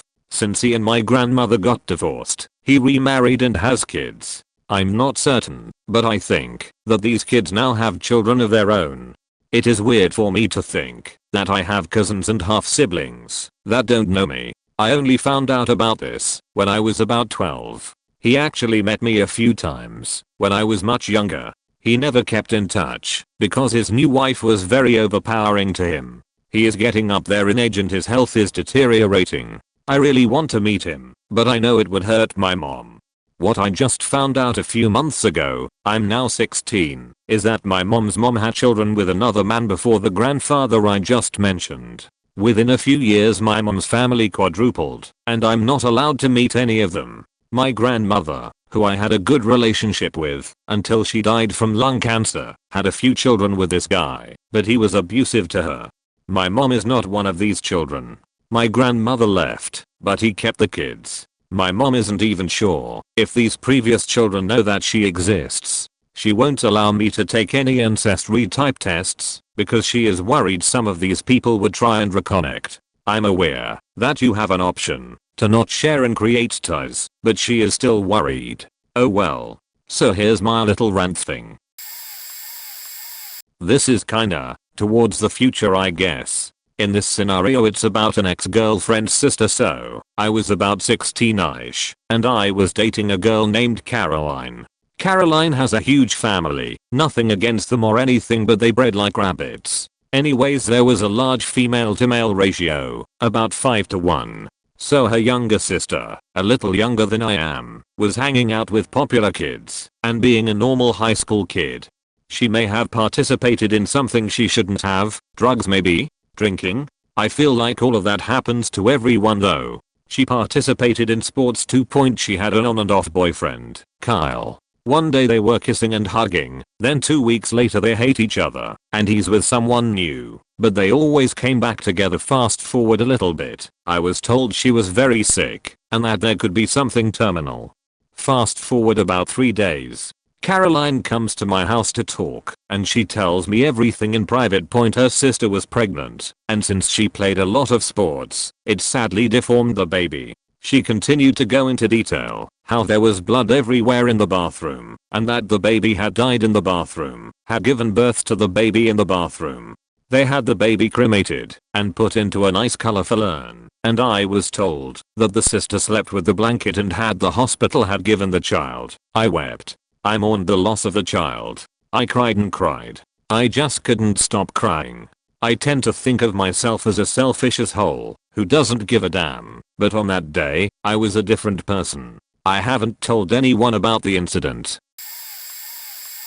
TLDR, niece and nephews don't know that granddad wasn't the biological parent to my brother. Also, family skeletons get dragged out, which reveals a surprise about extra siblings that were adopted out. Mum doesn't know I know about the secrets. Dunno what brothers know. Full version. So, not my kids, but my niece and nephew, and yeah, bigger kinda family web. When I was born, it was mum, dad and 2 older siblings at home. Brother is around 14 years older than me, sister is around 10. Both were from mum's first marriage, and she had full custody of them. My younger brother was born a few years later. First husband, according to mum, was a giant as whole, was a cop and took bribes, allegedly, cheated on her, carried on emotional and financial abuse. While I was in primary school, my sister ran away and ended up staying with her dad. This was clearly a massive deal to mum, as she has rarely spoken about sister over the years. Fast forward a bit, and I'm close to turning 21. I get a phone call from someone saying it's the sister. She says a few key things about the family and I know it's her. She then proceeds to lay out all of mum's skeletons that she learned over the years from her dad and stepmom to me. Older sister's father has just passed, and she had decided that she wanted to contact me and tell me all the secrets. My mind is a little blown, as according to this, I have 3 more siblings all given up for adoption. 2 born when mum was super young and before her first marriage, and 1 born when mum was older and was born between sister and I when mum would have been in her late 20s. So the siblings go like: adopted out, female, adopted out, older brother, older sister, female, adopted out, me, younger brother. My mind was blown, and I met/had contact with 2 of the 3 secret siblings. Both have very obvious familial resemblance to mum, especially in her younger years. The third has never been located for whatever reason. At the time I made a decision not to tell mum what I had been told. It wasn't her choice to tell me. Someone dragged these out into the light, and well, they were all decisions she made before she met dad and had us kids. Everything seems to be fine as I tiptoe a very careful line, and by this time my dad has cancer and is fighting like nothing else. Life continues on until dad's condition deteriorated, and one of the adopted out sisters threatened to find dad and tell him the whole story, saying he had a right to know what the woman he married did to her, birth and give up for adoption. She, middle sister that was adopted out, advised me that she went and spoke with mum's brother at his house by knocking on the door one day and didn't have an issue doing the same to dad at the hospital. I objected on the basis of, if he already knows, you're just burning any relationship I have with my parents, and if he doesn't know it's all happened 30+ years ago, what difference would it do now? I said if she continued to push this, I would just cease contact, and that's it. In the end, this middle sister was too much of a loose cannon that I cut contact with her and basically shut down contact with the one that dragged this all into the open. Mum doesn't know I know. I'm not sure what older brother knows. Younger brother potentially has no idea at all. And because we grew up together and I just call my older brother, my niece and nephews don't know that their granddad was actually the man mum married and made a life with. Nobody says not to tell them, but at this point we just kinda brush past any questions because there's no need to burst the bubble with them. Done on mobile. Forgive any type of CCT. Maybe not super faked up, but my daughter's father was mentally and physically abusive. He was also a repeat adulterer. Over the short year-long marriage, I can't count the number of times he cheated, including when I was in the hospital with PPROM and being told there was a chance infection could set in and my unborn baby, and potentially me as well, could die. He was out faking other women, and I was stuck at an on-base hospital for 5 weeks. Our marriage ended when he tried to kill me, slammed me against the front door, and strangled me when she was about 7 months old. The state decided to press charges on my behalf, but never got my testimony and then dropped it without my knowledge a few months later. Even after he broke the protection order numerous times, unfortunately, I didn't have the means or funds to fight him in court for custody. I had to represent myself. When we filed for temporary orders, I did well, but he was granted her every other weekend while stationed in our state. I was forced to stay married to him until he returned from out of the country because he was military. I couldn't finalize our divorce until he returned. So he reaped the monetary benefits of extra dependence and separation pay for several years. Military doesn't consider legal separation for benefits. You're either married or not. At least that's what I was told at the time. His visitation didn't start until she was almost 6 because he was stationed out of the country shortly after the attack. She's 9 now, and he's deployed, and recently was stationed in another state. Her last visit with him before he left, she begged to skip. She came to me because she is scared of him and says he's mean to her. Calls her names and swears at her, and on occasion he's thrown things at her. While mad. I want to tell her what an adultering piece of abusive crap he is, but I also want her to come to her own conclusions. Once I heard about what he was doing to her, my blood boiled, and I had a pang of regret for not fighting harder for custody. He won't be back in the state until 2022, so I have time to get my ducks in a row.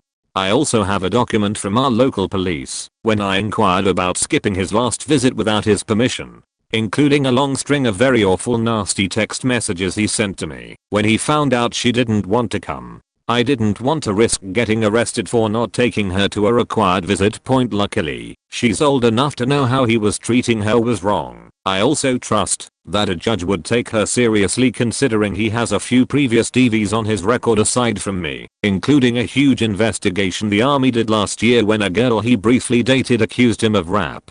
He's narrowly missed getting kicked out of the military several times since I met him, including testing positive for drugs, even though he's an officer. His sister lied to the military under oath and claimed to have accidentally given him a pot cookie or something. I honestly don't care about pot or that he tested positive. I do care that he's done numerous things that should have ended in dishonorable discharge and has weaseled his way out of it by paying friends and family to lie on his behalf. I can't tell her the truth yet. One day I will tell her why we split, how he treated me and beat me. She's questioned it, and I've given her the "some people just realize they don't belong together" spiel, but she's getting more curious, requesting more details. Bright side, my husband came into her life when she was 2, and he's raised her as his own. We're a family of 4 now, and he's never referred to her as anything but his own child. He's the first person she called daddy, and still is. She calls the other dad too, but usually dad plus his name, and never just dad. My husband has also agreed to adopt her if the chance arises, or if we can somehow get full custody. Then we can change her last name to match the rest of us. He treats me like I deserve to be treated as well, so my kids are growing up seeing how a real man should treat his wife, and vice versa. With love, respect, affection and calm committed reasonable communication and compromise. That his father is a horrible liar and my whole relationship with him has been a mess. When we first got together he lied about being sick and wanting a family. So we worked on that, and I got pregnant. Then I find out he has a kid with some woman and is in a relationship with another woman who's pregnant and a mother to his other daughter. We broke up and got back together months down the line. My fault, I should have stayed away.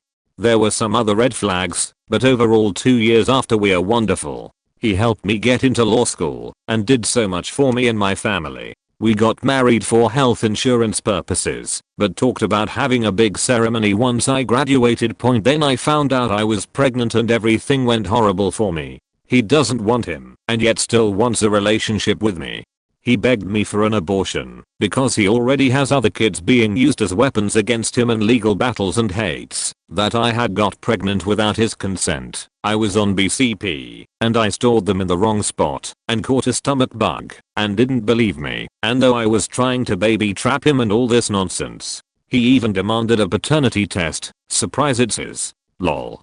My son is my one and only. Honestly, I didn't want my husband's kid, not until we got everything else straightened out. I was happy to raise his other kids and help with the legal battle for custody. But when I found out I was pregnant, I was selfish. I wanted my baby, so I kept him. But the pregnancy was a big secret because my husband had made me feel so ashamed. One of the happiest times of my life turned awful because of him.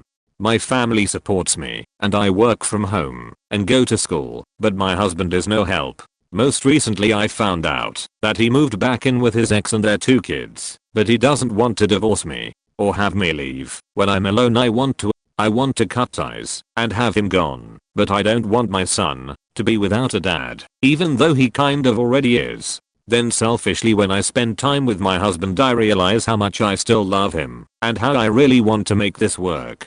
My son is still young, so it's not a big problem at the moment. But whenever my husband comes over, he doesn't acknowledge the baby at all, and it bothers my 11-month-old because my baby is used to being the center of attention. I hate it so much because I love both my son and my husband. I'm thinking of leaving, but the divorce is going to set me back 3k, and I honestly do love my husband still. All I want is for us to be a family, but I know once my son gets a little older there's some big decisions I have to make. I'm not sure what or when to tell either of them. Long time lurker, so here goes. It's more the secrets in the family that I know my parents tried to hide. My 28F dad attempted suicide when I was 8, and this was a year after my mum left him. In his emotional breakdown he moved in with my nan and pa, and on/off I wasn't allowed to see him. After a 6-month gap I finally spent the weekend with my dad. He waited until nan and pa left the house and he dragged me into the kitchen and proceeds to reenact his entire suicide attempt. He was erratic, and through this showing he taught me how to cut my wrist to make sure the job is done, but that he was a coward so took a bunch of pills. He even showed me why and how much of each of the pills to take. I never told my mum, and we fought heaps because I didn't want to go back. This continued on and off for years until he disowned me when I got a boyfriend at 16. That's the short version. This is when my mum's relationship with my stepdad broke down and she started attempting suicide too. She tried so many times that year I lost count until she almost succeeded. Again took a bunch of pills and drove somewhere she thought no one would find her. Lucky a good Samaritan found her and saved her life. She only stopped when my brother, who was having similar issues with the addition of mad drug addiction and pending drug smuggling charges, succeeded. He died leaving his 2 autistic kids and wife behind. Also the short version. My family haven't told me a lot of this and don't think I know the whole story. There was pieces I was fed from my sister or various family friends which helped me put it all together. But I was always smart, and growing up in an unstable situation became very perceptive. Knowing when to tell and when to shut up became a defense mechanism. Never assume your kids can't see what's in front of them. I would love to get some advice on this TLDR at the bottom. My mother had my sister at the age of 22 and left her father when she was 1. She had me 10 years later with a different man. As a young single mother she struggled to make ends meet, and my sister had a rough few years.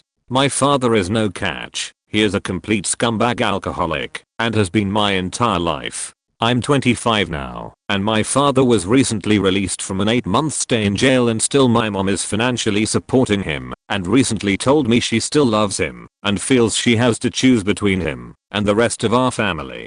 My sister has a 1-year-old daughter and has stated she does not want him to be around her, period. Totally valid in my opinion. Even if he is sober, he is completely cynical, manipulative, rude, self-entitled, and nasty without a filter on his mouth. No matter who is present. My sister is struggling to understand the connection my mom feels to this man who has never benefited her at all. This man who stole money from her and took her car while she was in the air to buy alcohol and then showed back up at the hospital tanked and not remembering where her car or keys were. She has struggled mentally in the past. My mom has as well, and she knows that. A few years ago my mother told me that my sister's father was hideously abusive, mentally and physically. He beat her and left black eyes, threatened her life, and even put a gun to her head while she was pregnant with my sister. She told me that my sister does not know any of this. There were a few years that my sister did not speak to her father, but they had since reconnected, and my mom didn't want to threaten their newly rekindled relationship. After she struggled on her own for about a year, she met my father, who was at that point still a functioning individual with a job. He took her in and babysat my sister for her when needed, and she fell in love. She said she feels like he saved her and accepted her child as his own.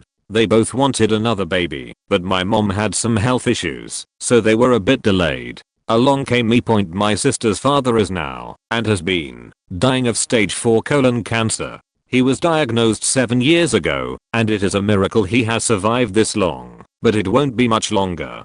My sister is so angry at this recent situation with my father. She has been talking about how her dad was a better father than mine. I feel terrible for keeping such a secret from her, because I love her so much. She's the only one who's been through it all with me. But I know this information would turn her world upside down. When should I tell her this? After her dad died? After her dad and our mom is gone? Now? Or not at all?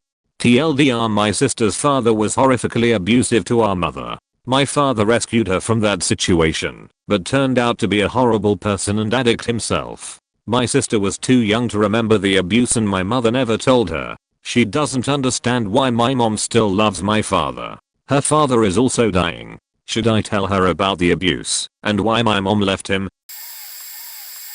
Not about me, but this is what my grandmother hid from her children. My mother and my uncle were always told their grandfather died of pneumonia in Australia, which is why their mother and grandmother had to move back to England and were very poor. In reality, his official death is from a shark attack, which is most definitely false. Apart from the fact there was no evidence of a shark attack, no body, no blood, no hole in the shark net in the bay he supposedly died at, he also emptied the family bank account the day before, and his life insurance went to his friend before it was supposed to his wife, the same friend who had alerted the authorities that he has died in an apparent shark attack. He left his family with no money during a very difficult financial period where they were living, and likely left for a new life with the money he took. My grandmother still maintains the fake story, even though my uncle has done his own research to find the truth, mostly from talking to my great aunt. Unfortunately, as my great aunt was only a teenager at the time, she doesn't have many details. She only knows about the financial evidence because her mother fell apart and left all that kind of stuff to her and my grandmother to sort out. My grandmother had a very difficult childhood and gave up a lot to look after her mother, who had a breakdown after returning to England and refused to do anything for herself. It saddens me, she still can't talk about it truthfully, but it is her business and neither my mother or my uncle have asked her about it in case it brings old grief back. Alright, this one is a little tricky. I'm the child of this one, but not really. Here's some backstory. By the time I was 12, both of my parents passed away due to cancer. For the sake of making things easy, I'll refer to her as Mary. In Mary's will, she was the one who lasted longer. Lol. I was to go live with her best friend, who had always been like a second mother to me. I'll refer to her as Sue. So, when I was still living with Mary, Sue and her then husband got a divorce when I was around 7-ish. Sue and her ex had 3 boys together, one older than me by 8 months, and 2 younger, one by a bit over a year and the youngest by 6 years. I've always wholeheartedly referred to them as my brothers now. Sue's ex is the definition of the scum of the earth. He manipulates her sons, doesn't pay for child support, etc. This has been going on for over a decade. Fast forward to today. I'm going into my freshman year of college. But what breaks my heart the most is how naive they are about the situation. My older brother knows what his father does to a certain extent, but my 2 younger brothers don't. Really. Sue's ex constantly promises my brothers gifts, trips, and vacations, and loads of other things. The worst part is, he still has partial custody. They go spend weekends with him, which consist of my brothers using his credit card to buy whatever they want, while he goes to Timbuktu with his awful girlfriend of years to gamble. Yes, he was with her before the divorce.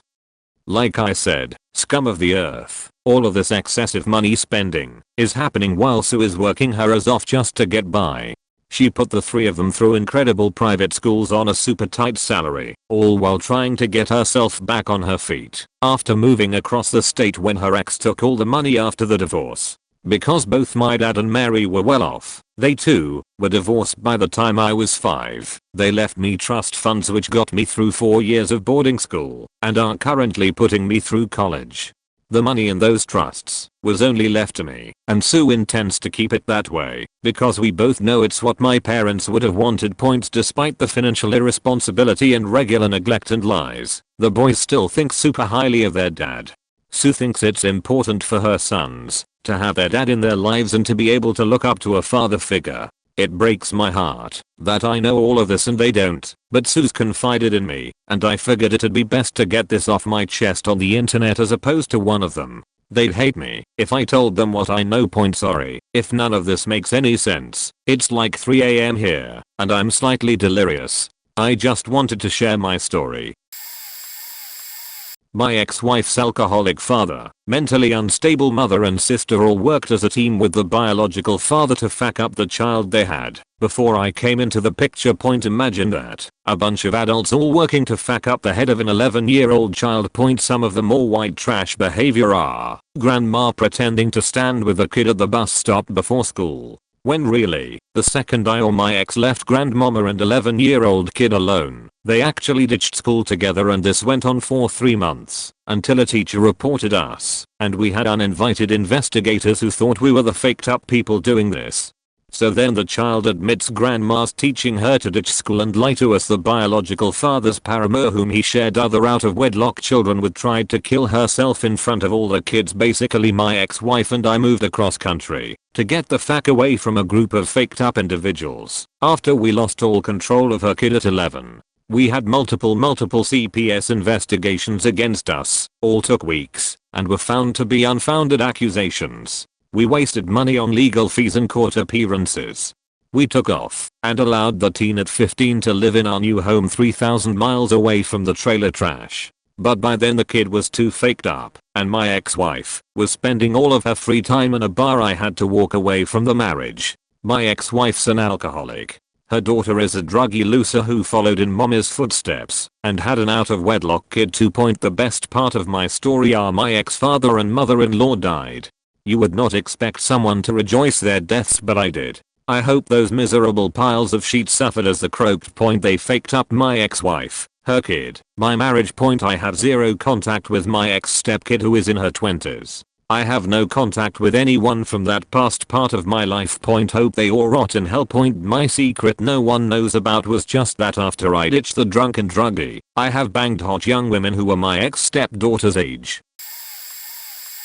I'm the child whose parents kept not one, but 2 secrets from me until I was 18. First secret was that not only was I verbally abused by my biological mother, but physically as well. When I was 2 to 3 months old, my grandparents had taken me away from her because of it and the drugs she was doing, and eventually legally adopted me a few years later. I knew about the adoption and the fact that I was verbally abused because I'm incredibly anxious around my biological mom when we associate with each other. I don't have much to do with her, and now that my parents are dead, it is up to me if I want to be around her. Second secret is that not only did my dad cheat on my mom when he was overseas in the Philippines with a local woman, but he impregnated her as well. I didn't know that I had another brother until after I graduate high school, and my mom accidentally said something to my aunt about it while they were on the phone with me in the room. After the phone call was over, I was like, who is this extra brother that you were telling Aunt so and so about? Found out he is about 5 years older than me and that I wasn't supposed to know about him and not to bring him up with my dad. About a week or 2 later, my brother called the house to talk to my dad, and my dad told my mom to tell me about him. Mom told me that it was now safe to talk about the extra brother with dad now. It was years before I was ever comfortable even discussing the subject with my dad, and even when the subject came up, dad was the one who brought it up. Added a word for clarity. When my grandmother died, we found out that she had lied about the year she got married. It turns out she got pregnant while unmarried. My grandfather was deployed with the military. She was sent away, had the baby, came home when he came back to their tiny hometown and he married her as quickly as possible. By then they had a young son, so they lied and told everyone they had been married the year before. I only have 2 pictures from her wedding. She wore a pink dress, which I now own, and I always thought that was a strange choice, but she wasn't very girly and said it was some dress her sister bought for her. The other picture is of the cake at their reception in someone's home. She said all the film from her church wedding was destroyed. All she had was a picture of her and my grandfather in her parents' living room and the cake. She even took us back to her hometown and would show us the church she got married at when she died. My mom submitted a bunch of paperwork with the wedding date she had. It all came back wrong and she had to go get the marriage license. She was shocked. Then she was angry because we had thrown my grandparents a huge anniversary party one year and they had technically not actually been married that long. The whole thing just made me sad. It made me sad that she never felt she could come clean. It made me sad that she had been made to feel shame for her child out of wedlock. It made me sad that her marriage was out of necessity and not necessarily love. But most of all it made me sad that she wasn't allowed to get married in the church in her hometown and she wasn't allowed to wear a wedding dress. Her reception was actually her wedding in front of 4 people in her parents' living room.